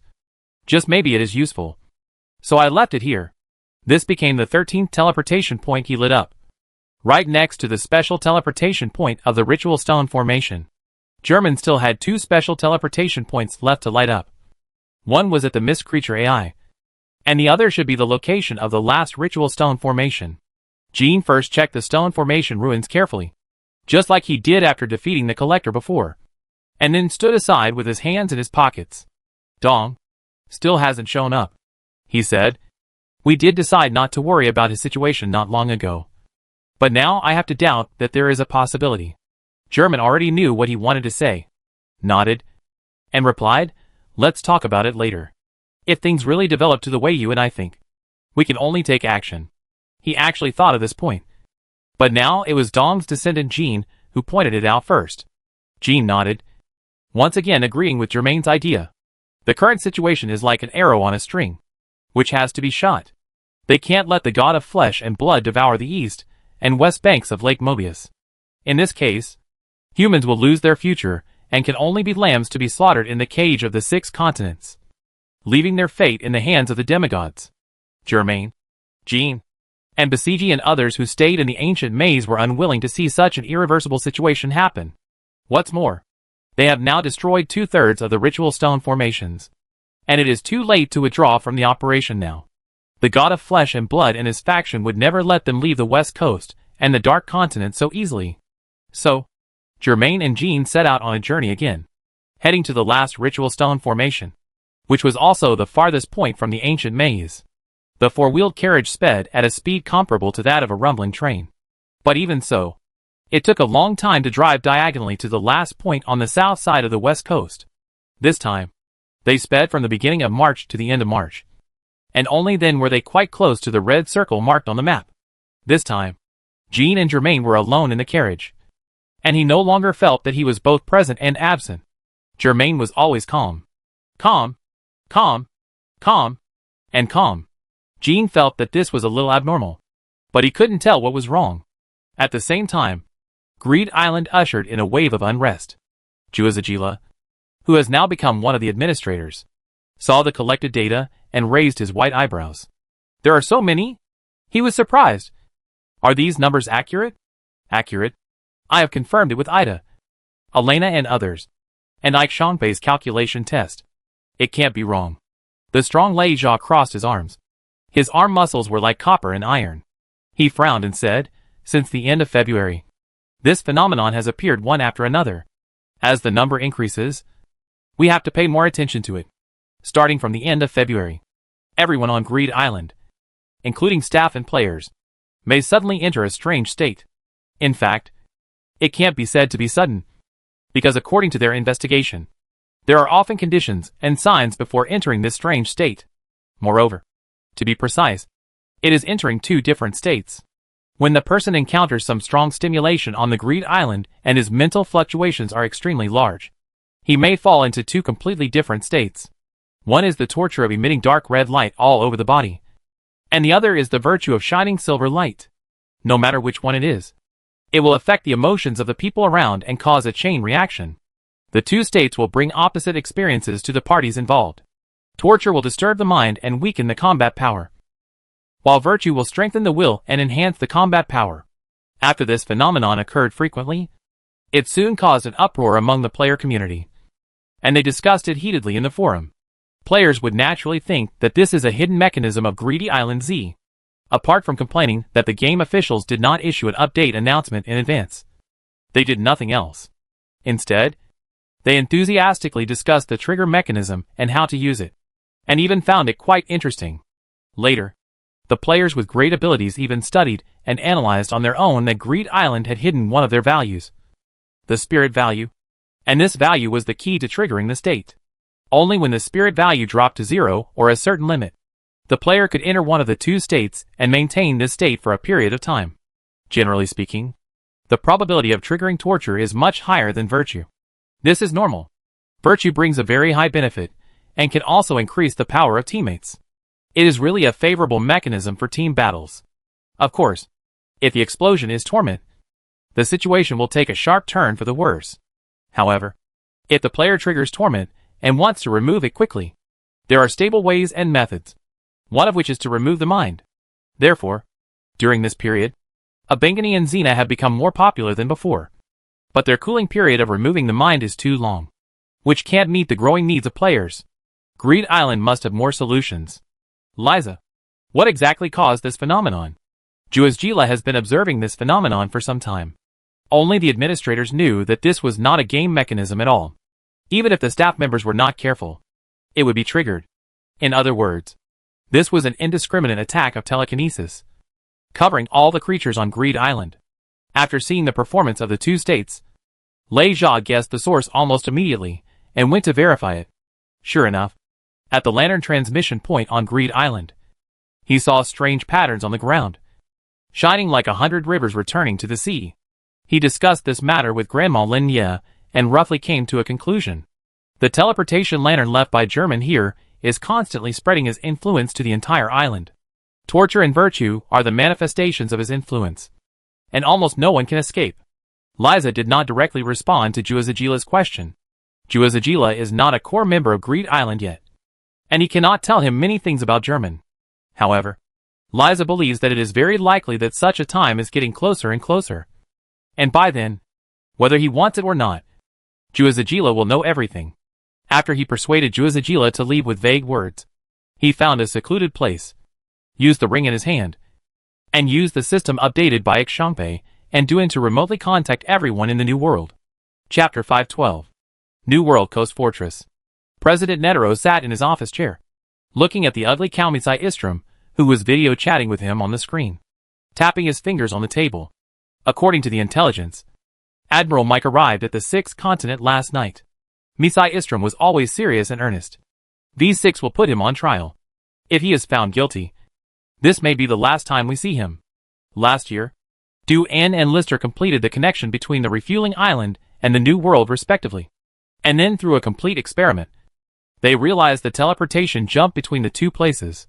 After that, it will be much easier for the Hunter Association of the New World to know the latest situation of the 6 continents. Ixangpei finally achieved half of his wish, which is to connect the 6 continents with the New World. The remaining half, of course, is to connect with the Dark Continent, which is the most difficult part. Currently, Ixangpei and others are already working on this matter. As for Admiral Mike's upcoming trial, it is entirely his own fault. V6 originally promoted Admiral Mike as a general who had made many achievements in the 6 continents. But unexpectedly, the news of the New World United Army's disastrous defeat in the New World came. The serious loss of troops and generals made V6 very angry. Admiral Mike, as the first person responsible, of course could not escape the responsibility, and was finally taken on the ship on the return journey. In this way, the real power of all aspects of the New World was temporarily controlled by the Army and the Hunter Association that stayed here. President Netero stroked his white beard and didn't care much about Admiral Mike. Instead, he was concerned about other things. How is Shioti? He would take time to see Shioti every day. What he asked here was actually Shioti's pregnancy test report today. Mitsai Istrom had long guessed that President Netero would ask this question. The doctor said everything is fine. I have sent the report to your mailbox. President Netero opened the mailbox, looked at the content of the report, and nodded. Okay. Remember, you must pay attention to Shioti's situation from time to time. If there is any abnormality, you must tell me, no matter when or what the situation is. I understand. Mitsai Istrom paused and said, President, Liza from Greedy Island has transmitted the data collected there, thanks to the system built by Xshank, Duan, and Lister. Their remote communication with the New World is basically not a problem. President Netero understood and opened the email on his computer to check the list of members of the Greed Island torture and virtue collected by Lei Zhao. After looking at it for a while, he nodded. Sure enough, Greed Island has also seen this situation intensively. Just like here. Like Greed Island, Coast Fortress also began to see people fall into the torture and virtue state at the end of February. There are more and more such members, and the Hunter Association attaches great importance to it. After some investigation, it is basically locked that the teleportation lantern left by German is causing trouble. Now, the Coast Fortress is like this. Greed Island is like this. Then, is it the same for the Transit Base Island and the Ancient Labyrinth? The situation of the Transit Base Island is easy to investigate, because Du In and a group of professional hunters went there and are preparing to build a connection with the New World. By then, the situation of the Transit Base Island can also be quickly transmitted here. However, they have no way of knowing what the situation is now in the Ancient Labyrinth far away in the Dark Continent. The most important thing is, what happened to German? The core of all these changes? Even President Netero, who had seen a lot of things, was a little anxious now, with his white eyebrows furrowed. At the same time, in the ancient maze castle, another one trapped in torture and wearing the dark crown, Biscuit put his hands on his hips and sighed heavily.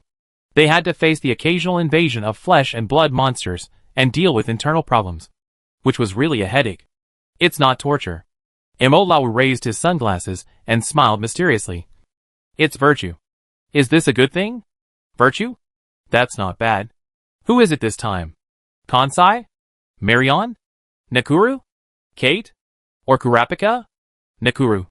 Kate and Kurapika have already exploded virtue some time ago. Have you forgotten? Although the probability of continuous explosion of virtue is extremely low, it does not mean that it does not exist. Biscuit pouted. Just tell me. Don't play dumb. She has a lot of responsibilities and pressure now. And she is worried about the situation of Germain, Jean, and Shioti. So she rarely jokes. It's Shutena. Imolau didn't beat around the bush. Didn't expect it? Biscuit was indeed a little surprised. He actually. Imolau hadn't finished speaking yet. He went on to say something that made Bisiji feel unexpected but reasonable. Not only that, under the stimulation of virtue, Shu Tainan naturally opened his sperm hole. And now he has the foundation to become an in-user. Shu Tainan. So that's how it is. Bisiji nodded repeatedly, then shook his head. It's a bit too late for him to learn Nin at this age. But if he can protect himself, we can be more relaxed. So we have to teach him.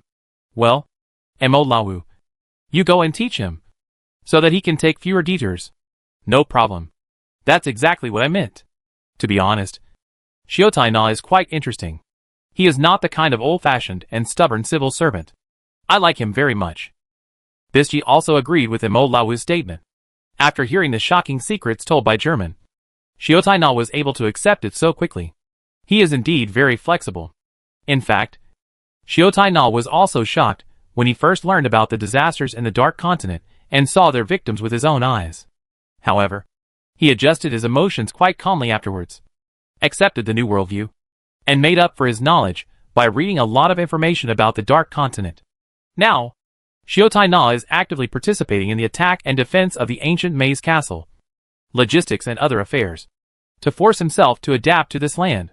Shiotaina is indeed a smart man. I'm not worried about him. He will adapt to the Dark Continent, Bisji said. I'm more worried about German, Jean, Dong and others. Imolao crossed his arms and nodded. I'm worried too. But since the transmission lantern is constantly exerting influence on us, doesn't it mean that German is in good condition? After listening to Imolawu's consolation, Bisji thought for a while and said, "You are right. German has never let us down. They may be very close to success. And they will do something unprecedented." Yeah. Imolawu was also quite emotional about this. With a mortal body, we can stand shoulder to shoulder with gods, fight against gods, and kill gods. Believe in them. Biscuit. We must believe in them.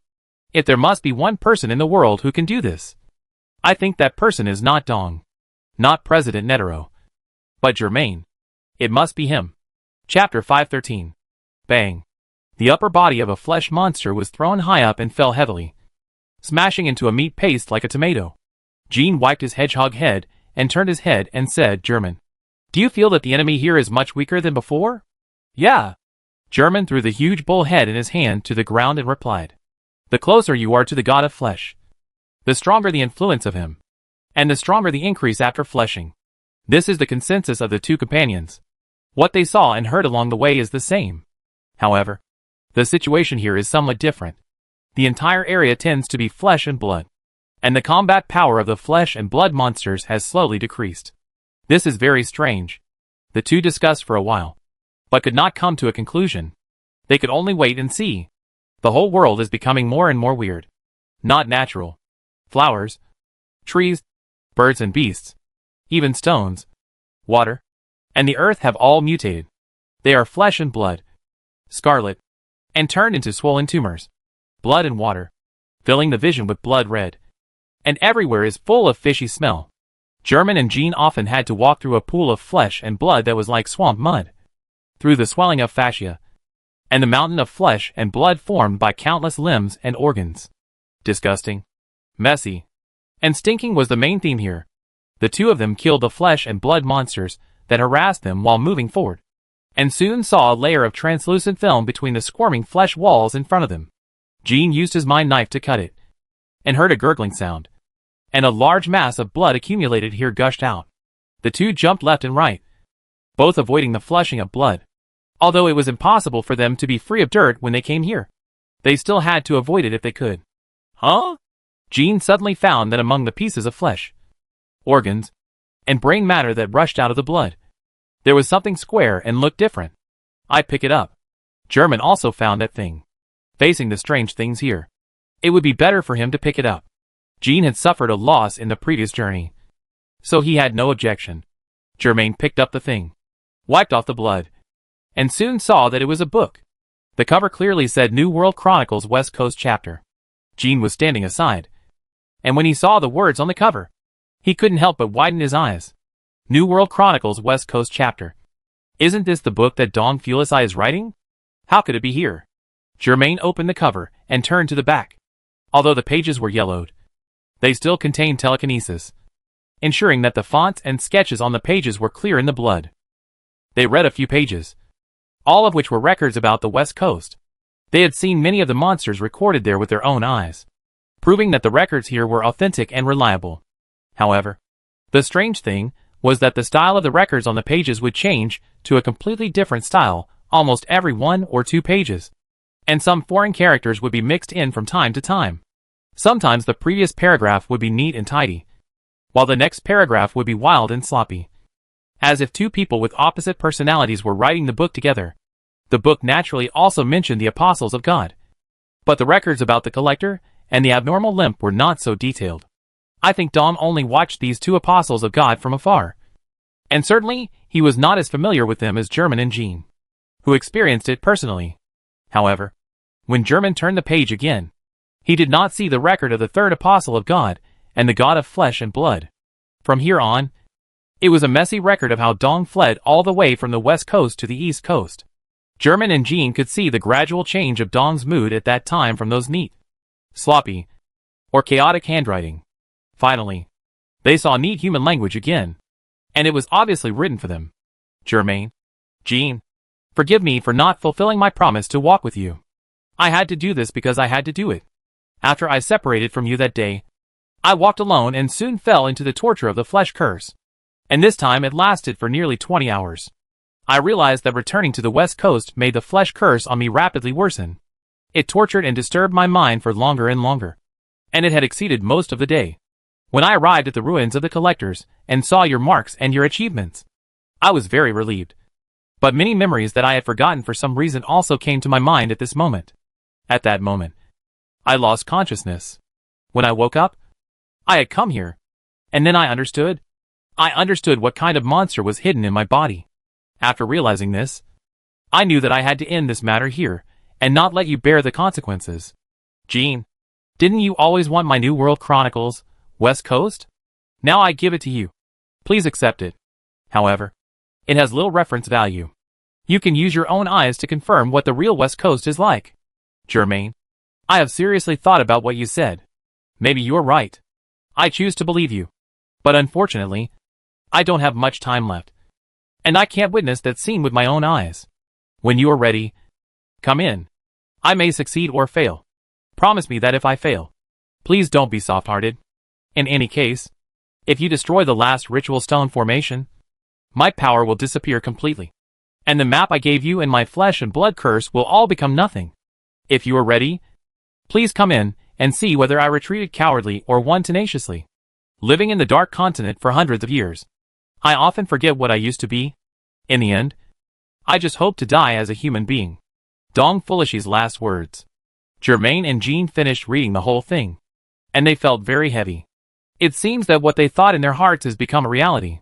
Germain did not give the book to Jean, mainly because there might be remnants of the flesh curse on it, and he had to keep it. Jean expressed his understanding, and then asked, "Do you think Dong succeeded? Did he regain his dignity as a human being?" "I don't know." Germain put away the New World Chronicle, West Coast. "Let's go in and take a look." "Yes." The two walked into the moist and warm flesh corridor, stepped on the soft and swollen flesh, and soon walked into a spacious space. Here they saw piles of corpses of flesh monsters, each in pieces, with broken limbs and arms hanging all over the ground. Among the remains of many flesh monsters, there was a bloody skeleton sitting on the ground, with its left leg bent, its kneecap facing the sky, and its right leg flat. This was clearly a human body.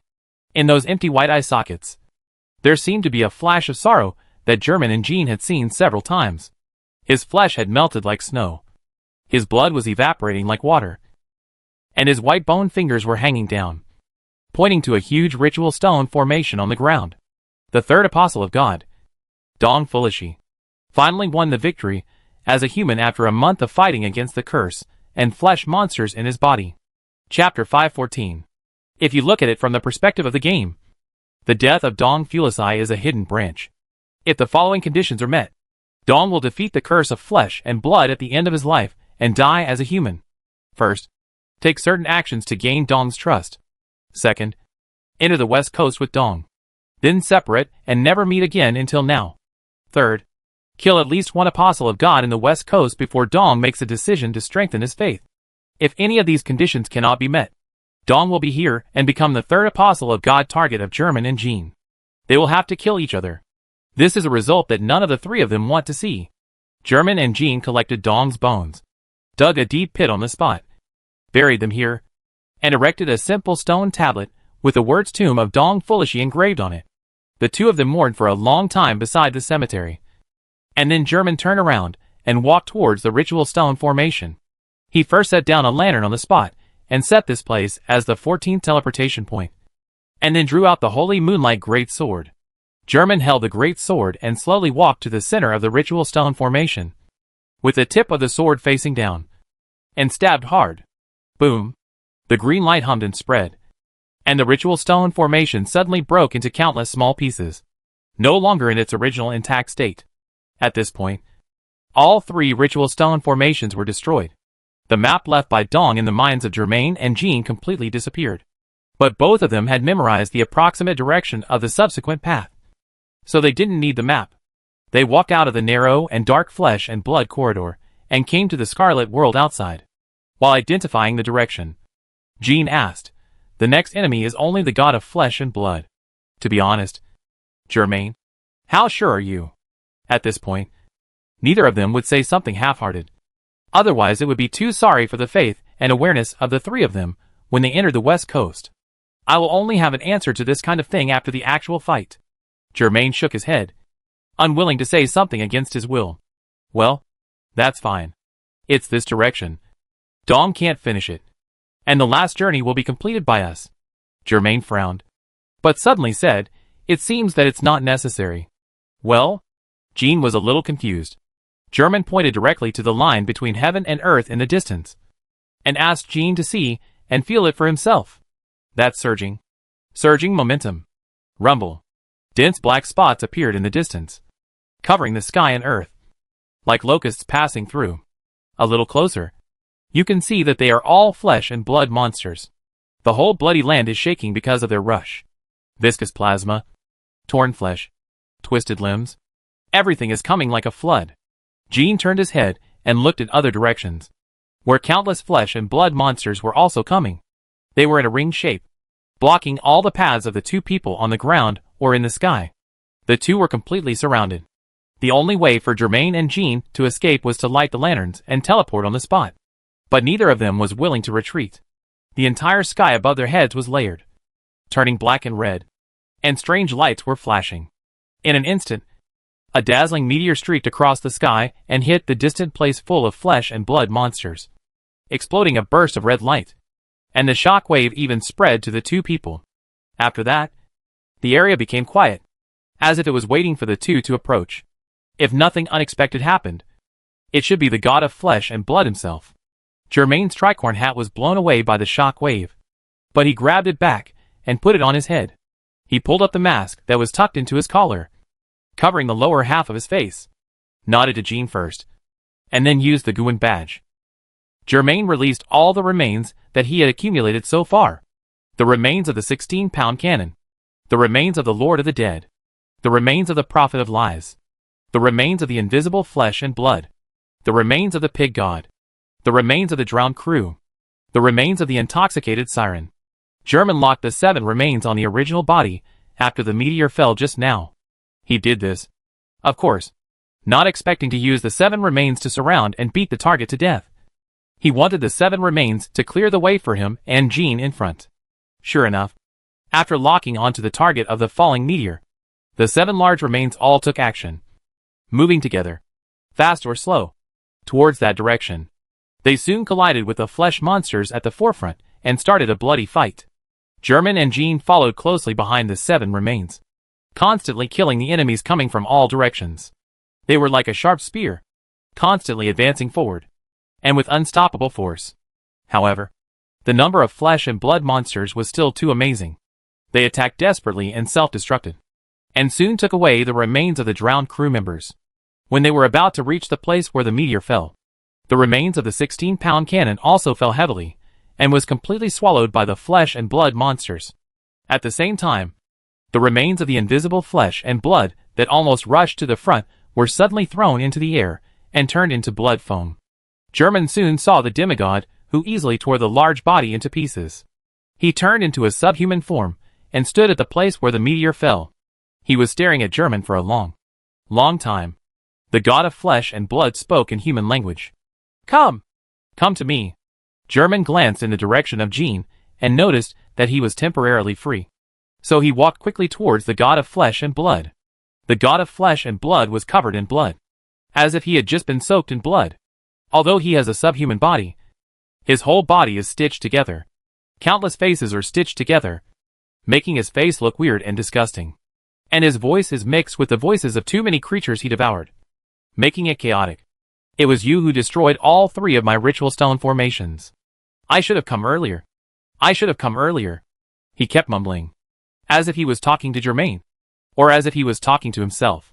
Suddenly, his eyes glowed red, and evil thoughts rushed to his face. Even Germain frowned, and his whole body tensed up. Whose apostle are you? Gu Yuan? He injured me severely, and the price was his death. If he resurrected on the East Coast, I would not have known about it. I would not have given him a chance to resurrect. Deep Sea? No. He has never taken any major actions. Even in the battle between Gu Yuan and me, he did almost nothing. Darkness? Is it him? It is only him. He has been hiding behind the wall, and no one knows what he is thinking. German was finally able to confirm that he was talking to himself, because he did not give German a chance to answer. Puff, puff. His left hand bulged into a ball of flesh, which suddenly opened, revealing the fine barbed teeth in his mouth. His right hand ejected a red spear, which looked extremely sharp. The flesh walked towards German. Chapter 515.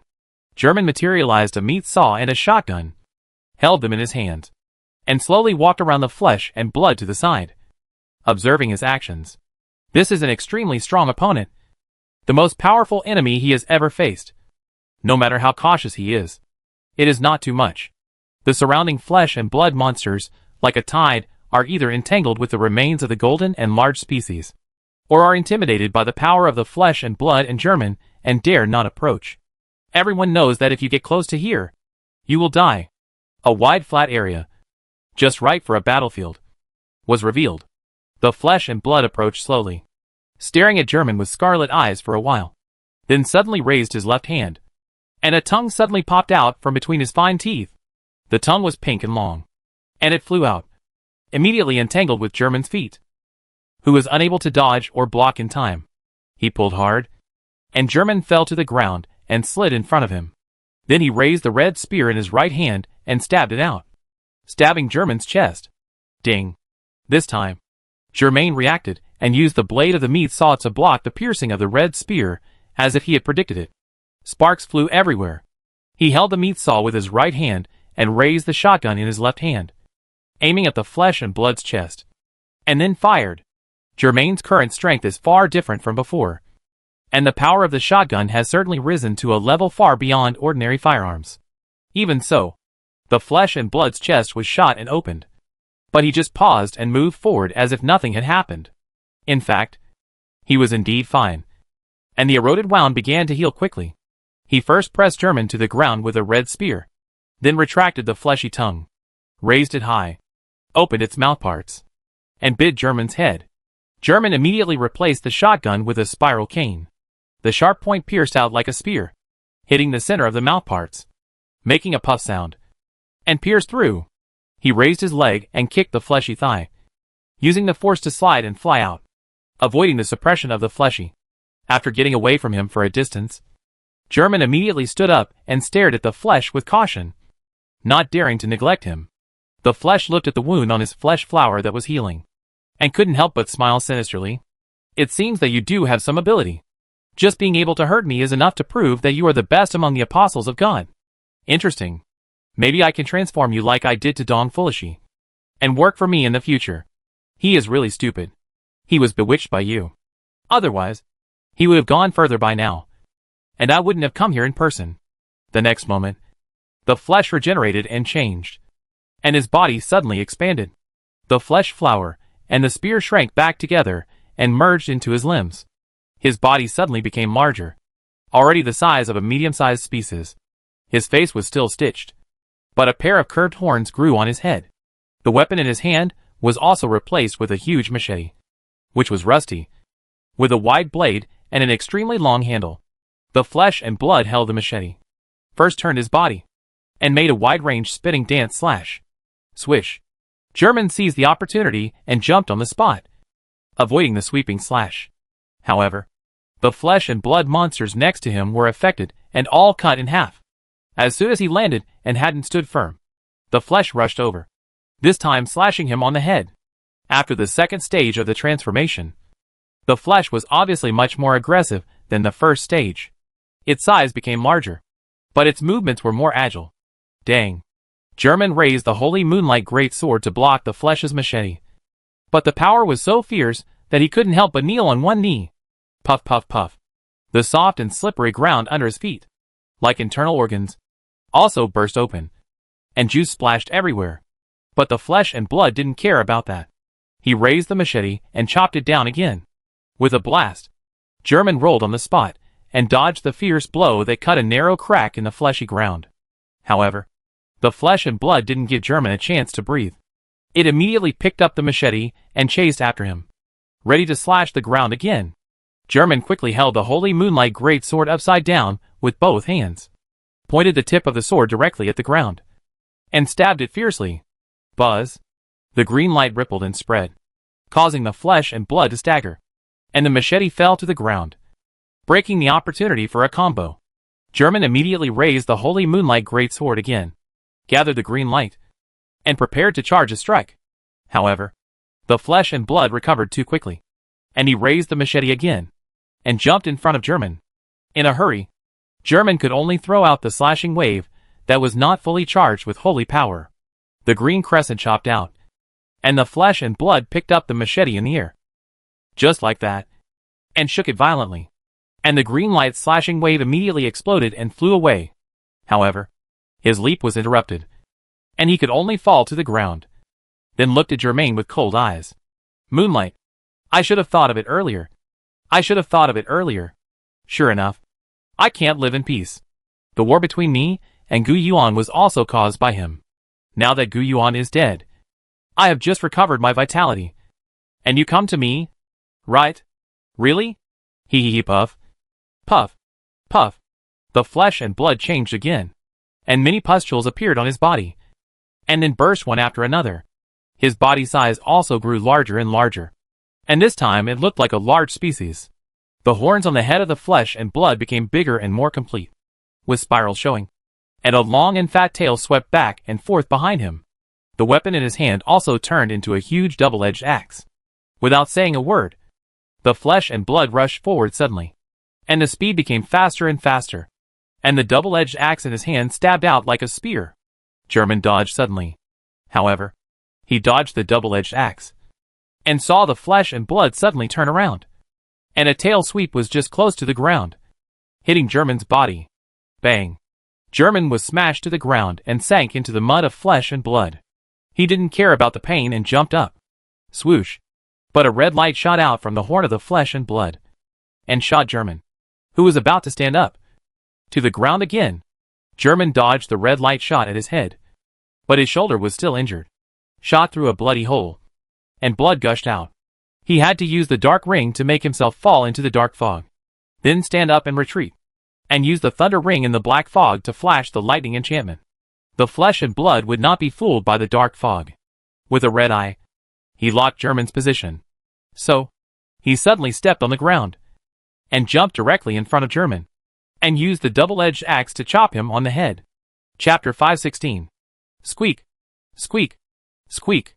Lightning flashed in the dark mist, and Germain swung his thunder hammer and swept it over, hitting the double-edged axe blade of flesh and blood. Dang! Another explosion and sparks flew. The size difference between Germain and flesh and blood made this instantaneous confrontation look like Germain was being crushed by a mountain. However, Germain managed to withstand the heavy blow of flesh and blood, and summoned a thunder dragon through the clash of weapons. The thunder dragon roared and spun around, twisting and entwining itself around its flesh and blood, becoming tighter and tighter, while emitting lightning recklessly. Zzz. Lightning flashed like new branches sprouting, and covered the place like a spider web. For a moment, the blood-red world was as bright as day. Ah! The flesh and blood shouted, and the thunder dragon on his body and German were blown away. Countless flesh and blood lands exploded together, and the smell of burning caused by thunder spread with a thick smoke. German was blown away and smashed more than 20 flesh and blood monsters in a row before he barely stopped. He immediately jumped up again, stepping on the blood and mud, trying to rush back to the battlefield. But he stopped after only a few steps. Wait! Wait! Not so fast! Not so fast! Stop! Stop! Germain ignored the flesh monsters around him, who dared not approach, adjusted his breathing on the spot, and gradually calmed down. He almost fell into the rhythm of the flesh, and the fight with the flesh became faster and faster. The result of this can be imagined. The flesh roared, shaking away everything around it. It had already dragged the double-edged axe, ready to teach Germain, who was flying close, a lesson. Unexpectedly, German stopped where he was, rested for a while, and then walked slowly towards him. This guy actually. That's right. It's normal for him to be so calm to force him into this state. Blood and flesh sneered, picked up the double-edged axe, and walked forward. He saw German bending his bow and shooting several black arrows. Swish, swish, swish. Blood and flesh were not in a hurry, using the double-edged axe and the sweeping tail at the same time. And with a few clangs, All the black arrows were swept away. German was not surprised to see that the red bow and the black arrows were ineffective. Instead, he took advantage of this opportunity to use the creeping of the free cripple. After consuming the greedy antler helmet, the flesh and blood's abdominal cavity stirred. Suddenly, with a puff, a tentacle claw ripped open his belly and shot out. The flesh and blood paused in pain, looked down, and saw that he was bleeding profusely. His limbs became numb again. A branding spell appeared, which was obviously bleeding and poisoning. But he sneered, grabbed the tentacle, and pulled it out of the abdominal cavity with a fierce pull, bringing out a large amount of blood. The flesh and blood didn't care. He raised his head, opened his mouth wide, threw the tentacle into his mouth full of sharp teeth, and chewed it. For a while, juice splashed everywhere. The wounds inside and outside his abdomen were also healing. The flesh and blood ignored the wounds and chopped the double-edged axe in the air. And several scarlet axe blades appeared. They paused for a moment, and then they all swept towards German. German turned over several times to dodge and avoided all the axe blades. Buzz! A strange sound came. He turned his head and saw a red light in the direction of the flesh and blood. A ball of energy accumulated at the horn of the flesh and blood, and the dark red light around it all collapsed and fell into it as if it was caught in a whirlwind. Seeing that the dark red light ball was getting bigger and bigger, almost 1/3 of the size of the current large species of the flesh and blood, German knew that he couldn't let this attack hit him directly. He immediately used the collector's head, consumed the dark ring, and summoned the cabinet of curiosities containing the skull. The cabinet of curiosities suddenly grew larger, and the skull inside opened its mouth and bit the left arm of the flesh and blood, and was about to swallow it up. Flesh looked down, but smiled contemptuously, and stabbed with the handle of the double-edged axe in his right hand, smashing the cabinet of curiosities and the skull immediately. However, German also took advantage of the moment when Flesh relaxed his vigilance, and used the creeping of the freak limp again, consuming the illusion of lightness. A claw of a creeping tentacle suddenly broke out of Flesh's head, and chopped off another horn. This caught Flesh off guard, and the red light ball immediately lost its stable balance and exploded directly on top of his head. Boom! The explosion seemed to devour the world, and the shockwave sent German, Jean, the remains, and the flesh monster flying out at once. German didn't know how far he flew before he fell to the ground, and rolled for an unknown number of times before he stopped with many flesh monsters as his back. The ear cavity was full of buzzing, and for a moment, he couldn't hear anything around him, but he could see a rather scary huge crater in front of him, just like an asteroid had just hit the Earth. Amid the billowing smoke and boiling flames, a large flesh and blood monster walked out with its body charred. He swept his eyes, and all the flesh and blood monsters that were targeted fell to the ground. Even Jean, who had just stood up, gritted his teeth and turned his head away, unable to look at him. Fear was planted in the hearts of every creature that he swept past, until he and German looked into each other's eyes. It seems that you have quite a lot of strange abilities, but that's all. I know what he's thinking. He wants to use me as a stepping stone for you to become a demigod, a sacrifice for the promotion ceremony. But he looks down on me too much. Who do you think I am? Rumble. Red light appeared in the dark sky, and the sound of thunder shook the earth. The flesh and blood stretched out its hands, and the entire large body slowly changed from charred black to dark red, then to red, and finally to bright white, and the outline could not be seen at all. For a moment, all the flesh and blood monsters around screamed. Pieces of flesh were peeled off from their bodies piece by piece, and blood fell from their bodies drop by drop. They suffered the pain of being tortured. But all the flesh and blood, all the negative emotions, became nutrients for the god of flesh and blood. Puff, puff, puff. The world changed suddenly, and countless flesh and blood flew towards the bright white figure, constantly merging into it and fusing. The bright white figure quickly turned into a beam of light, reaching the sky. After a long time, a thunderous explosion sounded. Boom! Jean was half kneeling on the ground, sweating profusely.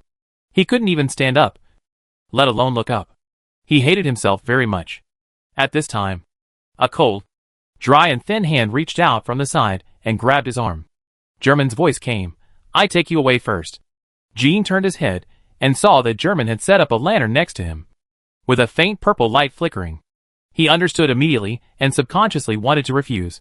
But in the end, he frowned and fell silent. Jean knew that he would only be a burden if he stayed here. Germain said nothing more. Consumed 3 teleportation lanterns. And immediately started the teleportation. In a moment, Jean saw the scene change. All the oppression disappeared. And his body gradually regained control.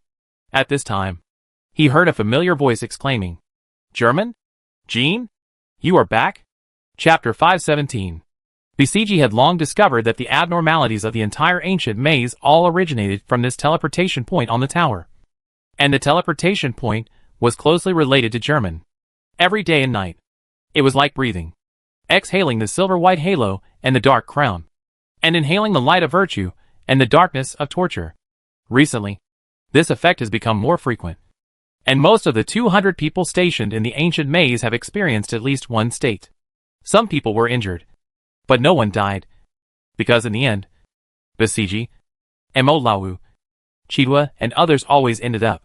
Today, the teleportation point of the tower was particularly abnormal. Almost everyone, regardless of whether they had telepathic abilities or not, could feel the rhythmic fluctuations coming from it.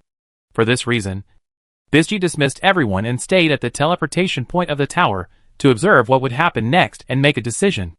As a result, she happened to see the scene of German and Jean teleporting back. Basiji saw that both of them were injured, and couldn't help but approach nervously and asked, "What happened?" German didn't mean to hide it, and briefly explained the current situation in a few words. Finally, he said, "Biscuit, I leave Jin's injury to you. I have to go back." He turned around and was about to use the teleportation point to return to the battlefield. Biscuit had no time to digest the death of Dong Fulisai and the reality of the god of flesh and blood, and was shocked by German's actions, and quickly reached out to grab him. "Are you crazy? You still want to go back? You have no helpers. Dong is dead. Jean is seriously injured, and my strength is not as good as Jean. I have to go back." German interrupted Biscuit, moved Biscuit's hand away, and said solemnly, "This may be the best time to defeat the god of flesh and blood. If we miss it, we may never have another chance. Biscuit, I can't gamble, because we may only have one chance. If you don't seize the only chance, everything will end. Why do places like Meteor Street and the Untouchables district appear in the 6 continents? Because most of the resources in the 6 continents have been explored. Most of them are controlled by countries, groups, and some are even concentrated in the hands of individuals. Then the final result, of course, is like raising a goo. The big guy wants to take more from another big guy, while squeezing the small guy. In an oppressive environment, garbage bins like Meteor Street and the Untouchables district will be born. This is to make a concept deeply rooted.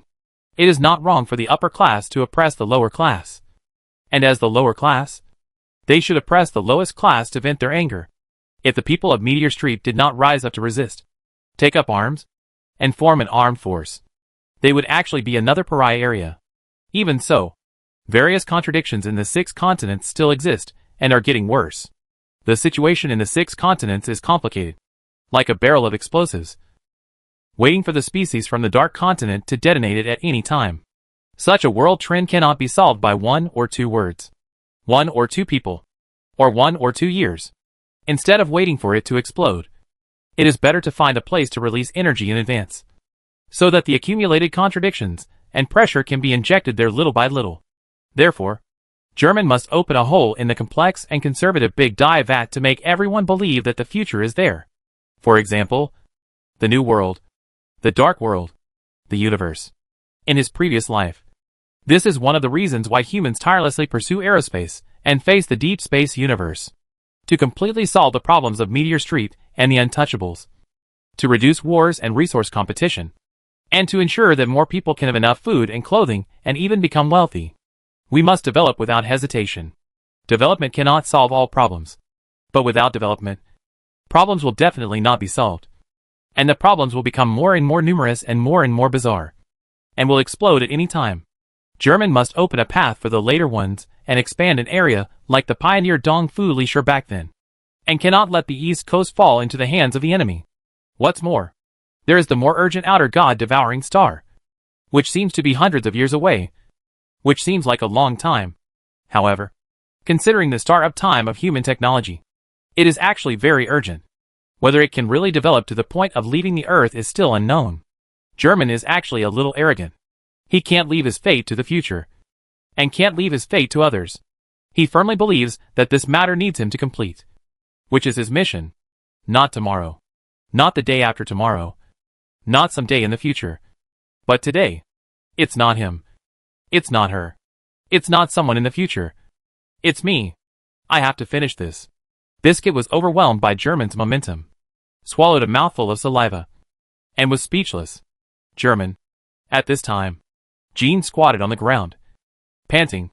I asked you before if you were sure, and you said that you would know after the actual fight. Now, you have actually fought. I want to ask you again. Are you sure? German answered without hesitation, yes. Jean lowered his head and was silent for a while, then raised his head and laughed. At this moment, his head suddenly burst into light, revealing a silver halo. Okay. Then we stay here and wait for you to come back. Germain glanced at the halo on Jin's head, nodded, turned around and activated the teleportation lantern, and held the messenger kid's hand.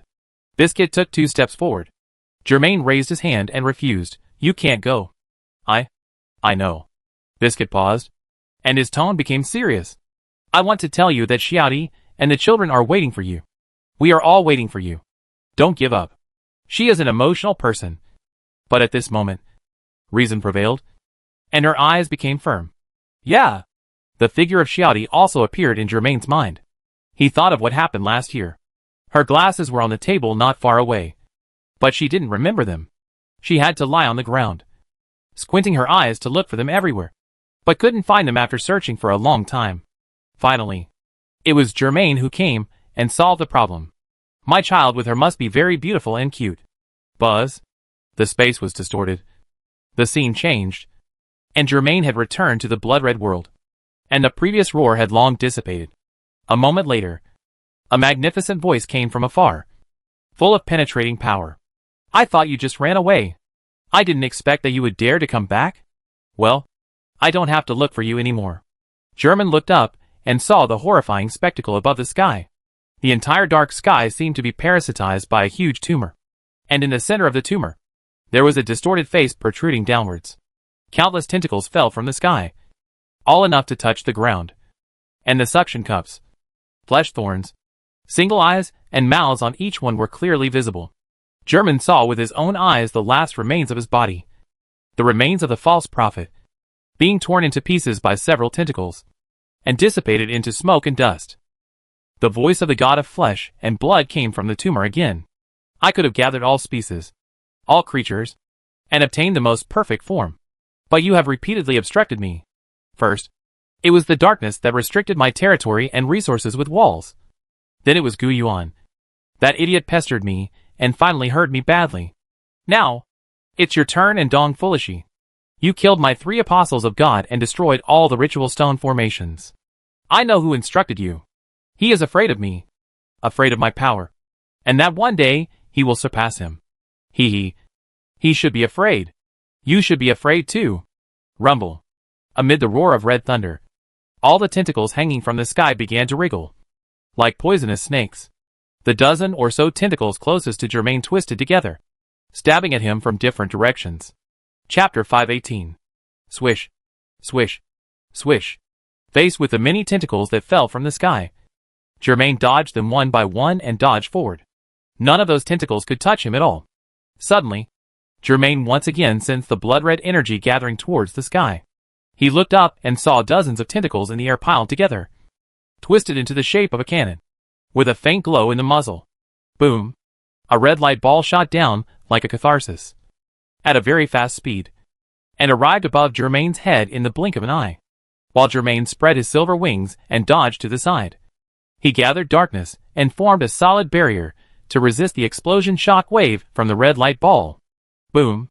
The red ball fell to the ground and spread out. The black barrier only lasted for 2 seconds before being destroyed.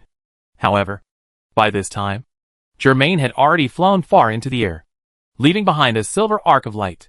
The twisted cannon loosened into many tentacles, which swayed in the clouds and swung towards Germain like a whip. Germain spiraled through the gaps between the tentacles, climbed up again, and was about to penetrate the dark red clouds. But there was a muffled sound in the dark red clouds. And suddenly a huge, ferocious rat head came out from it, shaking its beard, and biting German with its big front teeth. Ah ah ah! The rat head roared. German looked closely, and could see that this rat head was a fusion of the flesh and blood of many different creatures, which looked really scary. He first flashed a silver light, and dodged the rat head's front teeth, then raised the holy moonlight great sword in his hand, and threw out two intersecting crescent/waves. Swish swish. The rat's head was huge, and the two crossed. Unpowered slashes only left two scars on its left eye, causing it to howl in pain. However, other flesh and blood soon surged up to fill and heal the crossed scars. Or, even if they didn't heal, as long as they could be used, flesh and blood creatures didn't have such high demands. German ignored it and took advantage of this opportunity to penetrate into the scarlet cloud, and then saw the dense, pulsating blood vessels that filled his field of vision. They were all red, and they were constantly transporting liquid that looked black on the outside through the pipes. There were also some swimming flesh balls, with tentacles swinging under them, looking like jellyfish. They would stay in one blood vessel for a while, and then go to another blood vessel. Buzz buzz buzz. The flesh and blood obviously noticed that he was here, and countless flesh and blood wasps, which were the embodiment of his will, flew over with a buzzing sound. German was walking through the scarlet cloud, but he was surrounded by flesh and blood wasps in front of him, and he did not hesitate and took out the deep sea badge. Rumble. With him as the center, a gust of wind suddenly rolled up, first spreading outward, shaking back all the flesh and blood wasps with their stingers hanging up. Then, the gust of wind suddenly turned, began to spiral, and quickly transformed into a tornado. This scene was like someone holding a stick and stirring up the blood mist in the air, where the whirlwind swept. The red clouds thundered and flashed. Countless pulsating blood vessels were torn apart by the wind, and the flesh and blood jellyfish were torn to pieces. The surrounding flesh and blood were mixed with water droplets and dust, turning into a violent blood rain, falling to the ground. German remained safe and sound in the bloody storm, turning into a silver arrow of light, and continued to move forward, and the tumor parasitic in the sky could be seen with the naked eye. Bang, bang, bang. The tumor, connected, supported, and transported nutrients by countless blood vessels, actually beat like a heart. It was uneven all over, and on each bulging sphere there was a creature's painful and twisted face, which looked as disgusting as a mass of lymphatic meat. The clouds were stirred by the wind, and the flesh and blood turned into raindrops and fell off. The originally dark red clouds actually became somewhat clear, and the moonlight could be seen faintly. The distant voice from the tumor reverberated throughout the blood-red world. The power of the deep sea. You actually got involved. You are all targeting me, not allowing me to become a perfect creature. If you don't let me get what I want, I won't let you get what you want. The tumor suddenly swelled, and it became twice as big as before in one breath, and an ugly face emerged from it. All of a sudden, countless blood foam floating in the air turned around and shot towards Germain like blood arrows. German was not in a hurry, holding the holy moonlight greatsword upside down, and even though the blood arrows were coming, he focused on accumulating power. All those blood arrows hit the black wall that suddenly appeared. The 6 walls covered German man like a black coffin. Puff puff puff. The blood arrows failed to penetrate the black coffin, and even failed to remain on the surface of the black coffin. They slid down together, were absorbed by the wind and clouds, and turned into blood rain, and fell to the ground. Crack, crack. The black coffin broke into many fragments, but it was not destroyed. But German man took the initiative to untie it. In his hand was the holy moonlight great sword that was fully charged. He immediately raised it high and swung it towards the direction of the tumor, throwing the most violent crescent slash so far. Boom! The powerful crescent slash rushed towards the tumor. Just as it was about to hit, countless flesh and blood suddenly gathered in front of it, and condensed into 3 huge skulls in an instant. The 3 skulls were all bloody, with tiny pieces of flesh and blood remaining in their eye sockets and between their teeth. They all opened their mouths wide and swallowed the crescent slash wave in sections. Bang bang bang. In an instant, the crescent slash exploded in the mouths of the 3 skulls, and the green light flashed for a moment, making the whole world hazy. German closed his eyes to avoid the strong light, but his perception was maximized to the extreme. He vaguely sensed a strange agitation. When he opened his eyes again, the green light had dissipated. Looking into the distance, he saw that the tumor was agitating more violently. Finally, it made a loud bang. Bang. The entire tumor exploded, and a red light shot out. German immediately became alert, staring at the red light. The red light paused and revealed its original form. The flesh and blood returned to its original form, as if it had returned to its original state. But this time, its limbs and torso seemed a little uncoordinated. There is a pair of horns on the head, but one faces forward and the other faces backward. Not symmetrical. More than a dozen eyes grow densely on the stitched face, each looking in different directions, also appearing quite chaotic, without any pattern. Among the sharp teeth in the big mouth, there is one protruding like a tiger tooth, and it actually pierces directly into the flesh of the chin. The whole body is red. Some places are covered with scales. Some places are inlaid with bones. And some places are swollen tumors. German frowned. The flesh and blood was very satisfied with his attitude. Is it strange? This is only the first step in my evolution to a perfect creature. If it weren't for you bastards messing around, I would have already entered the second and third steps. He raised his finger and pointed his sharp nails at German. German heard a buzzing in his ears, and his whole body suddenly stiffened. He was actually fixed in midair and couldn't move. At the same time, many tumors grew on his body, and bulging blood vessels stood up, constantly twisting and destroying his body. Chapter 519. Flesh Curse. It is a flesh curse. Although Germain could not move his body, he still had the ability to think. He immediately understood that he had encountered the same curse as Dong Fulishi. Sure enough, he heard the new form of flesh and blood saying to him, "Take it slow. Take it slow. And enjoy the process slowly. It will gradually change you." Hee hee. Hee hee. Germain began to have auditory hallucinations. He heard countless weird laughter, as if they all lived in his brain. He was in constant pain, but he felt strangely refreshed, as if the pain could bring him joy. Flesh and blood showed a grim smile, but the smile froze the next moment. Boom! The wind that had been stirring for a long time actually swept away a large cloud above them, revealing the dark night. A full moon filled the sky. German's auditory hallucinations and pain quickly disappeared, and the swollen tumors and twisted patterns were fading, gradually returning to their original appearance. How could it be?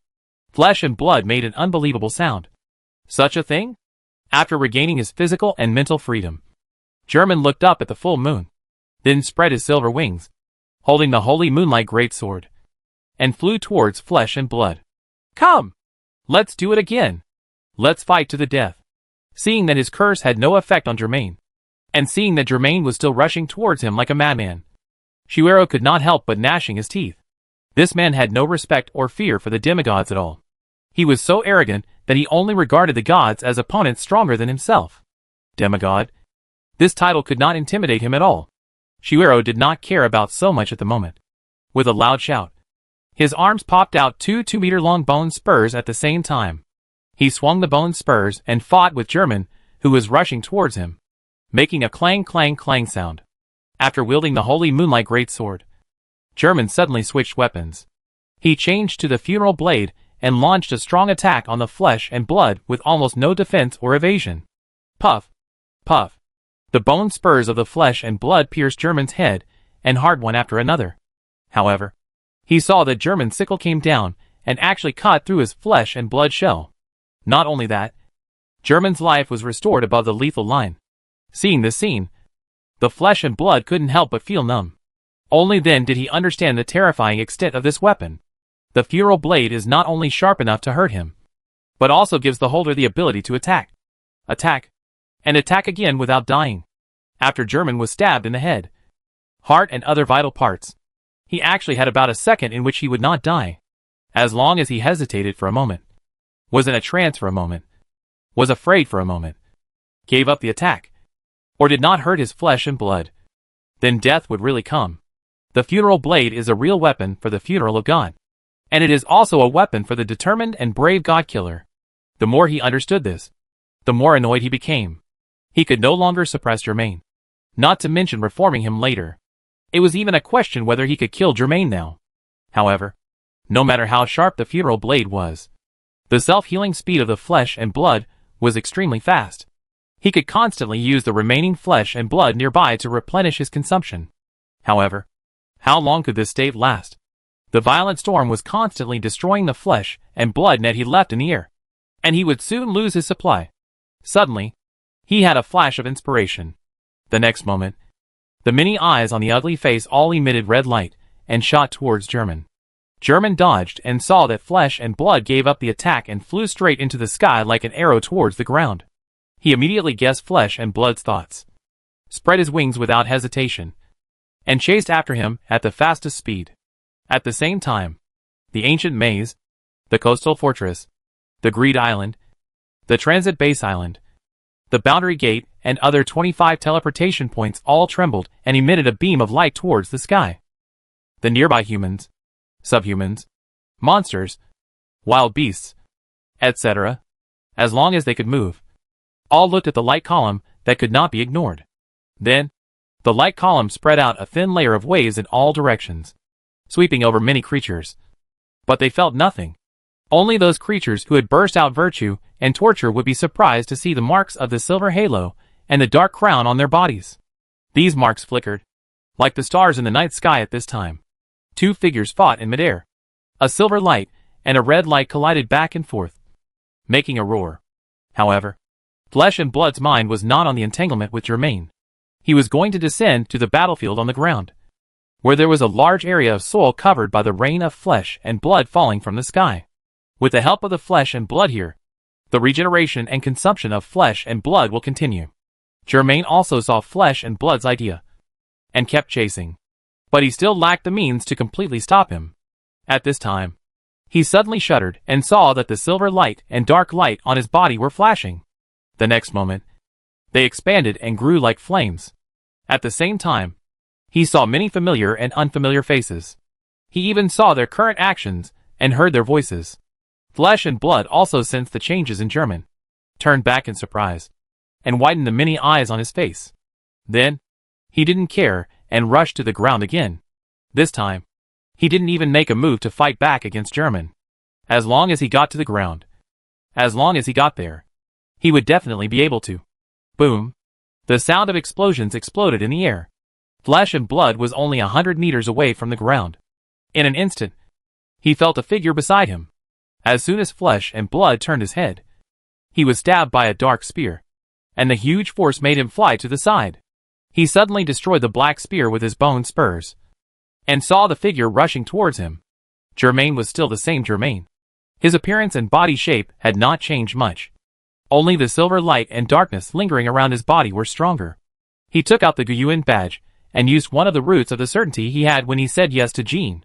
Flesh and Blood has the ability to repair, and so itself with the flesh and blood of other creatures. Then, it is unlikely that he failed to repair his body after 1,000 years of fighting with Guyuan. He repaired something that could be hurt by Guyuan. Soul. In this case, the Guyuan badge is likely to be the deadly nemesis of Flesh and Blood. Buzz. Flesh and Blood roared ferociously, and the wound deep in the soul had just scabbed. The death of the 3 apostles of God was equivalent to tearing off the scab in one breath, allowing the horrible wound to weaken his soul again. At this moment, the Guyuan badge once again tore at the wound of his soul, constantly dissolving his soul. German was right. He only had one chance to defeat the god of flesh and blood. If he allowed the soul and body of the god of flesh and blood to recover, and chose a new apostle of God, and occupied the east and west coasts again, German would not have such a good chance a second time. And now, the opportunity was at hand. German raised the funeral blade, and with the power of a demigod, he slashed down with a contemptuous and condescending knife. Boom! The knife touched the flesh and soul of the flesh and blood, causing the flesh and blood to howl uncontrollably. Dark chains emerged, wrapping around his flesh and blood, getting tighter and tighter. A dark crown of thorns was placed on his head, embedding into his bones. His body began to disintegrate uncontrollably. Asymmetrical horns, many compound eyes, a cavity full of sharp teeth, a pair of bone spurs, scales, tumors, dissolved one after another. Human! He stared at Germain with resentment. Human! He was unable to finish his words before his body completely disappeared. There was only a pair of eyes left on the head. And it also lost its expression at this time. Puff. The head wearing the dark crown exploded, shattered, and turned into dust. Chapter 520. German's feet landed on the blood-stained ground, and his silver wings and black robes turned into light spots and disappeared. And the blood-stained funeral blade also disappeared. A stream of scarlet rushed into his body, and a badge appeared in his palm, which was ugly and full of tumors. Flesh badge possesses the ability to flesh most things, whether alive or dead. The target that is fleshed will be controlled by you. He looked at his hunter badge again and found that it had also changed. From the original broken fragments to the complete crescent moon. Hunting badge. There will be no obstacles to teleport between all lanterns. And you can teleport at will. There will be no limit to setting up lanterns. And you can turn your own thoughts into a lantern. Absorb the thoughts of dead prey or all living beings near the lantern for your own use. Whether it is the thoughts of virtue or the thoughts of torture. Treat them equally. German just looked at it casually, not paying attention to these details. He looked around, looked at this messy demigod battlefield, no longer lingered, and walked to the lantern he had left here before. After the 4 messenger ghosts appeared in the purple light, they immediately crawled on the ground, raised their hands high, and looked humble. Germain grabbed the hand of one of the ghosts, looked up at the full moon in the sky for the last time, and started the lantern transmission. The purple light changed and turned into silver light, which enveloped Germain's whole body and took him to disappear in the place where he turned into stardust. Germain returned to the ancient maze tower again. The faint light of the transmission stone formation was still spreading outward, as if it had become a lighthouse that would never go out. As long as he is immortal, the lighthouse will not dim. Germain turned to look at the bronze bell and hammer not far away. The heavy bronze bell and hammer seemed to come alive, shaking a few times and colliding with each other. Dong, dong, dong. The sound of the bronze bell was far away. The creatures in the ancient maze could hear it and heard a special meaning from the bell. Something has changed. Germain walked down the spiral stone staircase slowly. At the bottom, he saw Bisji, who came after hearing the bell, and Jean, who was wrapped like a zonzi. You? Bisji started to speak, but choked when he met Germain's eyes. Don't worry, Germain said to them calmly. I won. Bisji slightly widened his eyes and turned to look at Jean. Then Biscuit and Jean saw German walking past them, as if what he said was not a big deal. Then, Jean was surprised to see himself wrapped in silver light. The pain in his body was subsiding rapidly, and some visible wounds were healing rapidly. Is this the ability to heal? Wait. Biscuit wanted to keep German. We haven't discussed what to say yet. There are many V6 people outside. And Shiotai Na. German stood there, turned around, and whispered, Biscuit, tell them what they want to know. After he said this, he turned around again and walked out of the tower. Biscuit was stunned. After checking his wound, Jean said slowly, Biscuit, don't you understand? We don't need to hide anything anymore. When Germain walked out of the tower, he saw all the people stationed here, coming out from all over the castle one after another, looking at him in doubt. Mo Lawu, Chidwa, Gur, Sugu, Guanchi, Sambika, Menchi, Mirwang, Nobu, Palm, Kate, Nakulu, Shioto, Kurapika, Zatanna, Sela, Kaholshi, Mashaha. 200 people formed a small ocean. But when Germain came over, they all separated and made a wide path. German did not stop, and continued to move forward. He had to move forward.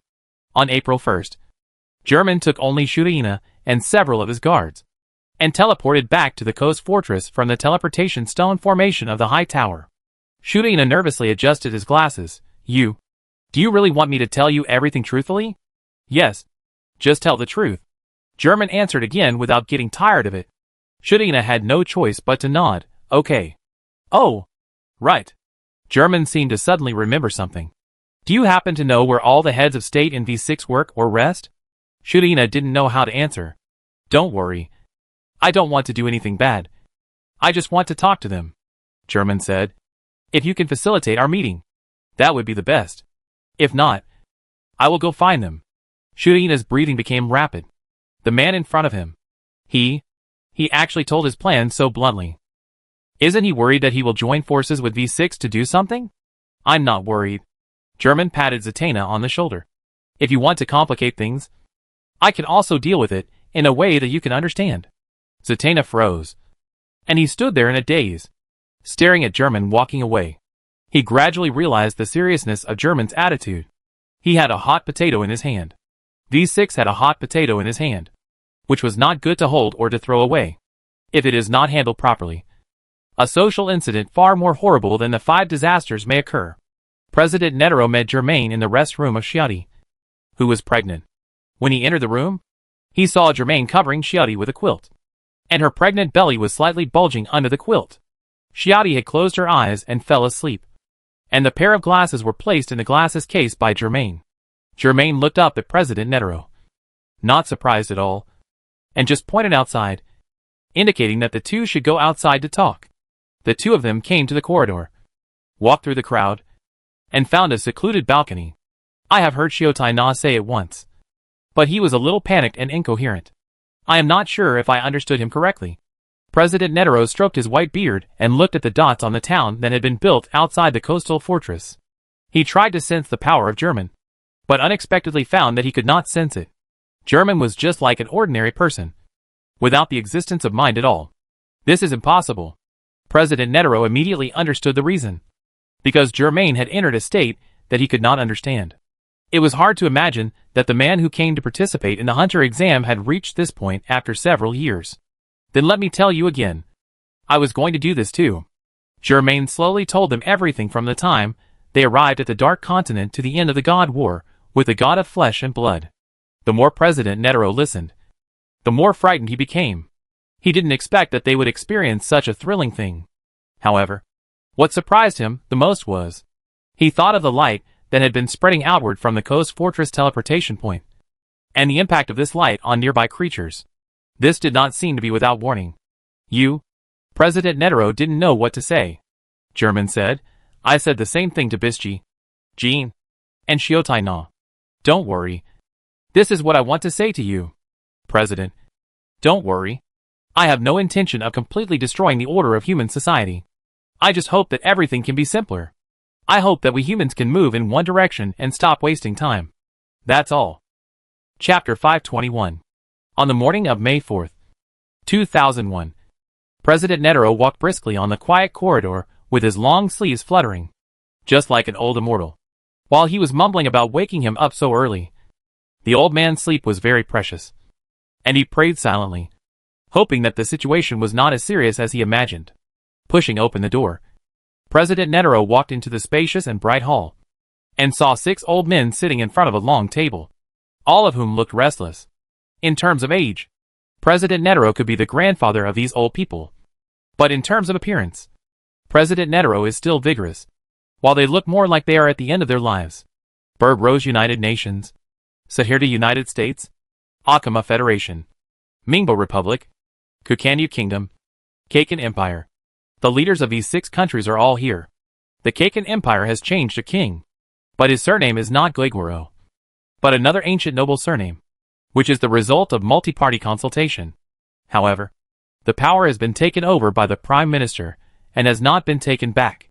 Therefore, under normal circumstances, the Prime Minister of the Kajin Empire Parliament is the leader of the Kajin Empire.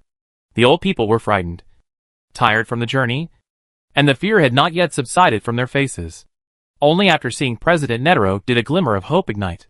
They all got up from the long table, stumbled, and came to President Netero without caring about their image. An old man said, Netero, you have to stop him. You have to convince him. He is completely crazy.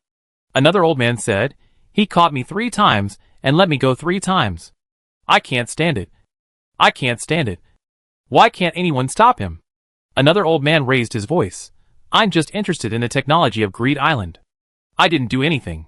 It was all the people sent there who acted on their own. He can't do this to me. Is this the new world?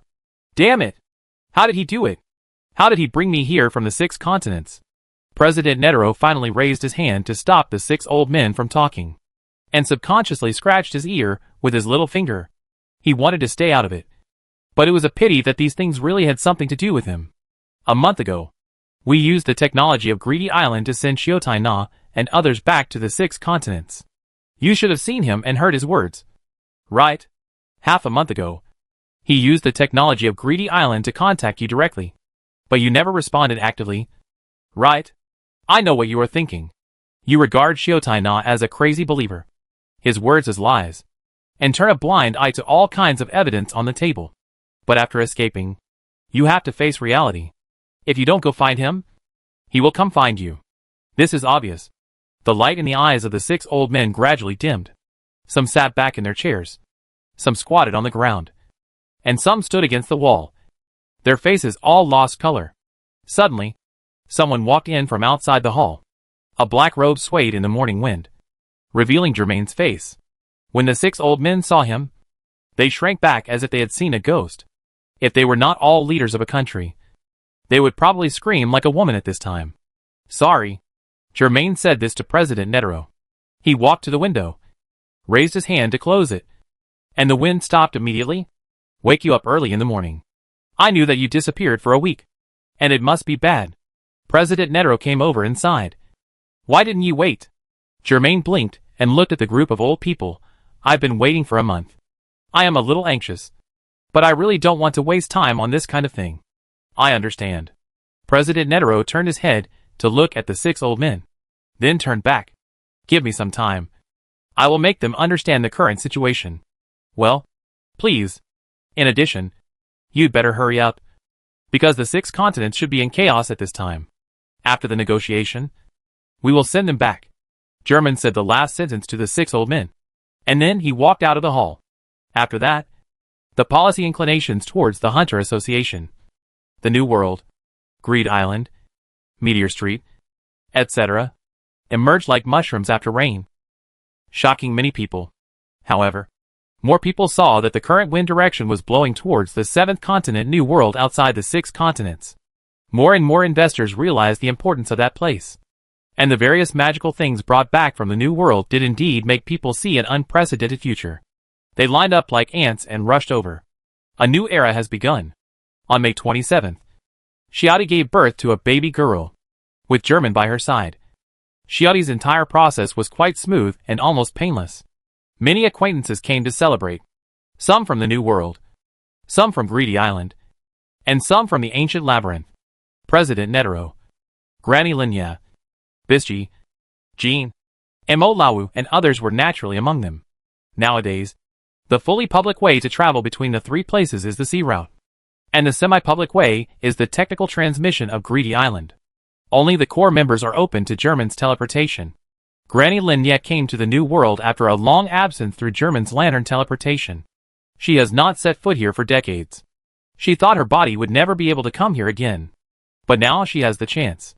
German no longer needs to consume idle lanterns to take people back and forth between various lantern teleportation points, which greatly facilitates the actions of professional hunters, especially the rooster plant hunter Gugu. She has started to plant herbs that cure all diseases in the ancient labyrinth, and has asked German to take her back and forth between the 2 places. Mo Lawu, Nobu and their disciples have to work much harder. They need to maintain an entire route and spend a lot of time at sea. However, the results are also significant. After they replan the route, the time required to travel from the 6 continents to the new continent has been successfully reduced to 1.5 months. In short, all aspects are changing with the passage of time. Princess Hoyt has also changed. Strictly speaking, she is no longer a princess, but everyone is used to calling her that. And she has also brought her family from the 6 continents to settle in the new continent. From this point of view, she will probably never return to the Kajin Empire in this life. So it doesn't matter if she is called a princess here. She has now established a relief organization in the new continent, specializing in helping those poor or seriously ill people at the bottom, which can be regarded as a reputation. When Germain and Shiati's child was born, she came to celebrate, first congratulating Germain and Shiati, and then holding the baby girl in the cradle, looking at her again and again. What a cute child. Princess Wei showed a doting look, as if she was looking at her own child. It is usually hard to tell whether a newborn is beautiful or ugly, but Germain and Shiati's child is a special case. You can tell at a glance that she is beautiful. Have you given her a name? She asked again. Yes, Shiati answered while sitting on the bed, blinking her big eyes. Her face was rosy. And she didn't look like she had just given birth less than an hour ago. She looked at Germain, and gradually she looked like a gentle woman. What's her name? Sharna. Sharna. Princess Oit quietly recited the name. She called her gently again, and saw that the sleeping baby girl's mouth curled up, as if she was smiling. It was incredible.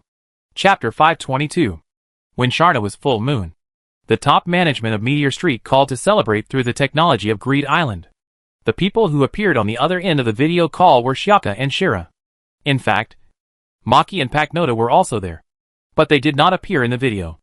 After the usual praise and blessing of Sharna, Shiaka talked about the support that Meteor Street had received recently and expressed his gratitude for it.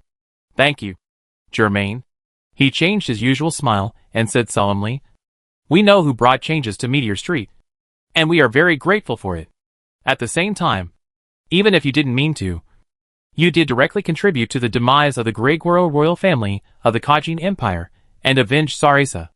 I think if Sarasa, Kuroro and others knew about it, they would also thank you for your help. Shira said the same thing. Today, Meteor Street still has only 3 elders, namely, Knight, Maki and Paknota. They are certainly not simply trying to seize power, but more importantly, they want to make Meteor Street work in the same direction. It is better for them to govern now. Now, with the external loosening, garbage is no longer concentrated in Meteor Street, and they have spent a lot of effort on internal transformation. Meteor Street has undergone significant changes inside and outside. Of course, there is still a big gap from a normal area, but after decades of planning, at least there is hope here. The last words of the night were not only said to Germain on the other side of the video, but also to Maki and Paknota next to him. After hesitating for a long time, Maki and Paknota's thanks were still heard from a place that could not be seen in the video. Germain, thank you. We will never forget your kindness. The knight did not force the two to say anything more. He was honest and sincere to Germain. If we say that we have no hatred for you, it is a hypocritical lie. But we can distinguish between what is public and what is private, especially after becoming the elders of Meteor Street. No matter what, we will support you. Please once again bring blessings to Xiaodi and Sharna on our behalf. We also welcome you to visit Meteor Street. You and Xiaodi will always be the sons of Meteor Street. Germain agreed. Sharna's full moon banquet is unlikely to be low-key, because she is the daughter of Germain and Xiaodi, and there is an endless stream of people coming to give gifts and congratulations. Even the people of Zoldyck family specially went from Kukula Mountain to Greed Island, and then arrived at the new world through teleportation technology. The number of gifts they brought was not large, but each one was quite precious, and the value might be only lower than the 8 beauties of the world. The so-called 8 beauties are the definition derived from the latest greedy dragon crystal, and all of them are rare in the world. But what Germain cares more about is the visitors this time. Zeno, Silva, Illumi and Aluka. Illumi had returned to the 6 continents a few months ago, but he didn't expect to follow Zeno, Silva and others to the new continent this time. After knowing that the Zoldyck family had come, especially Aluka himself, Killua hurried over to meet Aluka. The siblings were talking excitedly. In fact, Aluka has been able to accompany Killua through the online world, but it is always virtual and intangible. Now, the siblings are connected by their fingers, which is obviously more real and warmer. Illumi greeted Germain first, and then stood there like a stake. Zeno and Silva asked Killua what he had done in the new world these days. Just like the elders of a normal family, Killua held Aluka's hand and answered a little nervously. Recently, Gon and I have been following Mr. Gintaro to investigate creatures in the new world. Gintaro? Silva thought for a moment and said, is it the sheep of the zodiac? Yes. That big, round and fat guy. Okay. He is a poacher-hunter who specializes in subduing poachers. I think the knowledge he taught you will be of great benefit to you. Mr. Gintaro did teach Gon and me a lot, especially about circles.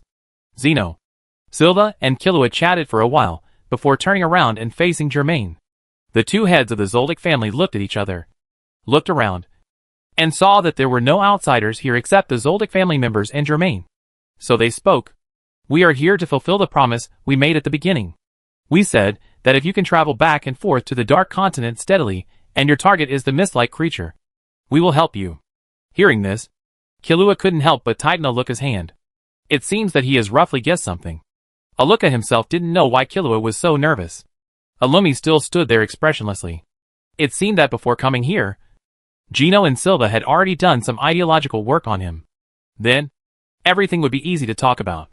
How do you want to help me? Germain didn't agree immediately, but asked back. So Silva shouted outside the house, "Come in."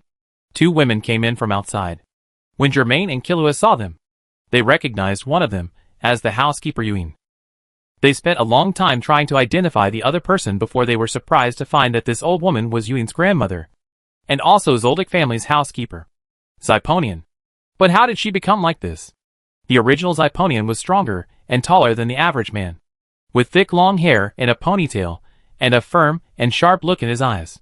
The current Ziponian seemed to have shrunk, tall and thin like a bamboo pole, with almost no hair, wrinkles all over his face, and few teeth left. She looked haggard, with obvious dark circles under her eyes and dry mouth. She was supported by Yuin, and her hands and feet seemed to be not very flexible. The last time German met Zibonian was in August 1999. I didn't expect that more than a year later she would become like this. When Zibonian came in, she didn't salute Zeno, Silva, Alumi, and Kilua as before. Instead, she knelt down to Aluka in an uncharacteristic way. She stammered and uttered a clear sentence after a while. "Please take what you want. Please, have mercy." Ziponian's almost pleading tone made Germain quickly guess the reason. Sure enough, Sheba explained, that day, we let the loyal Ziponian satisfy Aluka's first act of coquetry, and then leave. Our goal is to prevent Aluka from acting coquettishly to the second person during this period, so as to block the uncontrollable wish. Unexpectedly, after this, Ziponian seemed to be crazy and took the initiative to find an opportunity to satisfy Aluka's second act of coquetry. If we hadn't taken her away in time, the third act of coquetry would probably have been completed. After that, she became more and more crazy and her body became weaker and weaker. Now, it's time to end it all. Chapter 523. It is indeed so. Germain was not wrong. Kilua was horrified when he saw Zibonian's miserable state. But he also forced himself to cheer up, turned around and encouraged Aluka beside him. "Go, Aluka." "Yeah." Aluka nodded gently, let go of Kilua's hand, and walked forward, as if he had no feeling about Zibonian's current appearance. She stood there blankly at first, and then Germain and she heard the voice from Nanika together. "Aluka, I want Zibonian's ring fingernail." So, Aluka stretched out his hands to Zibonian and said innocently, "Zibonian, I want your ring fingernail." Zibonian lost the nails of his little finger and middle finger. In the first 2 times, he acted like a spoiled child, and this time it became the nail of his ring finger. She was not displeased at all, but felt as if she had been pardoned. Puff. She immediately burst out with willpower and endurance that this weak body should not have, and pulled out the nail on her ring finger. Zibonian didn't care about the blood on her finger. Just like a knight offering a treasure to her monarch. Half kneeling, raising her hands above her head, she presented the nail on her ring finger to Aluka. After Aluka got the nail on her ring finger, it quickly disappeared in Aluka's palm. Germain keenly sensed where it went. The dark space. Then, he and Aluka heard the voice from Nanika. "Aluka, switch places with me." The next moment, there was a chill in the room, and Aluka's eyes became completely dark, without any fluctuations. This was Nanika who coexisted with Aluka. It was the first time for Germain to see Nanika, but Nanika had seen Germain many times through Aluka's perspective, and she nodded gently to Germain. Ziponian fell to the ground as if relieved, and let her granddaughter Yuin stop her bleeding and bandage her. Zeno, Sheba and Elmi had all seen Nanika, and more than once, but they looked very nervous, because Nanika seemed to be able to fulfill any wish. But the way she fulfilled the wish was often unexpected. This is probably related to the cognition of Aluka and Nanika herself. Make a wish for money, and she will directly transmit a large amount of money that is closest to you and meets the amount. However, you have to solve all the subsequent problems caused by this. If you wish for a person, then the person who comes to you may not be complete or alive. If you wish to kill someone, you may involve a large number of people just to completely kill the corresponding target. At the same time, because of these subsequent problems, the coquetry proposed by Aluka later will become more difficult, which can be said to be completely unreasonable. Make a wish, Silva said to Kilua. Ask for your favorite chocolate candy, so that the subsequent coquetry should be mild. Kilua has his own ideas, But he is not sure. So he looks at Germain. Germain understood and nodded. Killua was encouraged. Took a deep breath. And then walked to Nanaga, whose pupils were completely black. Nanaga, please heal Xiphonian's body. Most people present were shocked when this was said. Especially Xiphonian herself. She had barely recovered her spirits and immediately said, Master Killua, there is no need to waste your wishes on me. I can recover in a short time. What she was actually worried about was that once a wish like curing her body was made, the three coquettish acts behind it would become very difficult. The other members of the Zoldyck family thought the same, and were about to stop him, when they heard Nanaga had already agreed. Okay, Nanaga said innocently, and slowly walked to Xiphonian's side. At this point, Xiphonian could only sigh and let Nanaga grab her hand and give her treatment. After a burst of light, not only did Xiphonian's fingernails grow back, but her weak body also recovered, and her originally dry skin became rosy again.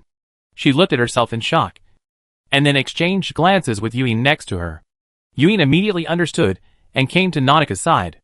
Nanaka's dark eyes faded, and she became Aluka again. Yuen came to her immediately so that Aluka could see her at first sight, and then the object of her coquetry would naturally become her. As a housekeeper, how could she let the members of the Zoldyck family bear the cost? Unexpectedly, Aluka didn't even look at Yuen. He first looked at Germain with his fingers in his mouth, then turned his head away, his eyes shining. She was looking at Ilmi, as if playing a prank. Aluka walked towards Ilmi. Ilmi frowned, but there was nothing he could do now. He just thought it was for Killua, because he was Killua's favorite brother. He was expecting some kind of spoiled behavior, but he unexpectedly heard Aluka say to him, Ilmi, touch my head. Ilmi's eyes widened slightly, and at the same time, the other Zoldyck family members in the room also widened their eyes. To treat Xiphonian, just pat the head is enough? Or are there two more cruel tricks? Ilmi couldn't understand it. She first looked at her big hand, then covered it on Aluka's head with discomfort, and then quickly moved away. Aluka smiled sweetly, made a face at Ilmi, and stuck out her tongue. This is a prank that Nanaka and I played on you. She didn't ask for the other two tricks, and just turned around, which surprised Ilmi. After that, she walked back to Killua. But before she got close to him, her legs went weak, and she was about to fall to the ground. Killua seemed to have foreseen it, and immediately reached out to hug her. Everyone saw that Aluka had closed his eyes, and fell asleep in Killua's arms. What's going on? Silva frowned and asked. He knew Killua must know the inside story. Killua gently stroked the back of Aluka's head, and explained without surprise. Nanaka is not good at repairing, so she needs to personally contact the target, and repairing is too physically demanding for them, so they will fall asleep immediately after the wish is fulfilled. In addition, if you make a wish for repair, they will only ask for a spoiled child, and this spoiled child will be easy to complete at a low cost. Aluka and Nanaka are not the monsters you imagine. They are just sincerely helping kind people, and cursing those greedy people. Aluka and I don't want Nanaka to leave. She is already my sister. Even if she wants to leave, it must be Nanaka's own wish. Killua has made up his mind to protect Aluka and Nanaka, his two sisters. This is the most important reason why he trained hard with major professional hunters in the New World. He will never let go. Chapter 524. Zeno hunched over, stroked his long beard, and said, Killua, you must understand that even so, Nanaga is dangerous. That's not her fault. It's the fault of those greedy people who only know how to take and don't know how to give back. Killua was very emotional. Aluka moved in his arms, as if she was frightened by his voice in her deep sleep. But fortunately, she didn't open her eyes. Killua touched Aluka's head again in comfort, showing a distressed expression. Maybe it's just as you said, Zeno said. But the world is not short of greedy people with ulterior motives, and this kind of thing is inevitable. If so, I will protect them, Killua said softly and firmly. Zeno pursed his lips, put his hands behind his back, and didn't know what to say. At this time, Ilmi spoke, still as cold as before, with no fluctuation in tone. You protect them? How do you protect them?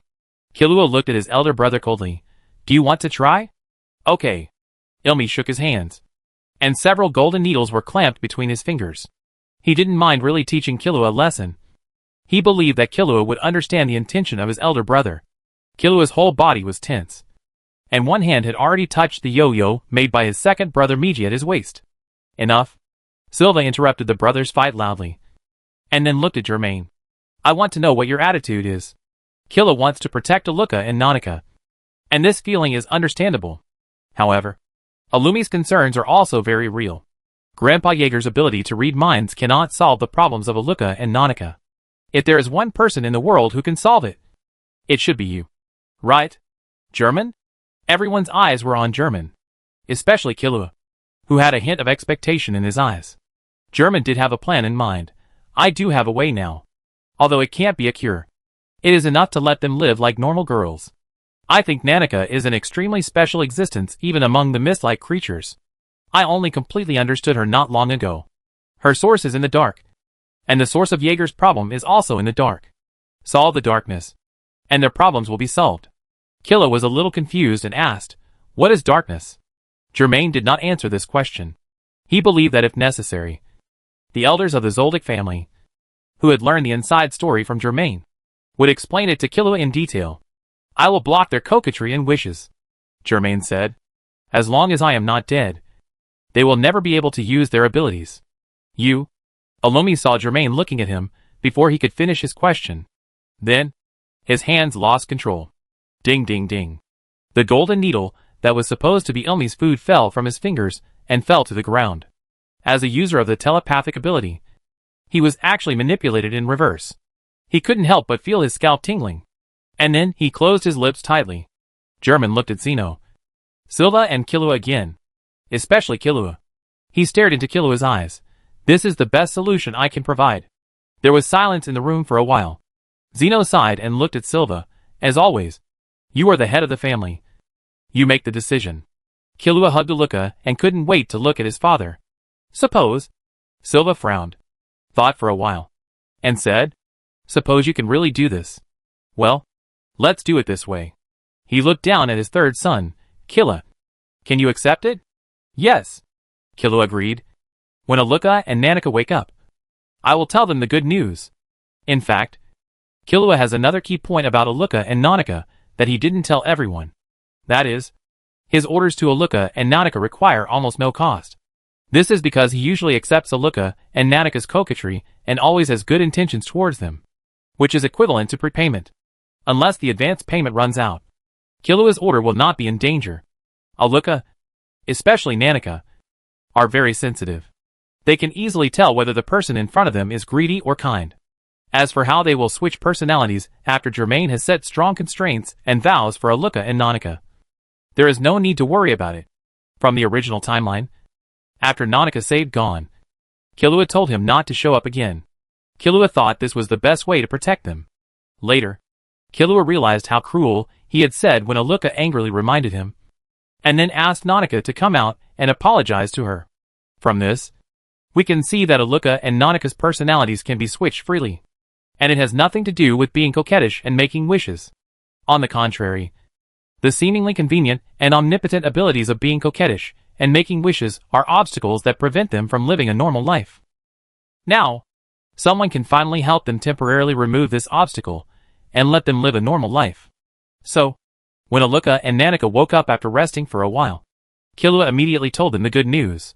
Both sisters were very happy because it meant that they could really accompany their favorite Killua, and nothing could hinder them anymore. Aluka and Nanika quickly agreed to this. That day, Germain set his restrictions and oaths for Aluka and Nanika, leaving the marks of halo and crown on them. After everything was over, Aluka and Nanika's coquetry and wishes were indeed suppressed by Germain.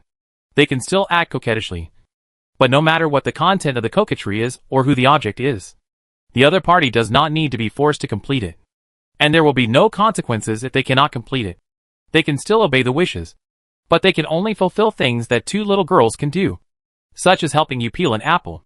Killua, Aluka and Nanika, brother and sister, sincerely thank Germain, and from now on, this is the life they have always dreamed of. Finally, Gino and Sheba asked Germain when they would go to the Dark Continent and the Mist Creatures. Their promise was still valid. Soon, Germain replied, but I'm afraid you can't go with me. I have a premonition of the danger of the last journey.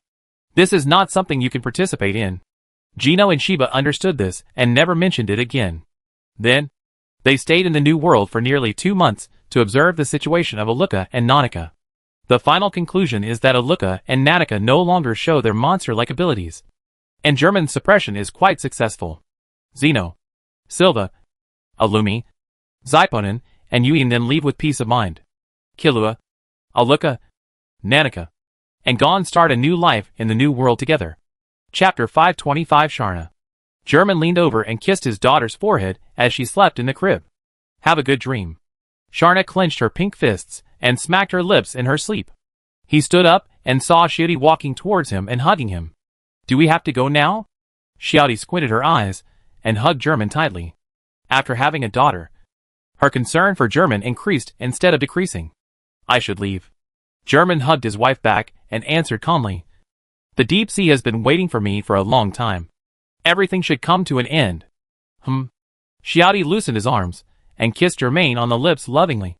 Have a safe journey. We are waiting for you. I know. Germain did not leave without saying goodbye. He had already informed President Netero, Jean, Bisky, Emolawu and other important people in advance. Now, after saying goodbye to Xiaodi and Sharna, he is about to embark on the final journey. Swoosh, with the help of the lantern, he easily teleported to the deep sea gate. At this time, the sky was still bright, and the gatekeeper sat quietly on the throne. He turned his head and looked at Germain, his expression not surprised at all. Finally, the gatekeeper slowly stood up from the stone chair, and the tentacles on his chin like fluffy beard squirmed. I thought you had lost your courage. Germain looked into the gatekeeper's eyes and quickly realized that it was not the gatekeeper who was talking to him, but the deep sea. Now, you should tell me clearly what your purpose is, why you want to help me, and how you want to help me. Don't worry. The gatekeeper walked towards the deep sea gate, and the gate opened rumbling in front of him. We walked and said. The sea's surface surged violently, and soon 2 tangible waves condensed, appearing in front of Germain and the gatekeeper like a ladder. They stepped onto the wave together, and the wave carried them in one direction, speeding away. I think, at this point, you should have a good understanding of Red Moon, the gatekeeper said. I hope I will start from the beginning, so that you won't feel irritated. I won't. German stood on the wave and answered steadily. That's good, the gatekeeper said. Everything starts from the outer god devouring the star. You should have known this. Right? I know. Well, that's convenient. In short, Red Moon is blocking this world, waiting for it to mature. Mature? Yes. You also found the key point? The so-called maturity is actually the process of the rise and fall of demigods. German narrowed his eyes when he heard this. The gatekeeper continued, the whole world is a ritual site. All demigods are sacrifices. Yes, there are more than a few demigods. But now there are only a few of us left. A demigod will concentrate the resources of a region and turn them into his own body. And after his demise, he will bring a more mature evolution to this region. All kinds of magical things on the Dark Continent once originated from a demigod or a legendary creature. Take the herb that cures all diseases as an example. It is part of an ancient legendary creature. Gu Yuan intended to use it as a ritual material to make his subordinates become legendary creatures. But unfortunately, he failed. Originally, vanilla could only treat 1 or more diseases. It was the legendary creature that combined multiple vanillas to merge into the herb that cures all diseases. This is a more mature evolution. Once a demigod or legendary creature completes this task, their mission is actually over. Every apostle of God chosen by the Red Moon, who wants to become a demigod, must kill at least 1 demigod to complete this metabolism.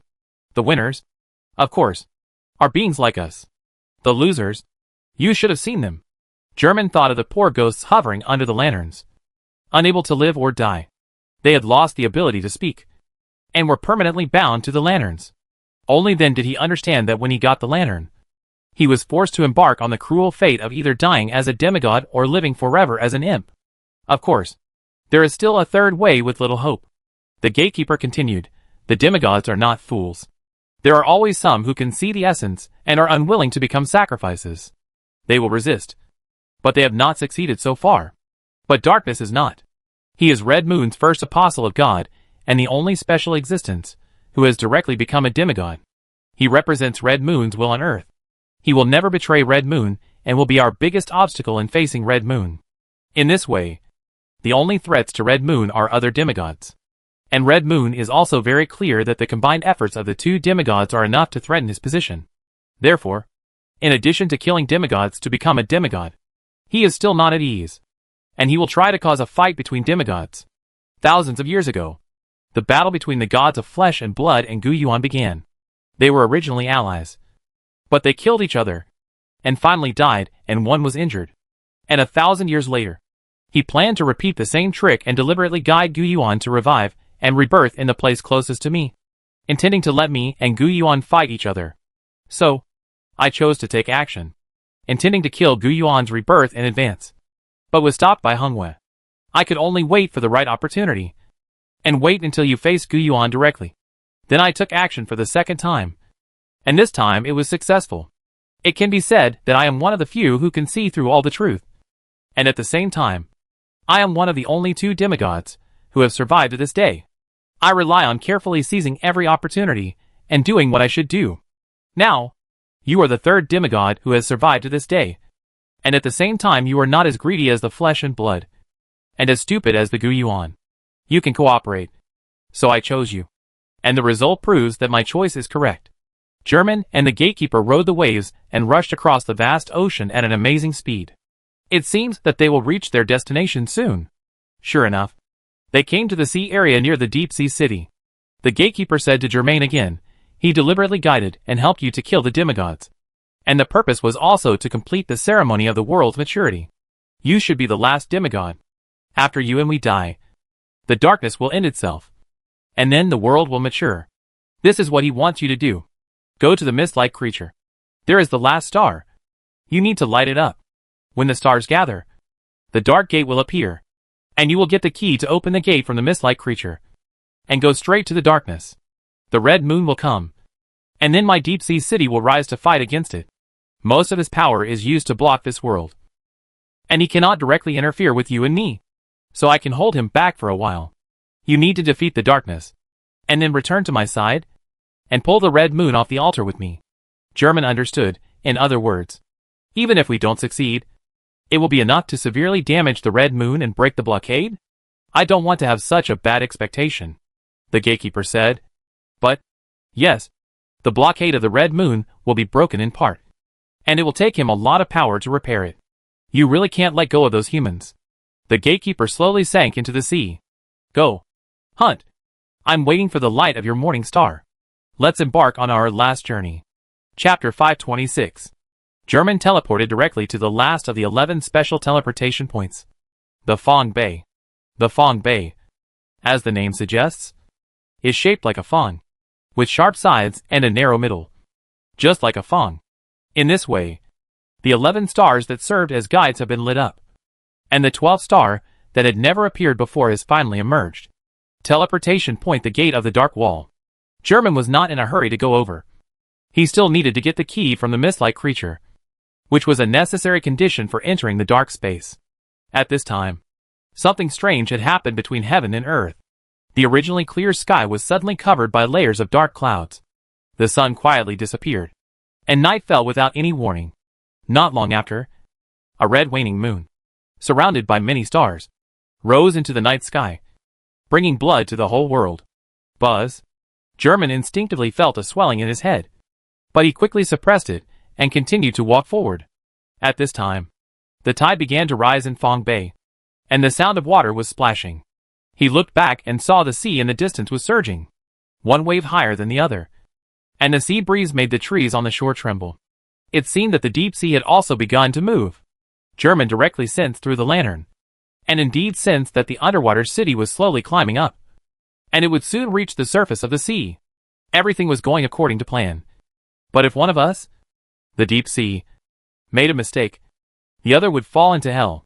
German stepped on the wet mud and branches, from the narrow end of the Fong Bay to its end.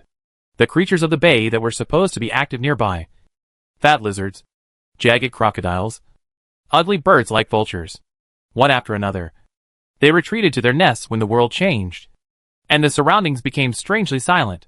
German looked up and saw that the scarlet crescent moon was stuck between becoming complete and becoming incomplete. and the changes were visible to the naked eye. It seems that this is the means of delaying the deep sea.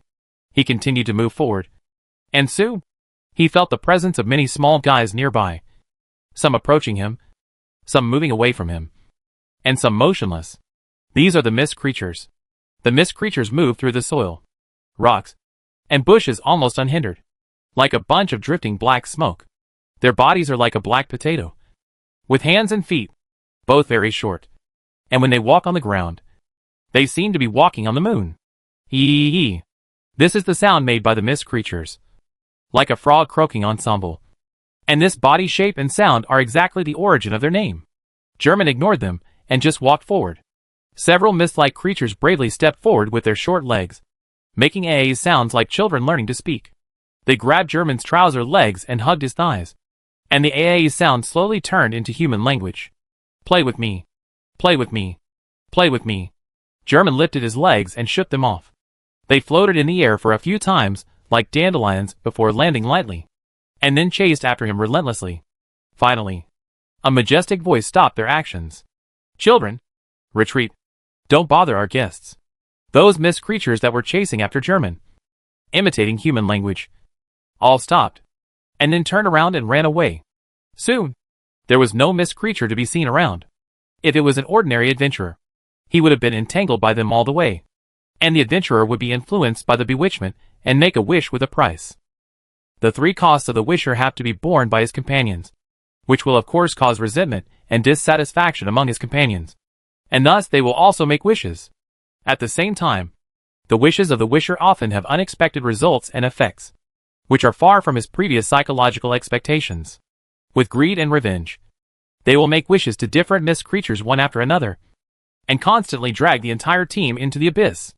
In the end, there is only this record, which is like the style of the spring and autumn period. They seem to have had some kind of dispute because of the influence of the mist creature, and those who came back alive are all mentally ill.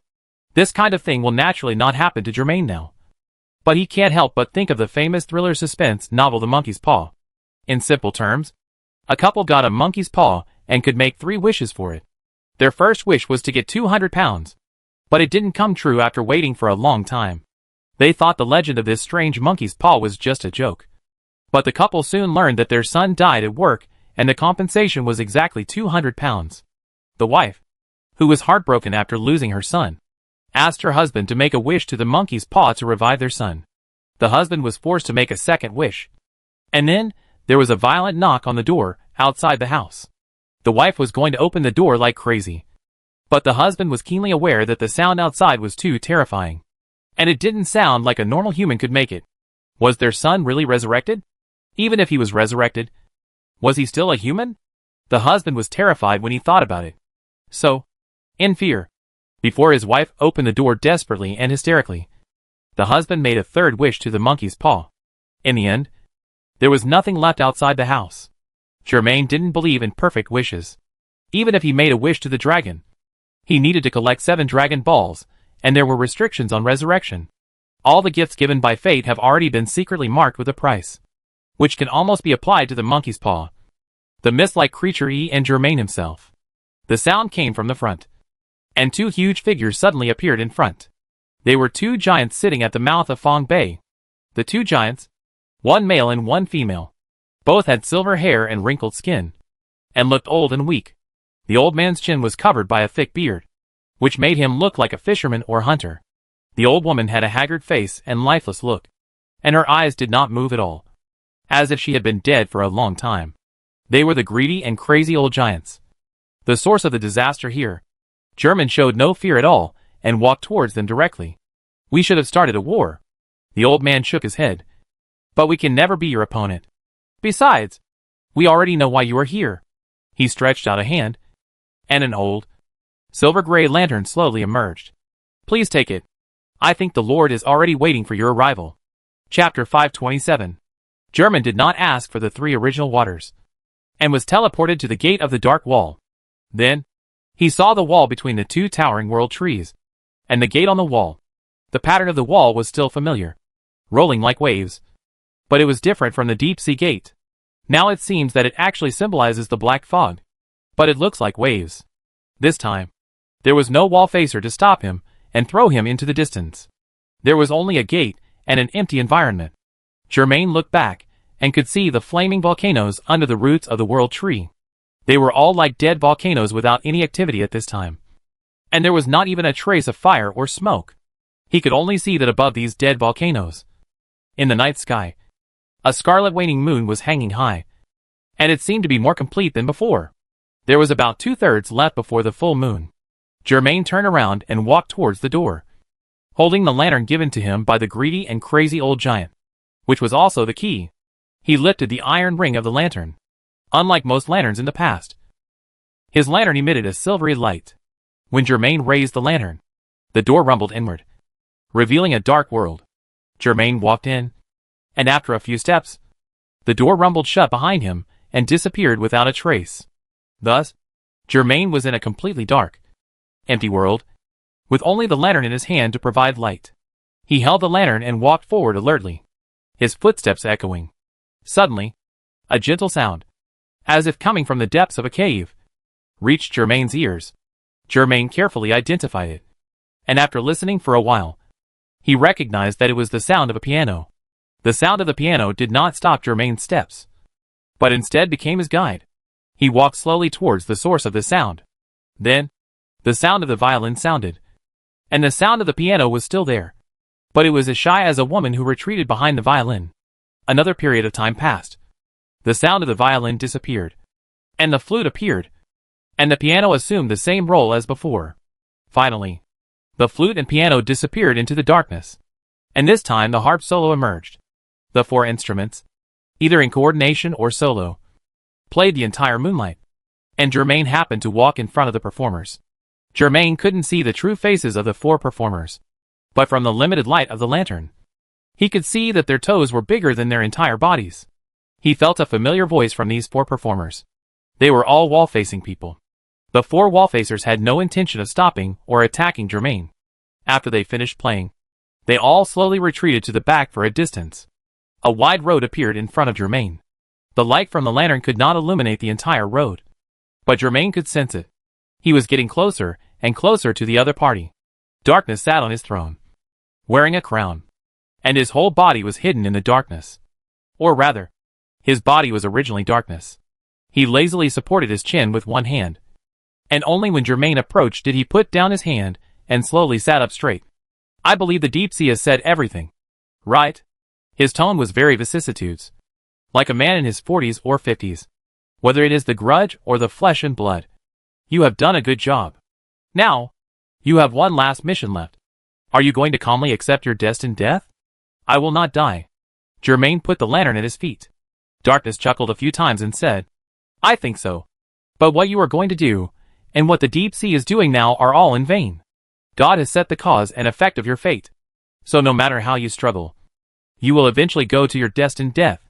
This is true for Guyuan in flesh and blood, and for you in the deep sea, and for me. Even if we can be resurrected countless times, we can never escape our fate." He slowly stood up from the throne, tall and majestic. "All the bodies and souls born into this world cannot break free from the shackles of dreams and the weaving of fate. You don't understand anything at all. Don't you understand yet? You come to me, or I go to you. The final result is the same. It's just a matter of time. You are just one of the pitiful people who are lucky enough to walk through the road of stars and come here, with a cruel fate." He suddenly raised his head and sang a narrative song. A terrifying and sad narrative song. And the 4 performers were all cooperating with him. Who is running in the night and wind at this time? It is the father with his child. He holds the child in his arms.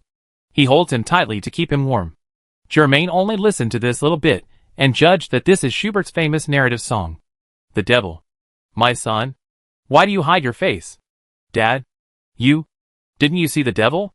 The devil wears a crown and a long skirt. My son, it is a cloud of smoke." Germain heard the sound of breaking through the air, and immediately drew out the holy moonlight sword, and with a clang, blocked a huge weapon that fell from the sky. It was a scepter that was as big as the world tree, and the sharp end hit the holy moonlight sword. Crack, crack. The holy moonlight sword shattered, and the green light that had just lit up disappeared without a trace. Germain immediately understood that without the blessing of the holy moonlight, This sword was just an ordinary sword. Come. Follow me. My lovely child. I want to play interesting games with you. There are many colorful flowers blooming on the beach. My mother has many golden clothes. The huge scepter was waved, and the last remaining light source at Germain's feet, the lantern, also exploded into pieces, and the whole world was completely swallowed by darkness. In the pitch-black darkness, Germain used his detached perception to sense a huge creature surging from the front. This shape looked like a giant snake or a giant dragon. Germain only knew that it had just crawled down from the scepter as big as the world tree. It hissed and bit Germain fiercely. The devil was still singing. Dad? Dad? You didn't hear it. Did the devil whisper a promise to me? Calm down. Calm down. My child. That's the sound of the wind blowing the dead leaves. Squeak, squeak, squeak. The lightning flashed. And Germain not only avoided the bite of the giant snake, but also fought back with a thunder hammer. The terrifying thunder made the giant snake roll continuously, and it turned into ashes in the blink of an eye. Chapter 528. The low-pitched narrative that could resound throughout the dark world continued. Smart child. Do you want to come with me? My daughters will serve you very attentively. My daughters dance in the garden every night. Dancing, singing, rocking you to sleep. A thunder dragon controlled by Germain's thunder hammer roared and bit at the darkness wearing a crown, but was smashed by the scepter in the hand of darkness. Bang. For a moment, lightning splashed everywhere, and the scattered light made the darkness retreat slightly. But unfortunately they immediately came back, and everything was swallowed by darkness again. Germain fell into an endless abyss of darkness. Dad? Dad? Didn't you see that? The daughters of the devil are standing in the dark? My son? My son? I can see clearly. Those are a few gray old poplar trees. Germain sensed that although the four wall-facers approached silently in the darkness, they still could not escape his eyes. The thunder hammer once again inspired a roaring thunder dragon, biting at one of the wall-facers. At the same time, he consumed the red bow and the turbid black arrows, and used the collector's head and the creeping of the freak limp. The second wall-facer was temporarily sealed into the skull of the cabinet of curiosities by the collector's head with a swoosh, and struggled with a clattering sound. The sharp claws of the creeping tentacles severely damaged the body of the third wall-facer, causing it to fall backwards with a muffled sound. The last wall-facer, under the heavy blow of Germain's thunder hammer, was covered with lightning and half-knelt stiffly. I love you. I like your beauty. If you don't agree, I will use force. Dad? Dad? He's coming to catch me now. The devil caught me, and it hurt so much. The dark chanting did not stop, and he swept towards Germain in the air with a scepter in his hand. Germain replaced the thunder hammer with the funeral blade, and collided with the scepter, making a loud noise like a landslide. The whole space was shaking. After a dead silence, the baritone's voice came again, like a sigh, and like joy. The father was terrified and rode his horse quickly. He hugged the groaning child tightly in his arms. It was hard to get back to his home. The child in his arms had died, while Germain was fighting the darkness with his divine power. The four wall-facers had also broken free from their own restraints, but they did not dare to approach rashly in the terrifying movement. Until this moment, the Demon King's narrative song ended, and the four wall-facers dispersed as if they had received instructions at the same time. They evacuated far away from the battlefield between the demigods, and then stroked their own instruments, piano, violin, flute and harp, and played new music. As soon as the sound came out, it revealed a kind of weirdness.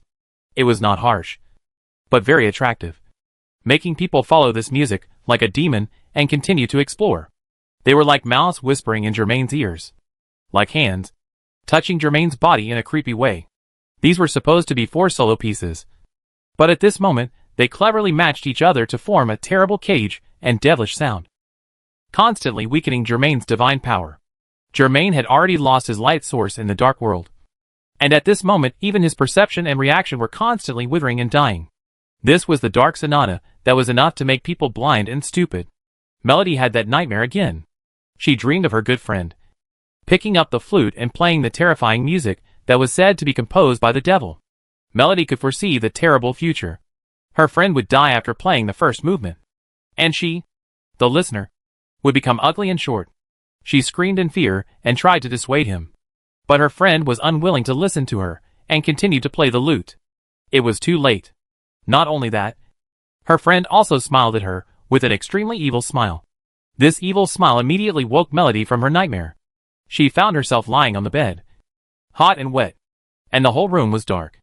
Melody returned to reality from the nightmare. She turned over and sat up, gasping for breath, looking at the corner of the room in fear, fearing that a demon holding a flute would appear there.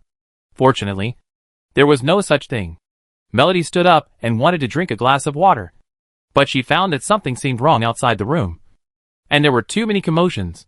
She walked to the window in confusion and looked out, and saw a crowd of people outside the window, all talking about something and pointing at the air. Melody frowned and looked up at the sky. Then she realized that she had just woken up, and was too confused to ignore such obvious changes in front of her. In the dark sky, there was a waning moon, emitting a blood-red light.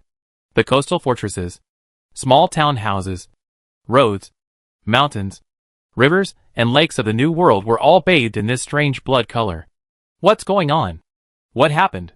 Melody couldn't believe that she woke up in the middle of the night and saw such a strange scene. But the next moment, something happened that made her hair stand on end. The dark sonata that ended in the dream actually echoed in her ears again, frightening her so much that she shivered for a while and looked back. The room was pitch black, with nothing in it. However, the flute solo did not end. It was still going on. The melody was clearly invisible to the performer, but the music was being played. She had clearly never heard the second movement of the dark sonata, but she had already memorized it. There was no mistake. This was the second movement of the dark sonata. The first movement that ended the nightmare, and the second movement that began now all pointed to the same thing. Something was playing the dark sonata. And Melody, the former listener and the person who had read the entire score, was forced to establish a connection with it. She was shocked and knelt on the ground in sweat, as if all the strength in her body had been drained away. After a while, a hazy picture gradually emerged in front of her eyes. She saw a silver light spot, dancing in the air like a firefly, disappearing from time to time, flickering, and disappearing again. Melody was frightened by the fierce atmosphere in the picture, and her heart beat faster. But she also felt a familiar taste from the silver light. She remembered. Mr. Germain had just left the coast fortress today and went to the Dark Continent. This was news that only a few people knew. Melody had won the trust of Germain and the Hunter Association through almost 2 years of hard work. And of course she knew about this. Could it be Mr. Germain? It must be him. Melody couldn't help but think of the conversation she had with Germain when they first met on Greed Island. At that time, Germain said to Melody, "I agree with your idea of destroying all the dark sonatas, and I support you in doing so. You need a trustworthy companion and need to know more. If you are ready, go find Duan and List and tell them that I allow it. Remember, once you decide to join us, there is no turning back. Just like the solo in your memory. Once you start playing, there is no way to stop. It will be engraved in your mind forever and become an unforgettable nightmare." Melody's teeth were chattering. Her eyes were wide open, and her breathing became more and more rapid. But her strength came back unconsciously, prompting her to get up from the ground and touch her own weapon, the flute, which she had always treasured. Melody walked towards the basement alone. Chapter 529. Germain felt dizzy in the dark sonata, but he still resisted the attack from the darkness. The attack of darkness was not swift, but it hit the vital point every time, leaving no room for maneuver. When the first movement ended, Germain had the spare strength to fight back against the darkness, and bounce back the moves of darkness one by one. However, when the second movement began, he fell into disadvantage again, suppressed by the darkness, and only had a moment to breathe. He had to use his weakening perception to identify the location of the darkness, and had to use extremely deformed movements to dodge the attacks of the darkness. It was becoming increasingly difficult to fight back, but it was becoming increasingly easy to get hurt. The injuries accumulated on Germain's body were increasing, while the darkness probably only had a few wounds left by him. If this continued, he might not be able to hold on until the end of the second movement, and would be severely injured by the darkness. However, he had to hold on until the end of the second movement, because he knew that there would be a short gap at that time. As long as we seize this gap, we still have a chance. As if seeing through Germain's thoughts, the darkness laughed, and the laughter echoed in the endless world. You want to seize that fleeting opportunity? No one has ever done this before. You can try it. Let me see why you came here. The funeral blade and the Demon King's scepter collided again. But the spreading waves failed to interrupt the dark sonata. It continued. But at this time, a very slight abnormal sound appeared. It was like a noise that suddenly inserted into the weird and terrifying music. And in an instant, it destroyed the overall beauty. Ordinary people might not be able to hear it. But almost everyone here is a person with extremely high musical attainments. So there is no reason not to hear it. Darkness frowned. A human being actually plays the dark sonata at this time? Ah. It was a flute solo that was thrown into the human world on a whim. After enduring for so many years. You still can't resist greed. Or, you just want to die? With a sudden inspiration, Germain got a breath in this beating noise, and gradually regained his clear thoughts. Swoosh. He raised his silver wings, leaving the darkness behind, and shot in one direction like lightning. The darkness turned around, snorted coldly, and the power of the demigod turned into a huge palm, smashing down on Germain like a mountain. Boom. Germain escaped at the limit, continued to fly, and in the blink of an eye he came to the front of a wall facer. In fact, the dark sonata did not stop at this time, and the 4 wall facers performed their duties, and played with their own instruments. However, the flute dark sonata that suddenly appeared destroyed the overall balance, causing a slight disorder in the rhythm of the whole sonata. It was this little bit of confusion that allowed Germain to regain most of his consciousness and perception. And he made a decision immediately. He held the funeral blade, found the wall facer holding the flute, and took out the Guyuan badge. The next moment, the Guyuan badge was like a black hole, violently pulling the wall facer in front of him, making it wail in pain and stop playing involuntarily. Germain would naturally not miss this opportunity. The funeral blade suddenly stretched out, like the god of death, cutting off the head of the wall facer and taking his life. The first wall facer died. A moment later, Germain obtained a dark sonata flute through the hunting badge. He turned around. The darkness was silent. The 3 surviving wall facers did not dare to stop playing, but they were terrified, not knowing who would be the next one. Plop. The melody fell to the cold ground in the basement, and the flute rolled to the side. Her hair had completely fallen out, and her skin was covered with terrible scales. Her groundhog-like front teeth became bigger, and her nails became thin and sharp. As an in-user and a former listener, she only lasted 1 movement before she could not continue. Even so, she inevitably became a monster. I am afraid that anyone who breaks into the basement now will be frightened by her appearance. Right? However, Melody does not regret it. She played the flute with a dying mentality. So she had such awareness and courage, in order to destroy the dark sonata, and for the extravagant wish that has been hidden in her heart. Revenge on the devil. In the dim darkness, she confirmed that the silver light was Mr. Germain. She helped Mr. Germain. Melody couldn't help but smile slightly. But her face now, pulling the corners of her mouth, made her look even more terrifying. Even she herself was afraid to see herself now. She crawled forward on the dark and damp floor like a wounded mouse. And then her fingers finally touched the flute that rolled out. Melody held the flute tightly in her palm, and couldn't help but shed tears. Her body was getting weaker and weaker. She was sobbing and waiting for death in the darkness. However, at this moment, the memory that should have been forgotten for a long time gradually came back to her. She remembered the past of her and her friends. They were all members of the woodwind section of the same orchestra. Before they got drunk and played the devil's song, they had just finished the orchestra's performance for less than an hour. What did the orchestra play that night? It seemed to be that Beethoven's Symphony No. 5 in C minor. The Symphony of Fate. The Symphony of Fate played by the whole orchestra rang in her ears. She saw those companions who were either dead or left. Melody put the flute to her lips, trembled for a while, but calmly cooperated with her companions to play the passionate and beautiful Symphony of Fate together. She would never give in. Incredible silver light burst out from her body and shone, as if a star was picked and hidden in this small basement. The second wall facer died in the brief pause between the second and third movements. This time, Germain got the harp of the dark sonata. At this time, the flute and harp of the dark sonata were used by Germain, and they played the same. But they were against the piano and violin, the 2 wall facers who were supposed to be dead, under the control of the flesh and blood badge, instinctively used their own instruments. The disharmony of the music made the cage and restraint that should have been put on Germain completely disappear. And the living wall facers can't even stop there. Otherwise the dark sonata played by the dead wallfacers will point to them. Or even to the darkness. The four wallfacers must continue to play endlessly until this crazy battle of demigods ends. Germain can finally let go of his hands and feet. Pick up the funeral blade. Raise his silver wings and black robe.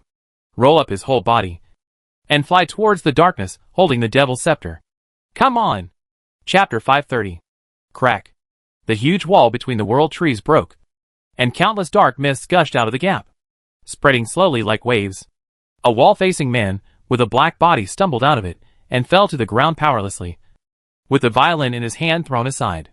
Then, the violin was controlled to float up. Paused in midair. And suddenly shot towards the wall-facing man. The wall-facing man had a bloody hole in his chest at some point. And blood was pouring out. The violin flew over. And with a whoosh, it blocked the wound like a wine cork. But the wall-facer didn't like it. It wailed and fell on the ground with its face up. A silver light flew out of the wall like an arrow. And fell beside the wall-facer. Revealing the figure of Germain. The end of the third movement was also the death of the third wall-facer. However, although Germain solved the third wall-facer, the darkness also solved the two wall-facers controlled by the flesh and blood badge. In this way, there was another wall-facer beside darkness. And the originally slightly stalemate was broken again. A moment later, the fourth and final movement of the Dark Sonata began with the sound of a piano solo. However, the Dark Sonata no longer had much influence on Germain. Bang, bang, bang. Heavy footsteps came from the dark world behind the wall. And darkness, holding the devil's scepter, finally revealed his true appearance under the bloody night sky. He wore a hideous crown, and his robe was like a piece of cloth stained with black ink. Dragging on the ground, looking closely at the devil's scepter, it was indeed made of the world tree, and it must be the most majestic and tallest of the world trees. He looked up at the still incomplete blood moon, and then looked at Germain. I didn't expect that you and Deep Sea could achieve this level. In this case, I can't fail the mission God has given me. Darkness held the devil's scepter and hammered it on the spot. The dark waves spread out, and the wall beside him, the world tree, and the foot of the volcano were shattered. Everything was flying in disorder. A black bullet flew out from nowhere and injected into the dark robe, followed by the second black bullet, which also merged into the dark body. Germain understood what it was almost instantly. It was the dead wallfacer, and the remaining power was merging into the dark body. Sure enough, the third black bullet came out from the wallfacer, who fell to the ground and drilled into the dark body. Finally, the piano sound stopped abruptly. The fourth movement of the Dark Sonata just started, and there was no follow-up. A black bullet flew into the darkness. The power of the four wall-facers all returned to their positions. The size of the darkness did not grow larger, but instead kept shrinking, as if compressing all the energy as much as possible. When he shrunk to only 2 meters tall, he stopped and walked towards Germain. The devil's scepter in his hand split into two. In the left hand was a pocket watch with a long chain, and in the right hand was a big sword integrated with the right arm. Germain, holding the funeral blade, also slowly approached. When the two demigods were only a few steps away, they moved together and heard several clang clang clang sounds. The Demon King's great sword had already collided with the funeral blade several times in midair. Sparks flew everywhere, and silver and black light burst out. Suddenly, the dark left hand put down the chain, letting the pocket watch shake left and right, and a large area of dark black swallowed them. The next moment, the darkness faded, and the scene suddenly changed. Germain used the funeral blade to deflect the Demon King's great sword, stepped back, and looked around like lightning, and was slightly surprised to discover a fact. He and Darkness were instantly teleported to Fawn Bay, the place where the mist creatures live. This was unexpected, but reasonable. Darkness's ability was related to space. Germain could still feel that the giants of greed and madness and many mist creatures were hiding in fear of the power of the two demigods. Darkness raised the Demon King's sword that was integrated with his right arm and slashed it down. Boom! The entire Fawn Bay was slashed diagonally to create a deep chasm, and dark water as thick as ink instantly gushed out of the chasm. Countless fog creatures, as well as the giants of greed and madness, were forced to appear on the black water, struggling like drowning people. Germain took a look and raised the funeral blade to slash at the darkness, but was blocked by the darkness with the Demon King's great sword. At the same time, the fog creatures, The giants of greed and madness all fell into the black water and scattered out in bits and pieces. German could not save them. They were like black starlight, gathering on the Demon King's great sword, giving the great sword more patterned details and accumulating a lot of energy. The three primary waters guarded by the mist creature AI were obviously named by explorers based on the three primary colors, representing its ability to form all liquids. If the creature that bears the cost satisfies the mist creature AI's three wishes, the substances contained in the wishes will be transformed into liquid in the dark space. If more than 3 wishes are not satisfied, the liquid on the creature that bears the cost will be squeezed out directly. Many victims appear in the shape of cakes or hemp ropes for this reason. All these liquids will be transformed into the original liquid of all liquids, the 3-source water, step by step in the dark space. As long as it is properly mixed, the 3-source water can be transformed into any liquid in turn. And now, all the 3-source water stored here are gathered on the Demon King's sword, adding extremely terrifying power like an enchantment. After the power was accumulated, the darkness immediately swung the Demon King's sword at Germain. Boom! Germain realized that something was wrong the moment the darkness raised his hand, and flew away with a flash of silver light. In the large area where he was standing, all the trees, stones, and other protruding objects on the ground were crushed into cakes and crumbs with a loud bang. Hee. The darkness laughed a few times, and black wings grew behind it, flying towards Germain. He swung the Demon King's great sword and chopped, and Germain raised the funeral blade to block. Chi. The next moment, Germain's arm twisted uncontrollably into a hemp rope, and blood splattered everywhere. Chapter 531. The pain of the broken arm did not block Germain's thoughts or hinder his actions. The funeral blade swung diagonally, as fast as a waning moon, and with a hiss, it left a horrifying wound on Darkness. Darkness only glanced at the wound and threw himself into the fight with Germain again. At the same time, Germain's originally broken arm rotated in the opposite direction, and the wound healed rapidly. With one cut, Germain recovered as before, as if he had not been injured at all. In the distance, the lantern teleportation point also lit up a beam of light at the right time, spreading waves in all directions, and gathering light and darkness. Like Darkness, Germain has the ability to collect the power of nearby creatures and use it for himself. Darkness was not surprised by this. He raised the Demon King's great sword silently and chopped it down 3 times in a row, representing his response. Boom, boom, boom. Germain held the funeral blade and confronted the darkness. The ground was trampled into countless pieces, constantly jumping up and down, without stopping. Hee. Let's change places. At a certain moment, the pocket watch in the left hand of Darkness shook strange ripples again, and the dark curtain swept the 2 demigods into it in the blink of an eye. Jean put his hands in his pockets, standing in the courtyard of the ancient maze castle, looking at the group of moose centaurs, bending their 4 hooves, pressing their heavy bodies down, and praying with their eyes closed. The moose centaurs were praying to the blood-red waning moon above the sky. This was the god of faith of their tribe, and now it finally responded to the believers. They thought that the appearance of the blood-red waning moon was a response to their prayers for hundreds of years. Faith.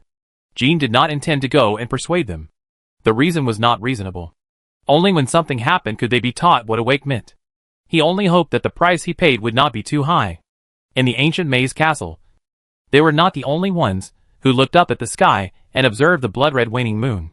The professional hunters and V6 troops who stayed here all looked up, with different reactions.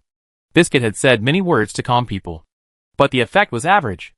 Jean turned his head and looked at the side. Nobu. Still not working?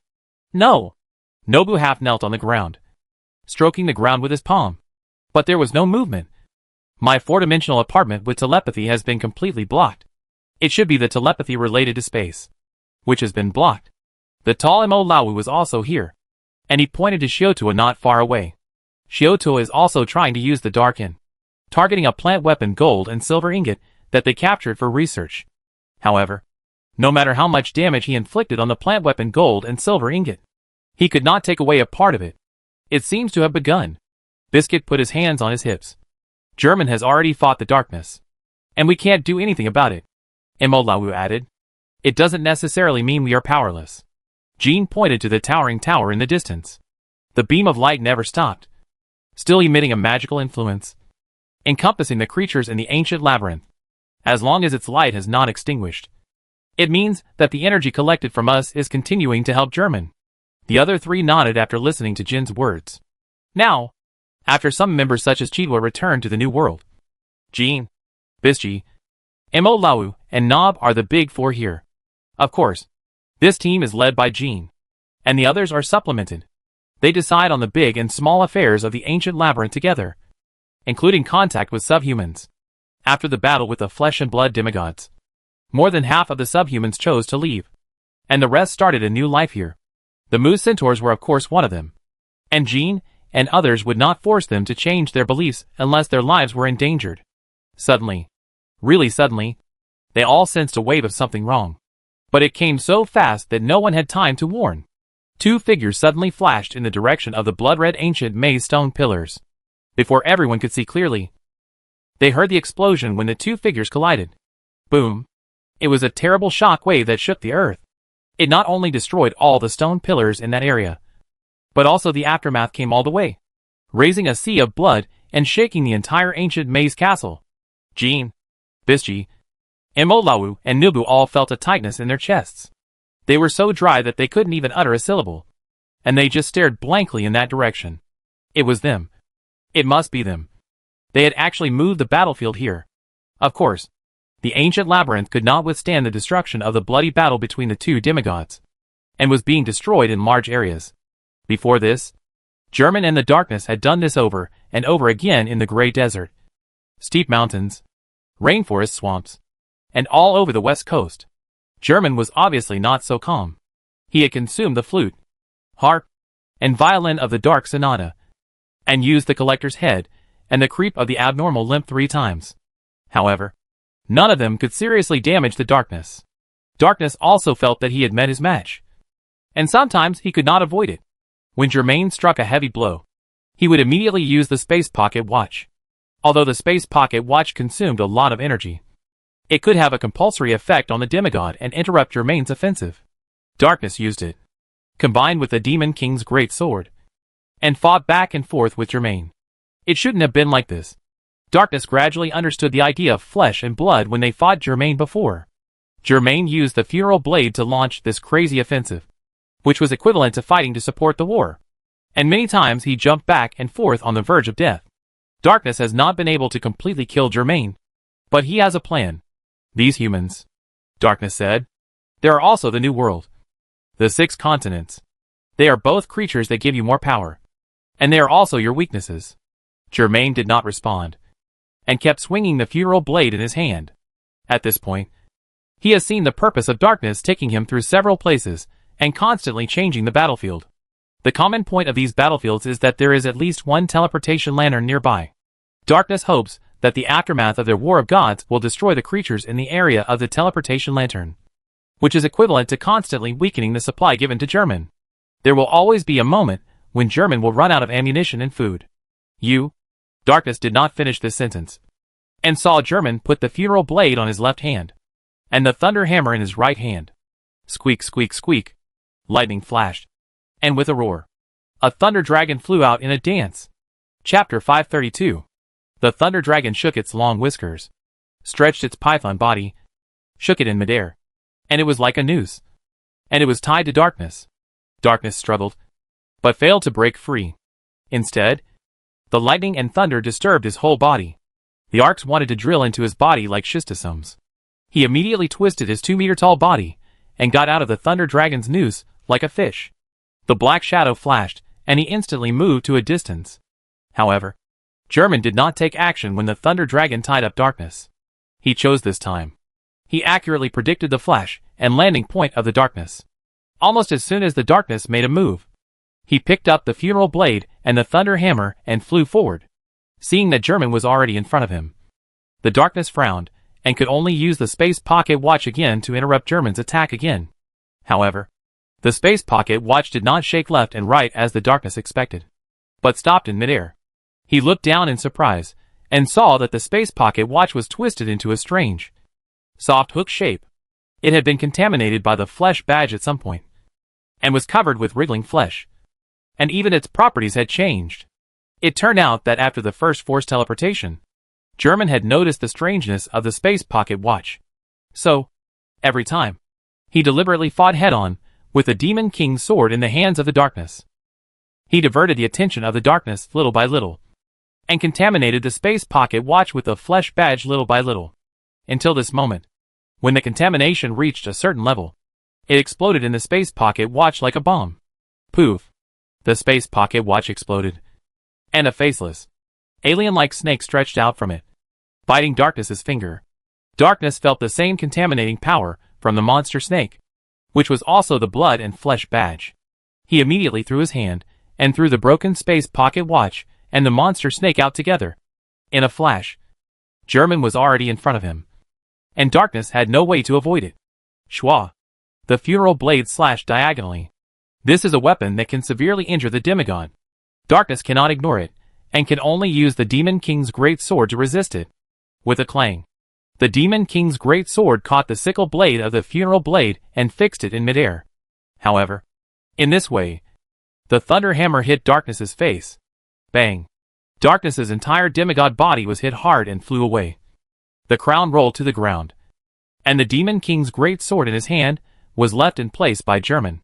He flew backwards and turned into a black dot, destroying stone pillars, and then punched through the wall of the ancient maze, and fell outside the ancient maze. German was in no hurry to catch up. He stayed where he was, and first used the flesh badge to contaminate the crown and the Demon King's great sword that fell on the ground, making them also damaged and useless. Then, he stepped forward, and the silver wings behind him stretched out, and he chased after him. Everyone who witnessed the tip of the iceberg of this battle of gods in the ancient maze castle was terrified. Although many people were very concerned about the next result, no one dared to chase after him, and chasing after him would only make them cannon fodder. Jean, Bisky, Emolawu, Nobu and others did not dare to do so, and it was even more impossible for Kurapika, Kate, Nakulu, Shioto, Palm and others to go forward. The battle is still going on. German flew outside the ancient maze and looked down. He saw a large mass of black fog expanding in the dense forest. Puff, puff, puff. They were like pustules, rising and falling, squirming, expanding for a while, shrinking for a while, and finally slowly fixed on the body of a large species. The darkness at this time was similar to the three-headed dog of hell, with 3 heads, crawling on all 4s, and the fangs and claws were the same as the whole body, glowing black. His form was somewhat similar to German's original Chaos Roar form, but German did not have so many heads. Hunting. I will never let you have the chance to slip away from me. That was the voice of the darkness after the tone changed. German was not careless. He took out the deep sea badge. The dark clouds, strong winds, thunder and rain were responding to his call and gathering in this area at a rapid speed. They made the world, which was already dyed red by the blood-red waning moon, even more doomsday-like. The darkness opened its 3-beast mouths unmoved. In the abyss, black bullets were fired continuously. The black bullets fired like machine gun bullets were astonishing in number, as violent raindrops. The ground they swept lightly was scratched with a gap. They were so powerful that they seemed to be flying in different directions. But in the end, they would sweep through various strange tracks and lock onto Germain. Countless black corners flew off Germain's black robe. They were soft and shook in the wind and the air, and immediately became hard and heavy, blocking the front like shields. When the black bullets were fired, there was a muffled sound in the rolling dark clouds, and many thunders fell.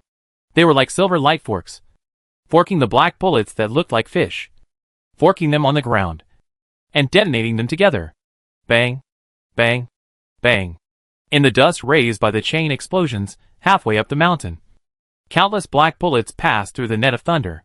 However, they were soon swept up by the violent storm, and were thrown one by one into the sky or the earth along the suddenly rising tornado. As a result, only a dozen black bullets survived. They all hit the moving black shield and exploded in the air. Bang, bang, bang. Darkness lay on the ground, watching the fire in the sky and on the ground from afar. It seemed grand and spectacular, but not a single one of them effectively hit German. His face was ferocious, and he suddenly felt something was wrong. The intuition of danger made Darkness fly to the side quickly. Boom! Then a huge sickle came down with a symphony of blood, dark clouds, explosions, and violent storms. The giant funeral blade failed to hit darkness, but it was enough to leave a deep gully on the ground. The whole forest was cut in half like broccoli. After the funeral blade was raised, it shrank slightly, but it was almost zero frame and swept horizontally. This time, the darkness failed to avoid it, so he could only suddenly expand the black gas all over his body, making himself look like a huge black tumor. Bang! The funeral blade chopped on the black tumor, but failed to cut it off. It just swept the black tumor away all the way, and finally hit the black tumor away like hitting a golf ball. The black tumor hit the ground heavily, rolled several times, and then stretched and dissipated, transforming into the 2-meter-tall demon king of the original darkness. He had completely lost his initial elegance and got up from the ground in a mess.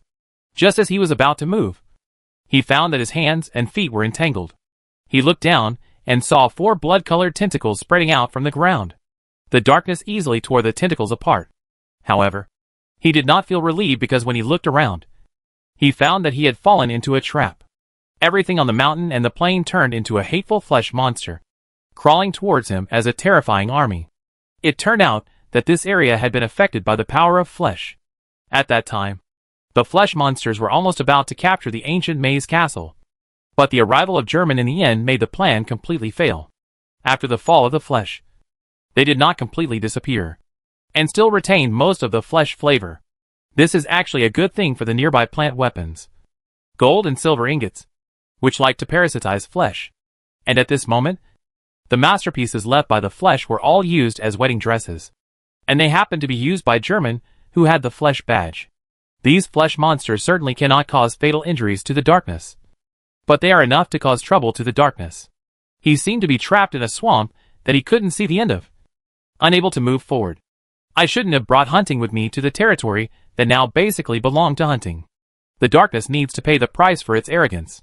And the arrogance that Germain possessed gave Germain the courage to attack the oldest demigod madly. He never thought that it was impossible to win. The darkness couldn't see where Germain was, but saw the funeral blades growing and shrinking, sweeping the storm and invading. Boom, boom, boom. The air-to-ground bombing and slashing were one wave after another. The darkness was suppressed and could not rise to the sky, and was entangled by the flesh and blood monsters on the ground. The whole body was constantly destroyed and blasphemed.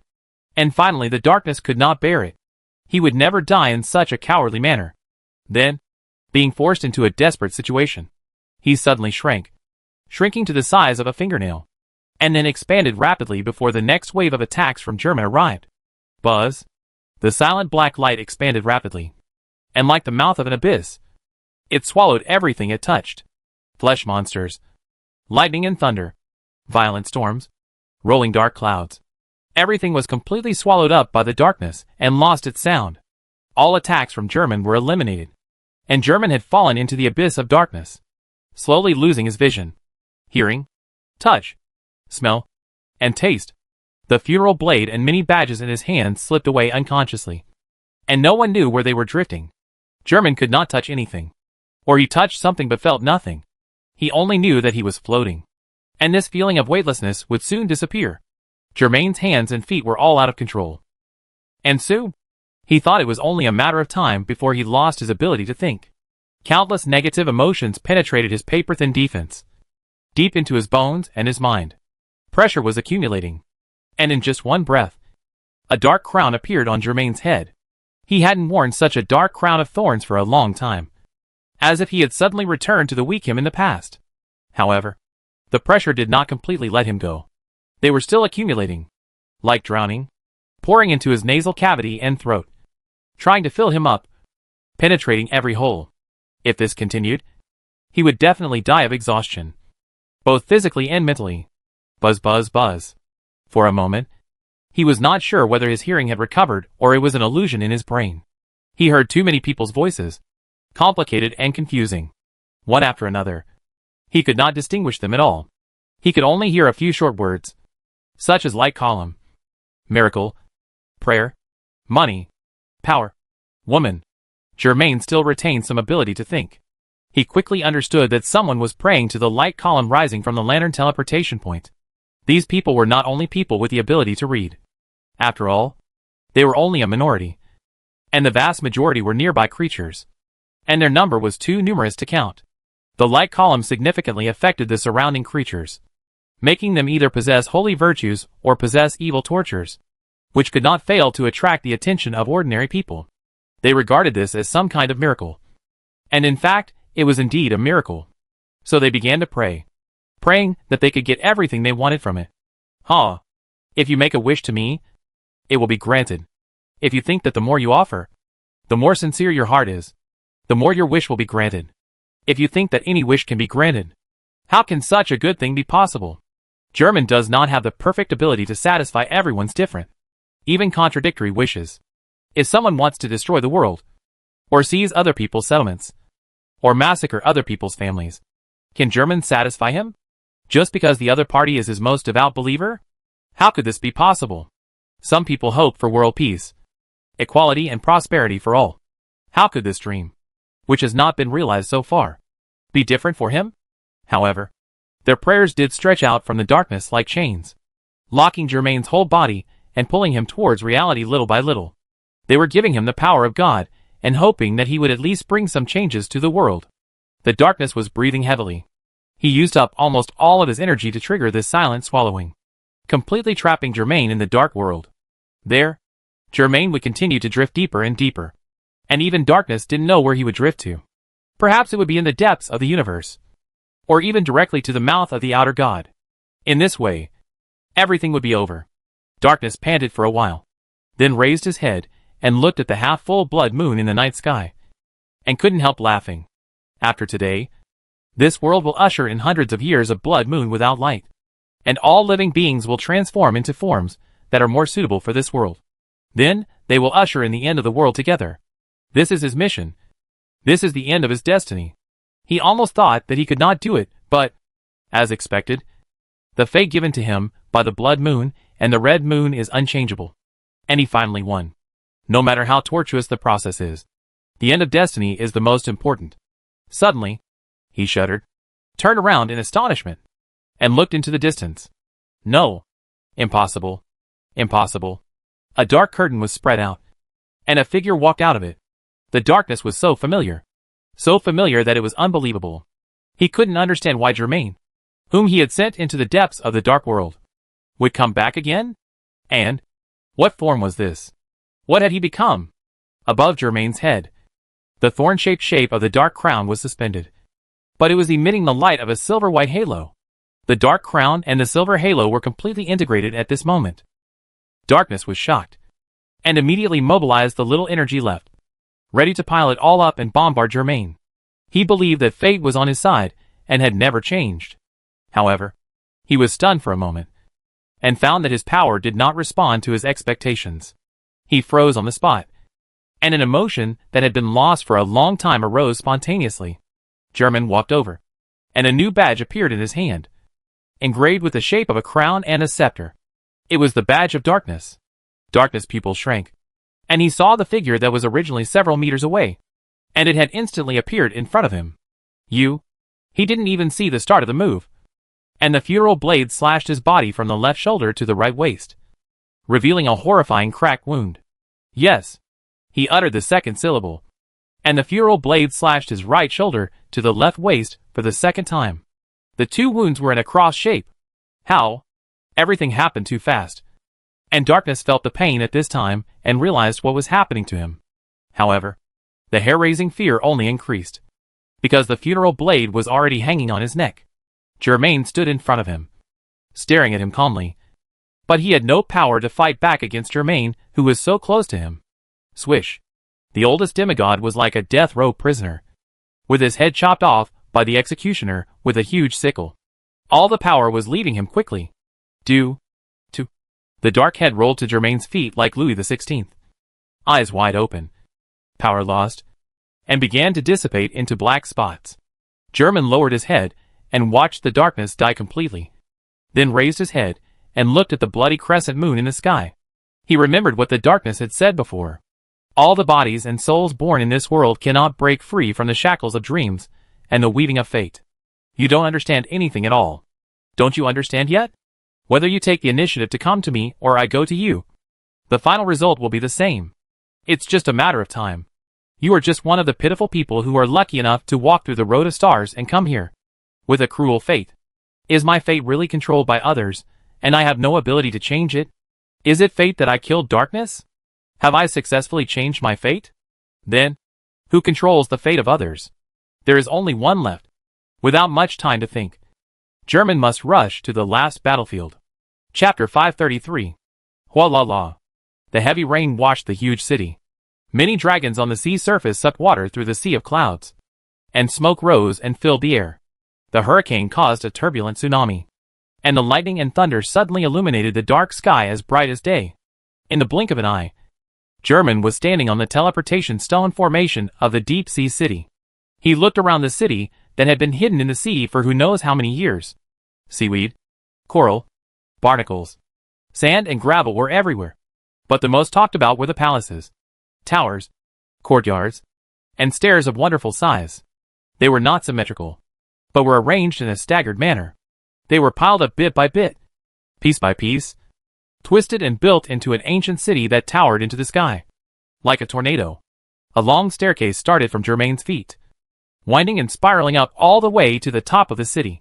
It was an unfolded platform, like a huge umbrella, covering the sky and the sun. Germain could hear bursts of explosions coming from the junction of the sky and the giant city. He didn't know whether it was thunder or someone's roar. He immediately stepped on the wet stairs, lightly tapped, and spread his silver wings behind him, ignoring the spiral staircase, and flew straight to the platform. The higher German flew, the more he could look down and observe the current situation of the deep sea city. Most of the city buildings were damaged. Some were razed to the ground. Some were broken into several pieces, and some were pierced into lines.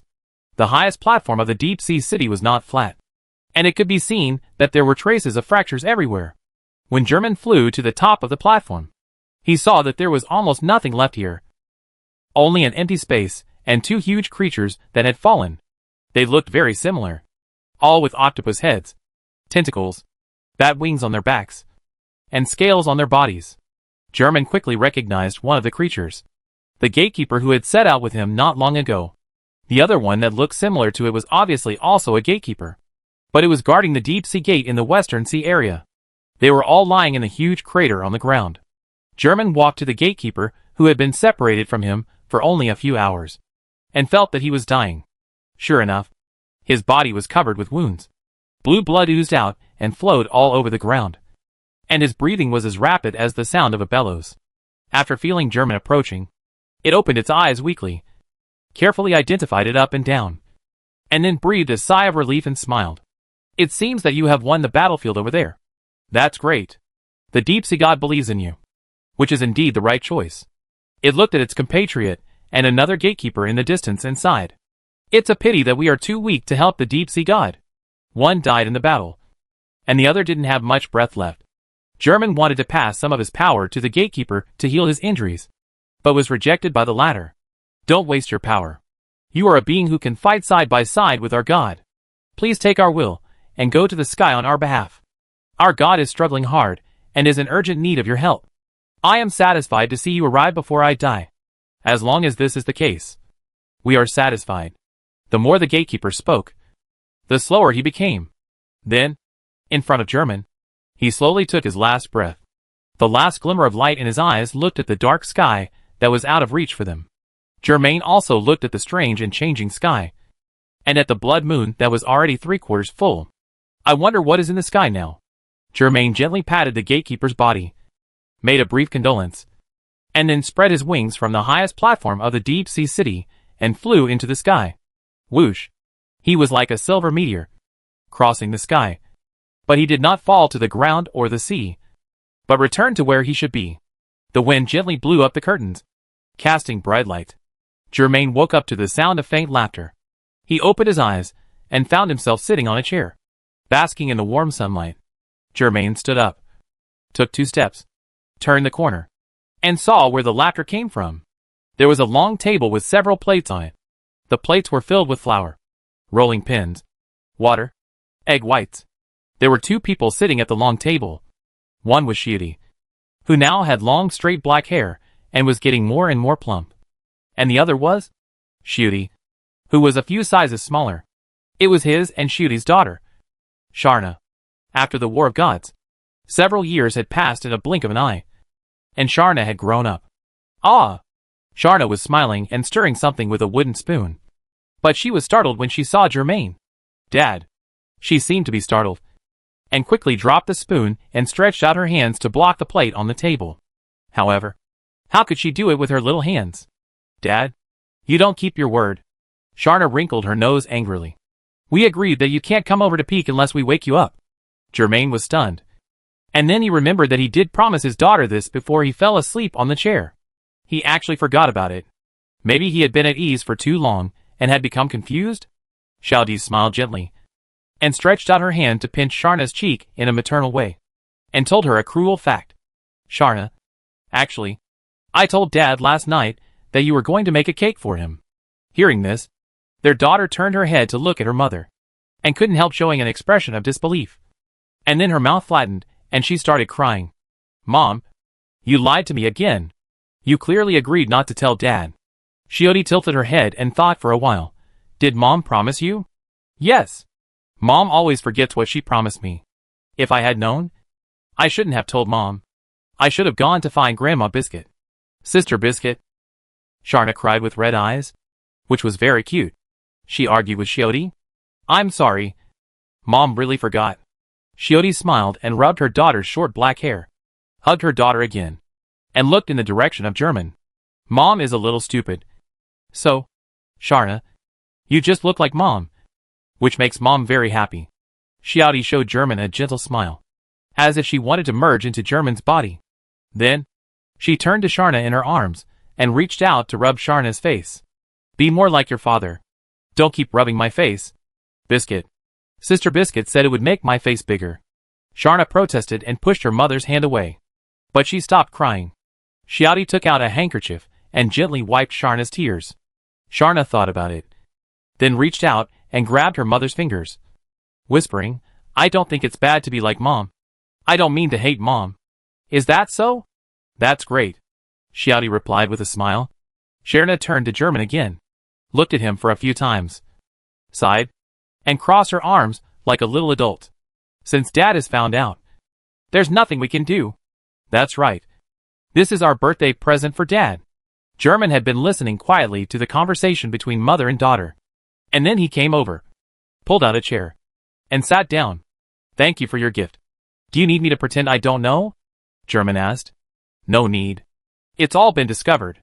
Dad, you're even dumber than Mom. Sharna rolled her eyes at her father, got out of her mother's arms, picked up the spoon, and stirred the sticky flour in the bowl. Xiaodi also smiled gently and started working with her daughter. Dad, you just sit here and watch. You can eat it tonight anyway. Yeah, Germain agreed, sat on the chair, and watched the mother and daughter's actions. He looked for a while, then looked around the house, blinked, and finally made up his mind. After a while, German stood up from the chair and said to Xiaodi and Sharna, I'm going out for a while, and we'll be back soon. Oh, come back early.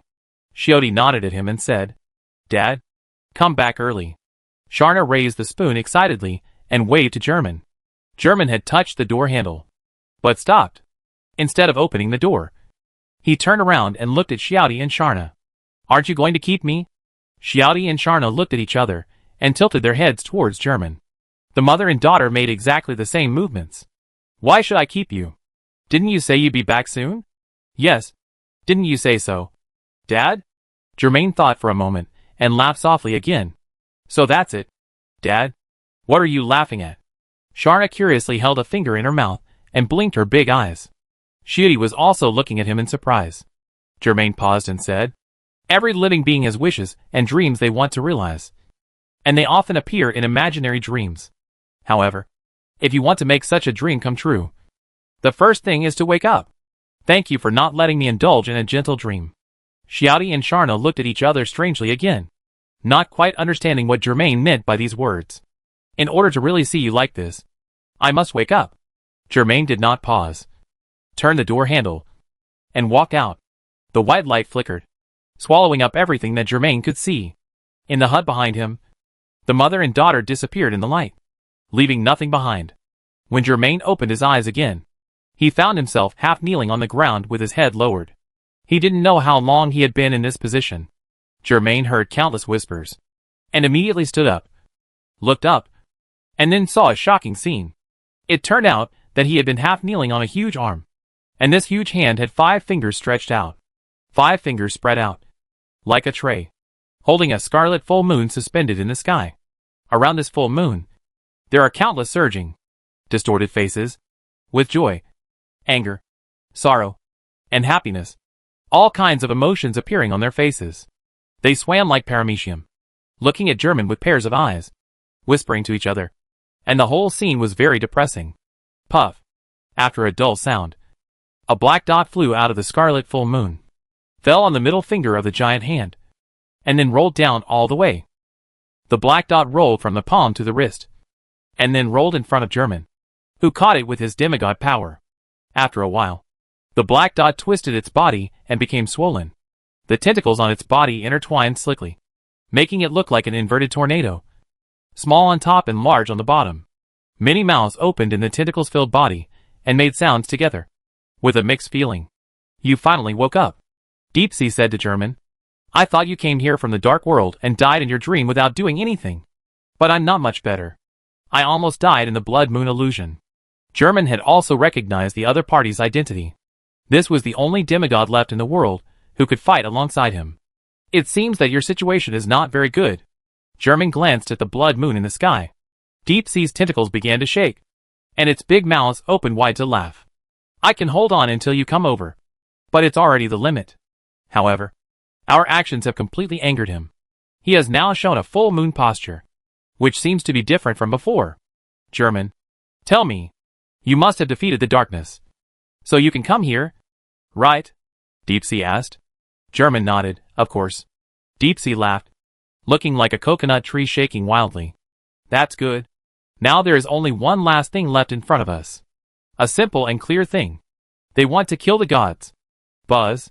Before Shanghai finished speaking, the blood moon in the sky began to ripple, giving German and Shanghai a wave of terrifying mental shock.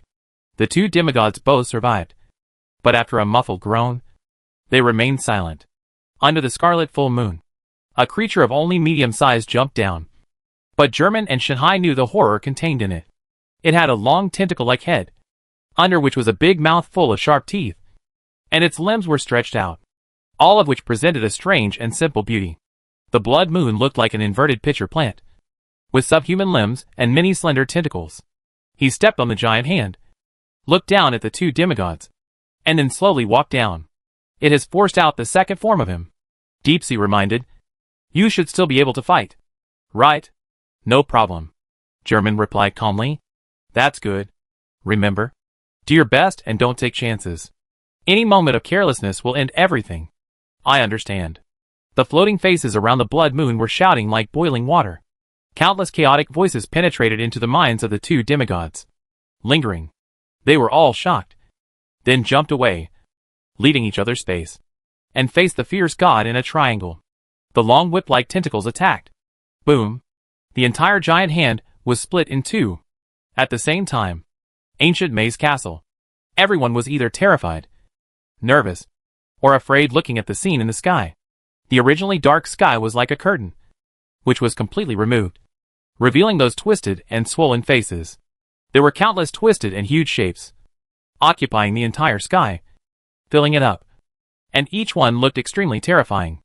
The Mu centaurs who believed in the blood moon and the red moon all looked up blankly, looking at the object of their prayers, revealing such an ugly posture. They could hardly breathe. But who here could breathe? Jean, Biscuit, Emolowu, Nobu, Kurapika, Kate. Everyone's face was full of uneasiness, and no one knew what would happen next.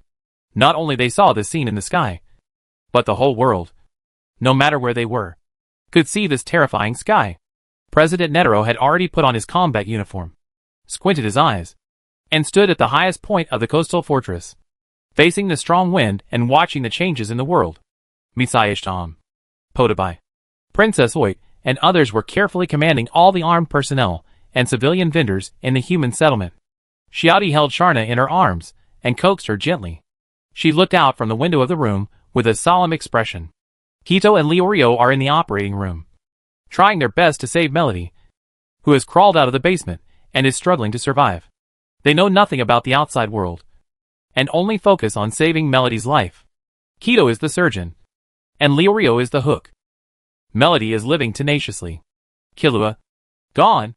Aluka, Hanzo, and Bakura followed Jinta, standing together on the crown of a towering tree, covered in blood, frowning anxiously.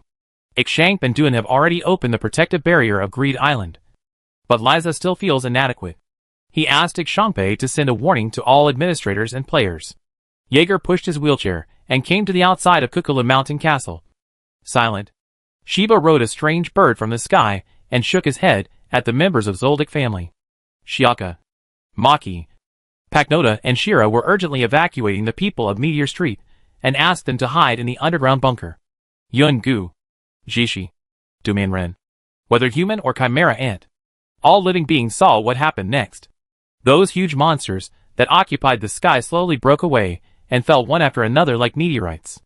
Whether they hit the land or the sea, they all made a sound like the collapse of the sky and the crack of the earth, shaking the earth's crust. A catastrophe that was destined to happen began. Chapter 534. Poof. The funeral blade cut off half of the bodies of a group of strange-looking demons that pounced on it. Amid the wailing of the sky demons, their lost life energy was all transformed into supplies for Germain, leaving nothing behind. Swish, swish, swish. One after another of the horrifying wounds on his body were healing themselves at super speed. The broken bones were reorganized. The torn flesh was stitched together, and everything returned to its original state. At this moment, a moment later, a tall figure enveloped Germain. Germain looked up. The blood moon with a whip-like head suddenly descended, and pointed its finger at Germain. Then, he spoke. In Germain's ears, this string of unfamiliar sentences was like chaotic murmurs, but he instinctively understood the meaning. I will take away your power. Germain's pupil shrank, and he immediately felt a small force peeling off from him, turning into a cloud, and gathering in the direction of the blood moon. He frowned, but did not sit still and wait for death. He swung the funeral blade, enlarged it, and chopped it over. Boom! A black slashing wave rushed straight to Blood Moon. After consuming a small amount of Germain's power, Blood Moon jumped up lightly and dodged the slashing wave very flexibly. The slashing wave swept through a large group of sky demons behind, defeating them all and turning them into diffused dust. Blood Moon didn't even look at it. He had as many of these consumables as he wanted. He was about to raise his finger and send a spiritual word to Germain. At this time, the sky suddenly made a tooth-grinding, squeaky sound of breaking through the air. Deep Sea is flying. The tentacles on his body strangled the sky demons along the way, and his mouth, all over his body, bit a lot of flesh and blood. At this time, he was bloody like a demon god. Just now, the two demigods joined forces to fight against Blood Moon. When the fierce battle was in full swing, Deep Sea was surrounded and entangled by a large group of sky demons, and Blood Moon turned the gun directly and aimed at Germain. Deep Sea quickly understood what Blood Moon meant. He thought that Germain was the most threatening of the two demigods, so he had to be dealt with first. Although Shanghai was unhappy with Blood Moon's judgment, the demigod also rationally realized that this was indeed the truth. If Hunting was killed by Blood Moon before him, then this war of gods could basically be declared over and failed. He had endured for so many years, and gave up his own grudges and flesh and blood, not to see such a result. So, after he dealt with that large group of sky demons, he rushed over immediately. He saw that Hunting was not in any serious trouble, so he did not say much and directly took over the fight with Blood Moon, letting Hunting take a breath.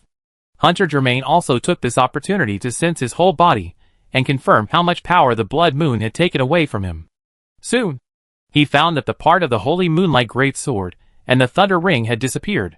In other words, Germain can now materialize the same equipment, but he cannot use the same ability as the Holy Moonlight Great Sword and the Thunder Ring.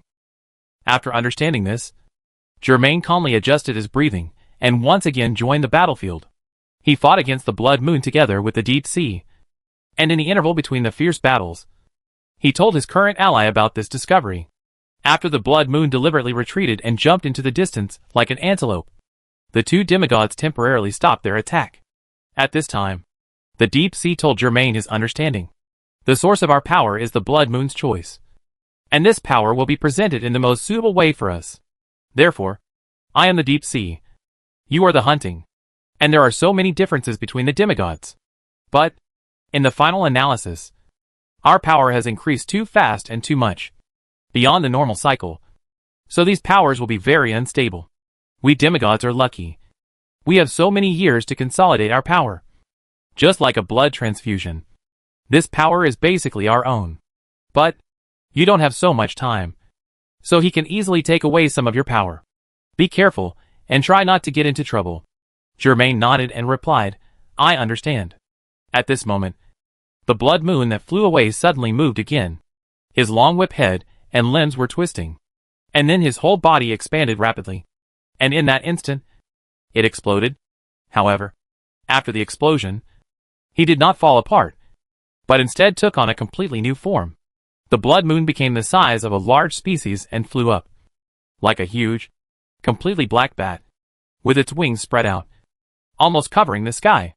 At the same time, under his huge body, there were still many black tentacles swaying, which made him look like a jellyfish with huge horns. The many eyes on Shanhai's body opened at the same time. This is his third posture. He began to ignore the barrier of the entire planet and wanted to kill us first. At the same time, the sky demons that had gathered in the sky fell to the ground below one after another like airborne soldiers. Blood Moon had no time to let these sky demons stay here. However, in this case, the creatures of the entire planet might experience a world catastrophe due to the large number of sky demons falling from the sky. Germain tried his best not to think about the situation of Shieti, Biscuit, Jean, Netero, Kurapika and others. Worrying too much will lead to confusion. His reason told him that only by defeating the root of all sky demons in front of him can he truly solve this disaster. Going back to save people now will not save anyone at all. It will only delay for a short period of time. Just as he decided before. If he does not go to find darkness, darkness will still come to the new world to find him, rather than let the new world become a battlefield for the battle of gods. It is better for Germain to take the initiative and fight the darkness behind the wall. Cry. The blood moon, in the form of a giant black bat, let out a piercing cry, shocking the two demigods so much that they could hardly control their own strength. German and Deep Sea barely withstood the first wave of cries. Just as they were about to get closer to the blood moon, the blood moon let out a new wave of cries. Cry. The second wave of cries, combined with the residual power of the first wave, made it difficult for the two demigods to move, and their minds and perceptions became disordered. The dreamlike clouds were approaching. It seemed that they were about to fall into the dream woven by the blood moon again. German seized the brief opportunity and used the dark badge. Swish. The dream swallowed up the deep sea, but German disappeared from it. When blood moon reacted, German had already appeared behind him, slashing down with the funeral blade in his hand. Swish. Swish. Swish. The tentacles under the huge body of blood moon swung immediately, forming a flowing wall, blocking the slash of the funeral blade. Although the funeral blade cut off all the tentacles, German's offensive was also disintegrated. Blood Moon took this opportunity to turn around and swept his huge bat wings, sweeping German away. After being blown away, German was forced to stop in the air. Half of his flesh was dripping with blood, and part of the bones on his left face were exposed. He turned around and grabbed a few sky demons that had not yet fallen to the ground, and killed them, and his injuries were partially healed. Suddenly, German felt something, and at the same time, darkness enveloped him. He raised his head suddenly, and Blood Moon had flown directly above him, and once again used the familiar word spirit. I will take away your power. Sure enough, a small amount of power flew out of German's body and flew uncontrollably towards the Blood Moon. German could only let them go. This is bad news. Of course, there is also good news. That is, the dream swallowing of the Blood Moon was interrupted by German. So the deep sea directly broke the dream and regained freedom. When he saw German confronting the Blood Moon again, he knew that it was German who helped him. But because of this, some of his power was taken away again. The deep sea cannot let this happen. Otherwise, German's power will be completely drained by the Blood Moon sooner or later. He immediately brought with him wind and thunder, and rushed towards the Blood Moon as if the end of the world was coming. The Blood Moon had to turn around and prepare to face the strong attack from the deep sea. German briefly sensed himself, and found that what was taken away this time was the head of the collector, and the movement of the deformed limb. He did not panic because of this, but still adjusted himself calmly, using the power of the 5 types of badges on his body to cooperate with the deep sea. German regrouped, spread his silver wings, and approached the blood moon. The 2 demigods gathered their strength and attacked the blood moon together. Boom!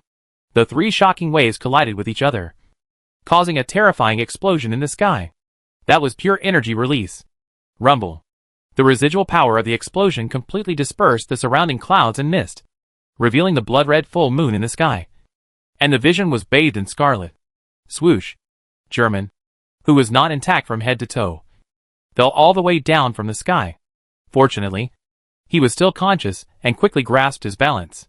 He paused in the air, allowing the wound to regenerate at an extremely fast speed. Cough, cough.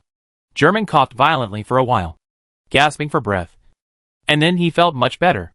He looked up again and saw a horrifying scene. The blood moon changed its form again. The black bat form disappeared and turned into a large group of huge tentacles hanging from above.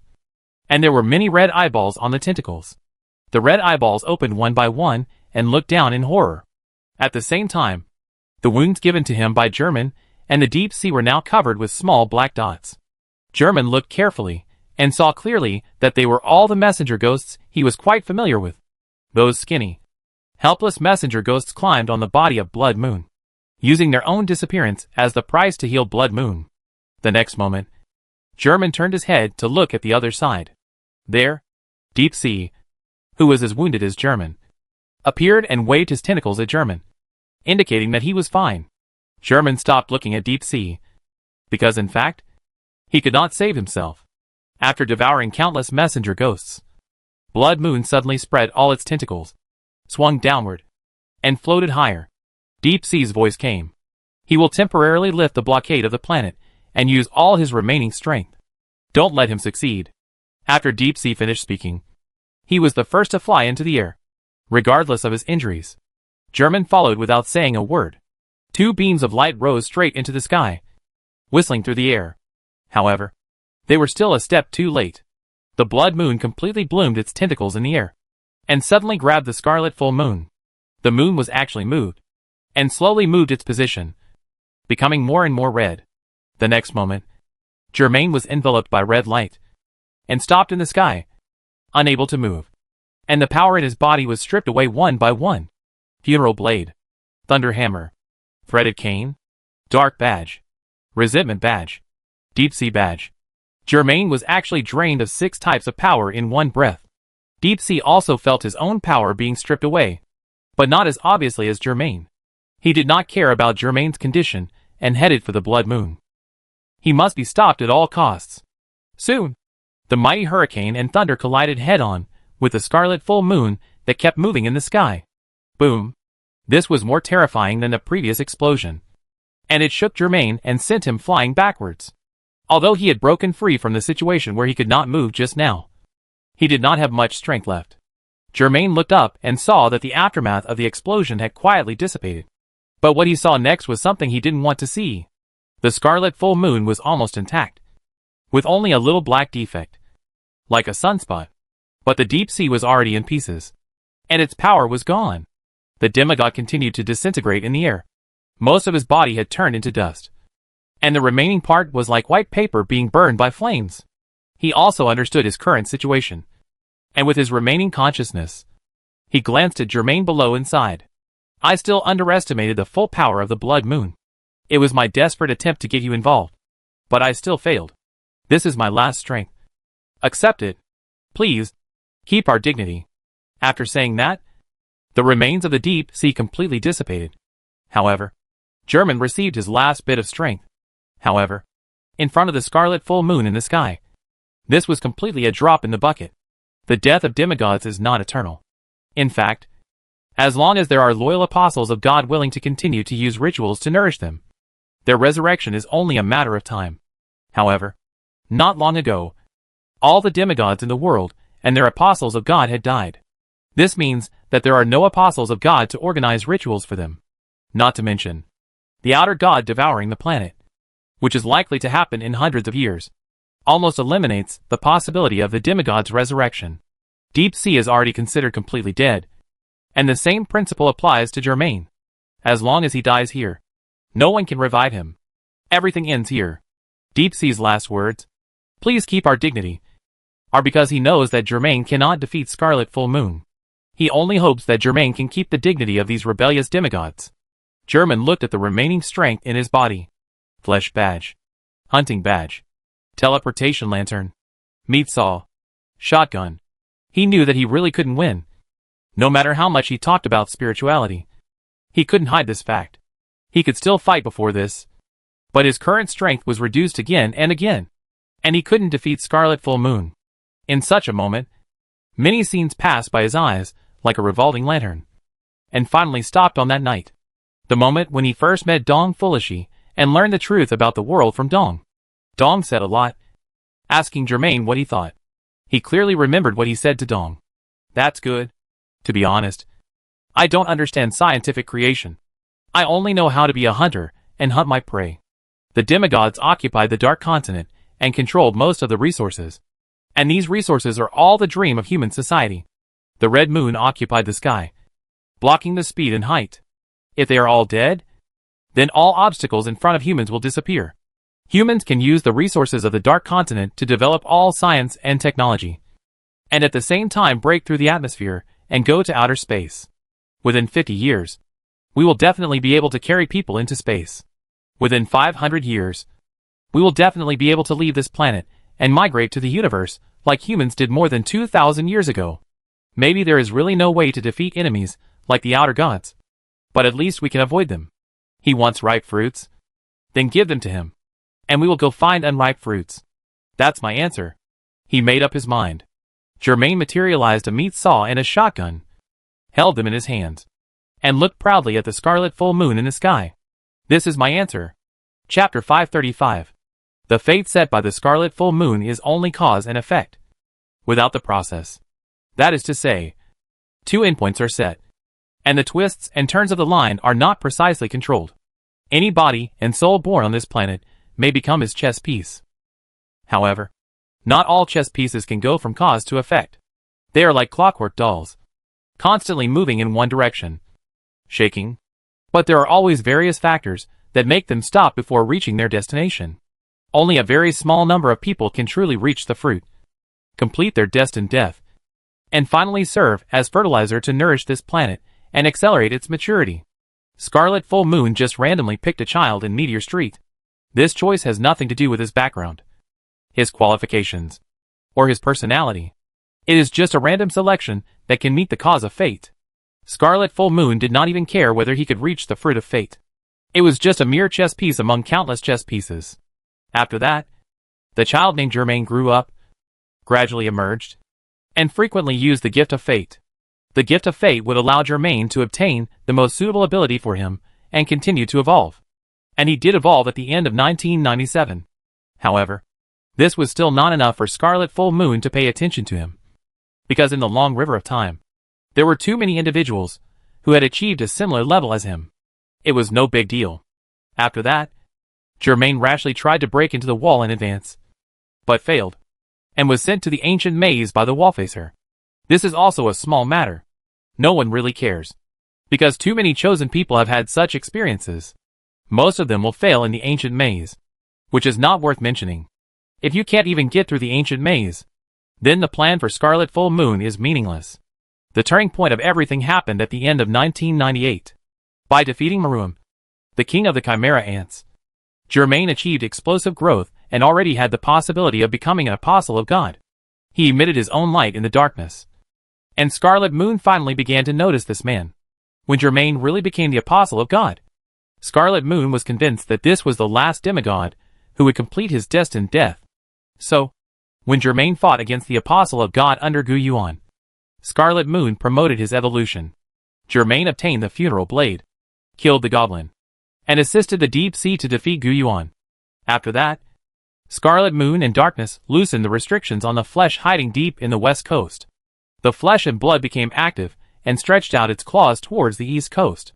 To do this, Germain first killed the 3 apostles of the flesh and blood, weakened the power of the flesh and blood, and then fought a life-and-death battle with the flesh and blood. At this moment, Scarlet Full Moon became more and more convinced that Germain was the last demigod, and his mission was about to be completed on this demigod. So, Scarlet Full Moon promoted the development of Germain for the second time. Just like the last time, this should have taken at least hundreds of years to accumulate, but it was completed in a very short time. Germain was forced to grow up fast, but he did not disappoint Scarlet Moon. Instead, he succeeded in killing the gods and became a demigod. Hunting. Then, what remains is the destined death between Hunting, Deep Sea, and Darkness. They will all die and become the most nutritious fertilizer. During this period, Germain and Deep Sea tried to resist. Little did they know that all this was still within the scope of the destined death. Germain and Darkness will have a demigod die, and Deep Sea will die at the hands of Scarlet Moon. Sure enough, everything was just as the cause and effect set by Scarlet Full Moon at the beginning. Now, the only thing left for him was to hunt Germain, and most of the gifts from Germain were taken back by him. Germain had lost the strength to fight back. Although Germain had taken out the meat saw and the shotgun, his remaining badges were still absorbing power. But it was just the last gasp of a spent force. What Scarlet Full Moon had to do was to give Germain a fatal blow. However, in the cause and effect set by Scarlet Full Moon, he failed to notice the strange and unusual things in it. At the end of 1997, Germain's destiny gift suddenly evolved. And it was not accidental. That was because the soul of another world occupied this body, and the original soul of this body had been destroyed. The new, stronger soul made the destiny gift evolve. After that, this soul will continue to evolve, and evolve again. And Scarlet Full Moon did not notice all this. When Germain became the apostle of God, he only thought that it was caused by his destiny gift. This was the first mistake made by Scarlet Full Moon. He misjudged Germain's cause. The second mistake was that he changed back to his original form and temporarily lifted the planetary blockade in order to quickly kill Deep Sea and Hunting. Deep Sea was indeed killed, and Hunting seemed to have only one breath left. However, his planetary blockade was not only to prevent the creatures on the planet from leaving, but also had another purpose. The origin of the telepathic ability was the influence of the outer gods on this place in the depths of the universe. This influence prompted the birth of Scarlet Full Moon and made him call himself the messenger of the outer gods on this planet. He voluntarily serves the outer gods. After witnessing the birth of one demigod after another, Scarlet Full Moon realized that if there were no restrictions, the number of demigods would be too large to control and would threaten him. Therefore, his planetary blockade could weaken and absorb the influence of the outer gods, just like the relationship between the atmosphere and solar radiation. And at this moment, the planetary blockade was lifted. Germain was actually exposed to the influence of the outer gods. He was shocked to find that Germain, who should have been close to exhaustion, actually received strength compensation at this moment, and recovered very quickly. Before he implemented the planetary blockade, the creatures on the planet could indeed greedily absorb the radiation from the outer gods, thereby strengthening and evolving faster and faster. However, none of those creatures had ever absorbed radiation at a speed comparable to that of Germain now. This was an extremely terrifying thing. What frightened him even more was that if he tried to implement the planetary blockade again, he would be actively weakening himself and giving Germain a chance. However, if he did not implement the planetary blockade, according to Germain's current absorption speed, he would also be giving Germain a chance. He could not understand why this happened. Shouldn't Germain's fate end here? Chapter 536. This was Scarlet Moon's third mistake, misjudging the consequences of Germain. Now that I think about it, Germain's final battle with darkness was different from the past. Without his support, but Germain still won. He defeated the oldest demigod, Scarlet Moon's most loyal subordinate, his will on Earth. Even so, Scarlet Moon could still accept it. Germain came before her and died in her hands, which was also in line with his destined death. At this moment, Scarlet Moon finally realized that something was wrong. Germain's fate seemed to be out of his control. Scarlet Moon thought of many possibilities, but none of them could completely fit the current situation. Until a certain moment, he had a flash of inspiration. In this world, if there is anything that can surpass his cognition, imagination, and the gift of fate, it can only be a force from outside this world. Outer God? No. It's impossible. This doesn't make sense. Scarlet Full Moon believed that he had worked diligently and spared no effort for the day when the outer gods swallowed the stars, just to finally become a part of the outer gods. That was his supreme glory and joy. What reason did the outer gods have to do such a thing? Abandon his loyal minister? At the same time, Germain sensed the power coming from outside the planet, which was constantly nourishing his body. He quickly calmed down from his surprise, because his fight to the death with Scarlet Full Moon was far from over, and the power outside the world was good for him now. Like Scarlet Full Moon, he also needs to consider a lot. He can use the silver wings to fully utilize his mobility, and by time, all the time gained will be converted into precious time for him to obtain power from outside the world. However, this will give Scarlet Full Moon the opportunity to launch a planetary blockade again and interrupt this supply. What should he choose? The time for thinking is actually very short, and German has already come up with the optimal solution for him. That is to keep a distance from Scarlet Moon. Avoid fighting as much as possible, but not too far away so as to observe his actions. He realized that Scarlet Moon actually didn't have many choices. If Scarlet Moon chose not to launch a planetary blockade, then Germain would continue to delay time, until this nourishment from the outside world made him strong enough to turn back and make the final decision. If Scarlet Moon chose to launch a planetary blockade, then he would inevitably have to weaken his own power. Then Germain would return, either to interrupt Scarlet Moon's planetary blockade, or to start a new round of life and death battle with a weakened Scarlet Moon. After thinking through these points, Germain unhesitatingly spread his silver wings, and with a swish, he flew to an airspace some distance away from the Scarlet Full Moon. The Scarlet Full Moon instantly realized Germain's intention. However, this was an open conspiracy. He seemed to have several choices, but in fact there was only one real choice. The full moon was red, and a huge figure fell from above, swinging its tentacles like a jellyfish. That was his second form. At the same time, the crimson of the blood-red full moon was spreading and diffusing. After a while, it became slightly incomplete. You chose to weaken the planet blockade, and want to fight me to a quick victory. German also understood Blood Moon's choice. Perfect. Let's do it. Whoosh. Blood Moon flashed in front of German in the second form, and swung the long whip on its head, and the claws and tentacles on its body to attack German. German was nourished, and his strength was restored a lot, and he immediately faced the enemy head-on. Bang bang bang bang. Their exchange of fire caused explosions in the air, and the ring-shaped waves spread out in circles. Fists and feet collided, and blood and flesh flew everywhere. In that instant, Blood Moon took the opportunity to launch the word spirit at German again. I will take away your power. However, German, who had been hit several times, was quite experienced and predicted what Blood Moon was going to do the moment he started to attack, and immediately flashed behind him. The word spirit was empty.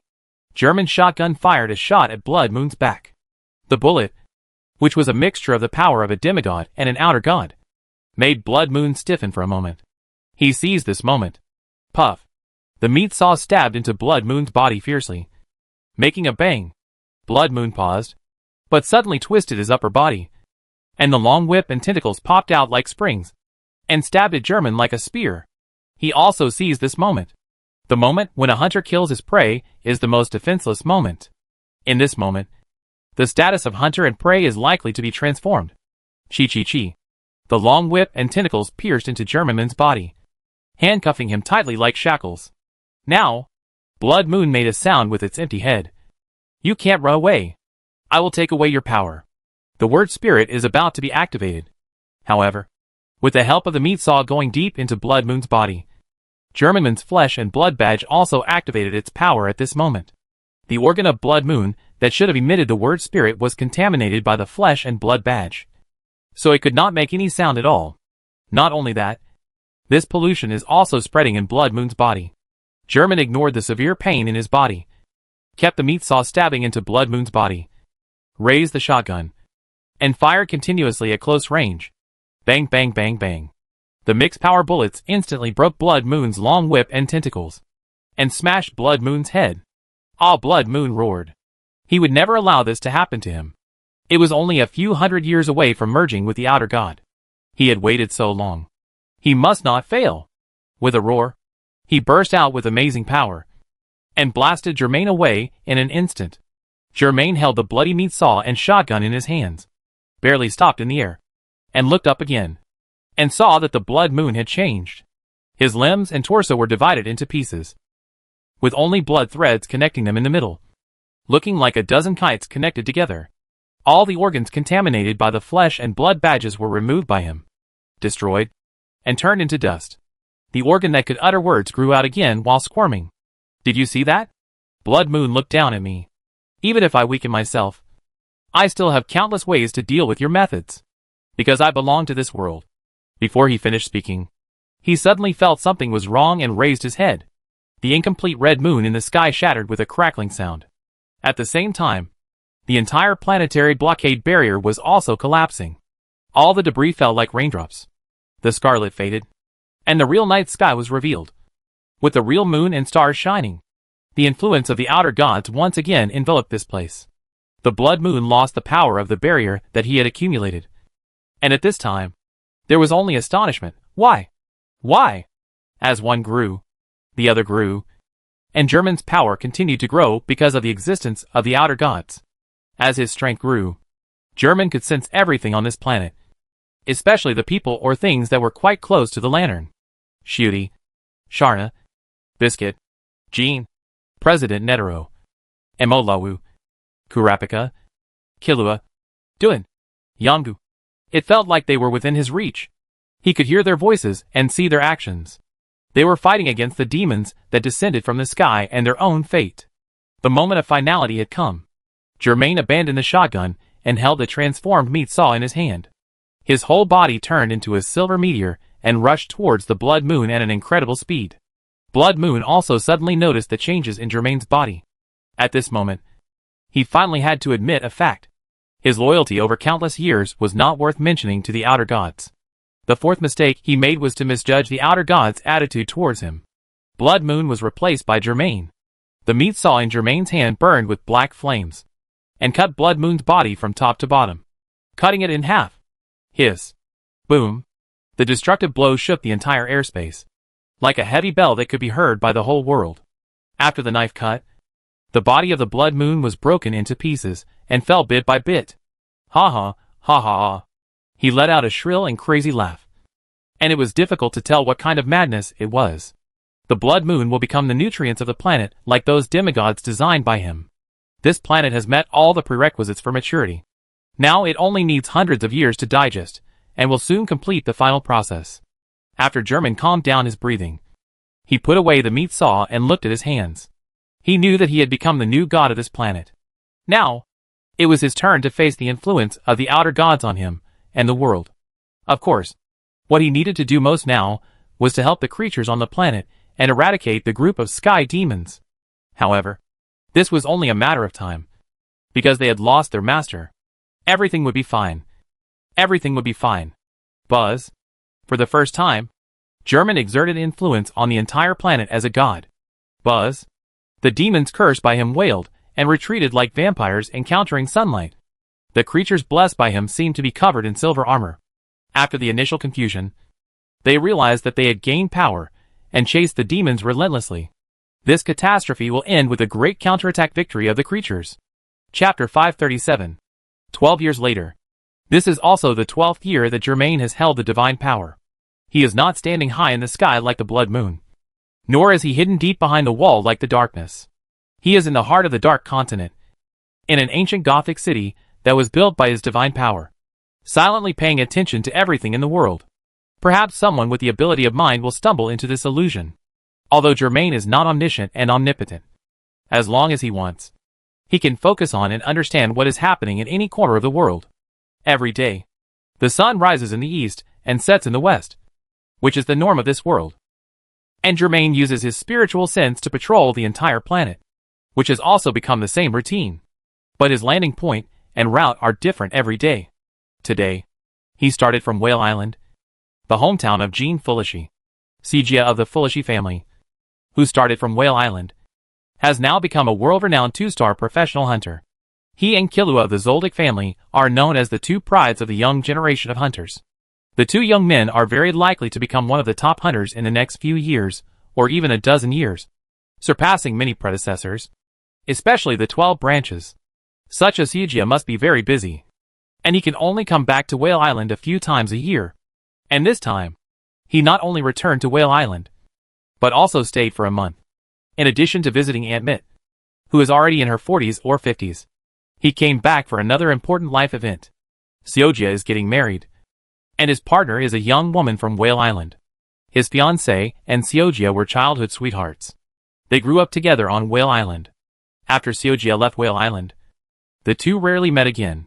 The opportunity for the two to get familiar with each other again came from the fact that when Seojia was not at home, she often took care of Aunt Mit, who was still alone, and chatted with her. Aunt Mit insisted on not getting married for life and refused to leave Whale Island. She even ate the longevity food Nitalami only once. Since Seojia's great-grandmother passed away, Aunt Mit lived alone in a small house on Whale Island. It was impossible for Seojia not to worry about Aunt Mit. Therefore, when he learned that the girl had been silently taking care of and accompanying Aunt Mit, he felt ashamed and grateful. He went to thank the girl, and after several visits, they fell in love with each other. Aunt Mit was happy to see this happen. She could see that the girl had a good character and was quite satisfied. She was also sincerely happy for the couple. The two decided to get married. The wedding will be next month. They are preparing intensively. By then, Whale Island will become the most lively island in the world. Germain had no intention of snooping into the details of Seojia's life. He just looked around Whale Island, confirmed that there was nothing unusual, and then turned to the next place. Germain's spiritual consciousness was like the sun's direct point, starting from Whale Island, sweeping across the 6 continents obliquely, and stopped at the Hunter Association headquarters. President Netero had retired 10 years ago. The current president of the Hunter Association is Chidwa, and the vice president is Mitsai Istrom. Bean-Faced Man still serves as a secretary, and Peng Si, who has become a professional hunter, is being trained by Bean-Faced Man to become the next secretary. The Hunter Association is thriving under the organization of the younger generation. For the Hunter Association, a big thing will happen next year. That is, the headquarters will be moved to the New World to facilitate future matters. This is the general trend now. The New World and the Dark World are undoubtedly the future of mankind. This can be clearly seen from the direction and number of migrating people every year. No one can resist and prevent such a future. There is no abnormality here either. German's consciousness shifted again. And this time, he came to the Sky Arena. Sky Arena collapsed in the catastrophe 12 years ago, and was rebuilt on the old site 5 years ago. Now it has basically recovered its glory. Jishi, the third-generation descendant of Xinyuanliu, who has already graduated, is now the most famous host of Sky Arena. Jishi is known for his stability and tenacity, and his winning rate is very high. Few people dare to challenge him. As for his teacher Yun-gu, he left him after Shishi graduated. Yun-gu is currently in the Hunter Association, responsible for the professional hunter exam, and is one of the leaders of the department for selecting and training new generation hunters. However, Yun-gu occasionally comes to the Sky Arena to watch the game, especially today's game. Shishi is going to compete with another host for the championship of the Sky Arena's top event. The scene is crowded with people, and the cheers are deafening. On one side of the arena, there is a tall stone statue, carved with the image of a man wearing a tricorn hat, holding a meat saw and a shotgun. Many people say that this is one of the incarnations of the hunting god in the world. So this man was able to do so many great things more than a decade ago. The Sky Arena, which advocates fighting, soon erected a stone statue of the incarnation of the god. At the same time, there is such a legend among fighters, which is passed down from mouth to mouth. It is said that the god of hunting will bless fighters with noble qualities and grant them virtues such as firmness, fearlessness, concentration, bravery, and excitement. Of course, the god of hunting will also curse fighters with inferior qualities and grant them torture such as fear, paranoia, selfishness, tyranny, despair, and frenzy. This is almost a tacit consensus among fighters. The brave and noble can survive in desperate situations, while the cowardly and despicable will fall into the abyss. This is the influence of the god of hunting. The Sky Arena competition started amidst the noise of the crowd. But Germain did not continue to watch. His consciousness left the Sky Arena and turned to the Kukula Mountain. After the great catastrophe, Germain helped Jaeger recover his body, allowing him to stand up again on his own legs after more than half a century. As for Aluka and Nanika, they followed their personal wishes and remained as they are. They have already adapted to this dual soul state and do not want to leave each other. Now no one in the Zoldyck family dares to lock them up anymore. Not only because Killua is strong enough. Aluka and Nanika have lost their threat. But more importantly, the seal on Aluka and Nanika. This seal comes from the god of hunting. Silva is still the head of the Zoldyck family. He is very troubled now, because Killua is not willing to inherit the family business, and even rarely comes back. Killua, Aluka, and Nanika probably spend less than half a month a year in Kukuroku Mountain. Even though the transmission from the 6 continents to the new continent, and then to the Dark Continent is now quite convenient. It is rare for the siblings to see each other. Silva has gradually realized that his original view of Killua may not come true. Not every member of the Zoldyck family will come back in the end. In this case, he has to choose a new heir to the head of the family from the 3 children of Illumi. Mickey and Kurt. What a pity. Killua is so perfect. However, perhaps it is precisely because he is so perfect that his stage is no longer limited to the industry of assassins. Killua Zoldyck has to face the whole world. For this, Silva, Zeno, Jaeger, Maha, and others are very pleased. Killua and Gon are destined to shine in human history. Chapter 538. German's consciousness shifted again. This time, he came to Meteor Street. This area, which was once full of garbage, sewage, and poisonous gas, has now changed its appearance and is almost unrecognizable. 10 years ago, people discovered a plant in the Dark Continent called the Flower of Evil. Its seeds were brought back to the 6 continents by merchants and bought by knights. After that, the flowers of evil were planted everywhere in Meteor Street. The soil that the flowers of evil love most is precisely the polluted land of Meteor Street. They take deep roots, thrive, and bloom. They miraculously decompose the pollutants in the soil, then released oxygen, gradually changing the soil and air here. 10 years later, many of the previously polluted areas here have been able to plant trees and flowers. And the air quality has also improved significantly. Houses, factories, and roads have been built. People come and go, and the whole area is brand new. Groups of people from Meteor Street, who were originally isolated from the 6 continents, have also been recognized as people, and can work outside normally, or do business with the outside world.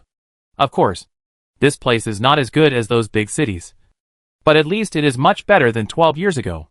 The knights who decided to change the status quo of Meteor Street, and keep up with the times, Maki, Paknota, and Shira, were proven to be right. The people in this land full of evil flowers have hope. They began to look forward to what this place will become in another 12 years. Then, German's consciousness came from Meteor Street to Greed Island. This island has now become the best springboard for many non-users to go to the New World and the Dark World. They felt that if they rashly went to the New World and the Dark World, they might lose their lives. In Greed Island, they could experience the strength of the New World and the Dark World. And because it was a game, they would not die and could start over again and again. Then users could practice their skills here and constantly challenge the terrifying hell-level dungeons such as the Chimera Ant Nest, the 5 Great Disasters, the West Coast, the Deep Sea, and the Wall, until they think they are ready. They will set off from here, since Duin and Lister basically stayed on the New World side. The management of Greed Island was actually in the charge of a Bengani, Liza, Juazuela, and others. Ikcham could travel to all parts of the world at any time through the internet. But the management of Greed Island still needed someone to actually handle it. Not to mention, the hacker hunter was more inclined to continuously explore the internet world, and was no longer so concerned about Greed Island. A Bengani came to the high position he had always dreamed of. But he did not fall into depravity or laziness, because he saw new hope. He also wanted to be transferred to the New World, the Dark World. A Bengani believed that he could climb higher. On the contrary, Xiaomai was content to stay on Greed Island and played chess every day for 12 years. Rain or shine. She was occasionally sad because she was remembering her former soulmate, when they were evenly matched in chess, but it was a pity that the old man was gone. After that, German's consciousness moved eastward, leaving the 6 continents and coming to the New World, the center of the entire human world. The New World is also known as the 7th continent. The human settlements here are no longer what they were 12 years ago, when the land was first opened up. The prosperity of the major cities is even better than that of the 6 continents. President Netero, Granny Linny, and others are all living in the deep mountains and forests here. They occasionally meet young people, sometimes members of the Hunter Association, sometimes Shutena and Princess Oit. And the rest of the time, they prefer to be quiet. Unlike other members of the Hunter Association, the one-star hunter Leorio insists on coming here every day to check on the situation of President Netero and Granny Linny. He is now a well-known doctor in the Hunter Association. His medical skills are only second to those of Chidwa, Sambika, and others. His status is no longer what it used to be. Leorio could have asked other doctors to come, or asked the doctor station nearby to report daily. However, Leorio still insisted on coming in person every day. Although he kept complaining verbally about the remote place where the two old people lived, he was meticulous when examining them. This is his attitude, and he will not change it no matter what. Although the 3-star hunter Kurapika is not as persistent as Leorio, he basically visits the two old men at least once a month. His current job requires him to constantly travel between the new world and the dark world. There are many things to do and time is urgent. So he needs a partner. But the problem comes from here. Quite a lot of people know Kurapika's identity, and also know Kurapika's teacher's identity. As a result, under countless spotlights, various forces want to send someone to be his partner. Just when the problem became complicated, one person volunteered to help and easily resolve the tension between the parties. Melody, the music hunter, became Kurapika's partner. She used to work well with Kurapika, and it was still the same now. In addition, after the catastrophe, Melody was blessed by the god of hunting himself, and the curse was removed, and her appearance and body have returned to their original appearance. This person who can be taken care of by the god of hunting becomes Kurapika's companion. So naturally everyone will have no objection, and will not make up all kinds of conspiracies. Kurapika was also relieved. If Killua and Gon are the two prides, Leorio and Tomoki are the middle, then Kurapika is the top of this generation. No one can stand shoulder to shoulder with him. Add to that his teacher. Kurapika is facing invisible pressure.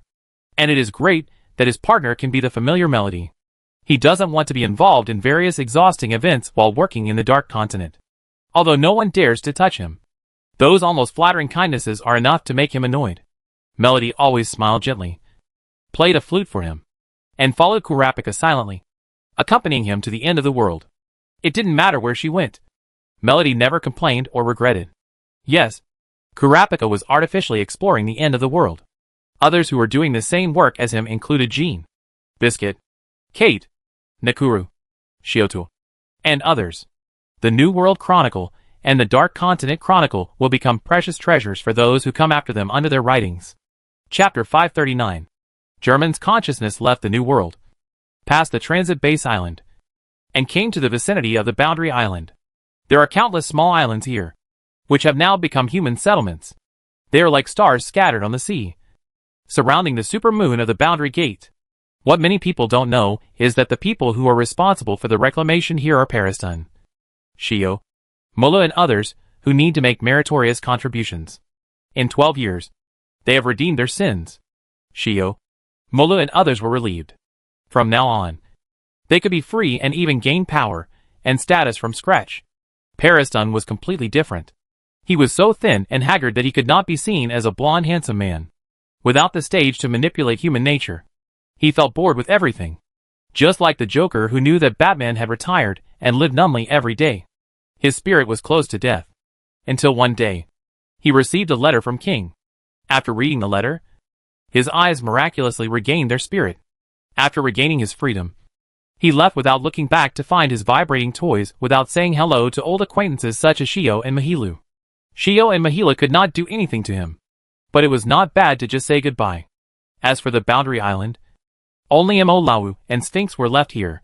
The gatekeeper was dead, and the curse of the guide was eliminated by the god of hunting. So they became the new owners of this place. Sphinx volunteered to stay here and continue to serve in his original position to test the newcomers. Of course, those acquaintances who had frequent exchanges did not need to be left behind. Mo Lawu and others became the new guides, and he got control of the Fairy Ghost ship.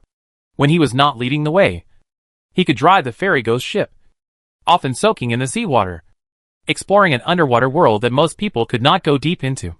German's consciousness moved again, from the boundary island to the deep sea city, and then to the shore of Lake Mobius.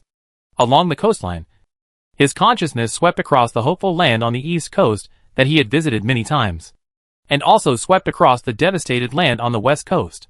Those teleportation points are still there, and those chosen by Germain can use them without paying any price. As for those messenger ghosts, they were all freed, and no longer had to be imprisoned in lanterns for eternity, like earthbound spirits. Finally, his consciousness returned to the Gothic ancient city where he was. Coincidentally, he heard a call at this time. "Dad?" Germain slowly opened his eyes, and saw two people walking in from outside the palace. One tall and one short. The tall one was Shiuti, who was quite plump, and the short one was Sharna, who was almost a few sizes smaller than Shiuti. The one who called Dad was of course his and Shiuti's daughter. Sharna. Her face, which was still a little chubby, was full of youthful and lively smiles. "You are here." Germain smiled at them, then stood up from his seat, walked over, hugged the 12-year-old Sharna, and then hugged Shiuti. This is what they insist on, and they hug each other every time they meet. The influence of the outer gods will make Germain lose his humanity little by little, and increase his divinity little by little. Germain is unwilling to abandon his humanity and follow the old path of the blood moon. So those who can help him resist this influence are naturally relatives, friends, and descendants. Their existence always reminds him that although he is a god, he is also a human. Germain will never forget that Dong Fulisai sacrificed himself to recover the dignity of mankind. He will also never forget that Shanhai sacrificed himself to recover the dignity of the demigod. Germain sometimes wonders why Blood Moon failed, and he wants to learn from the experience. In addition to the efforts of Germain, Shanhai and other demigods, there is another major factor, which is that the outer gods destroyed the planetary blockade of Blood Moon. Why did the outer gods do this? Germain has to think about his own origins. Then, he realized that he, the demigods, and the Blood Moon might have overlooked one thing. The outer gods didn't care so much about whether they could swallow all the creatures on a planet, or even when the planet would mature. Yes, the Blood Moon's hard work didn't matter to the gods. If the current German and the former Blood Moon could symbolize the will of the planet, then the outer gods were the will of the universe. There was no comparison between the two. The outer gods probably don't care much about swallowing up a planet that is ordinary in the vast universe. Blood Moon overestimates its own importance. However, it is possible to do some experiments and some interesting pranks on this planet. After all, it is just a matter of convenience. The outer gods are like humans who found a beehive and wanted to see what would happen if they threw a wasp into it. His little evil taste could cause chaos in the entire beehive. This is just Germanman's personal judgment. He may never know the real answer. Shiuti and Sharna deliberately chose this time to come to Germanman, because a major event that attracted worldwide attention was about to happen, and the whole world was watching. Germanman did the same. He casually swept a plane in front of Shiuti and Sharna, and a live video was played on the plane. He blocked the sound in the video and only focused on the launch pad that appeared in the video and a huge rocket that had been set up on the launch pad. This is the result of the wisdom of mankind and the resources of the Dark Continent. Not only them, but also all the places in the Dark Continent with internet access, including the new continent, the 6 continents, Netero, Jin, Bisji, Emolawu, Yuangu and others are watching the same video. After a long time, bursts of smoke and blazing fireballs appeared in the video. The rocket began to take off. German did not give any blessings. This is the first threshold that humans must cross by themselves. The video screen turned back to the host. German waved his hand, and the screen cut directly to the rocket that was already in the sky. Its second stage ignition. Third stage ignition. It threw away all burdens, and plunged into the dark universe alone, all of which were presented in German's screen. After a long time, it arrived at the predetermined orbit. German closed his eyes gently, opened them again, and smiled with relief. Sharna jumped up excitedly, hugged German's thighs, and was picked up by German again. Shiuti hugged Germain's other arm, and leaned her head on Germain's shoulder. They all knew how important this scene was to Germain. Germain watched for a long time, and finally switched the screen back to the live broadcast, and played the host's voice. The host said excitedly with a broken voice, "We succeeded? This is the first artificial Earth satellite launched in human history. This marks a big step forward for us towards the universe. Congratulations to everyone. Congratulations to everyone."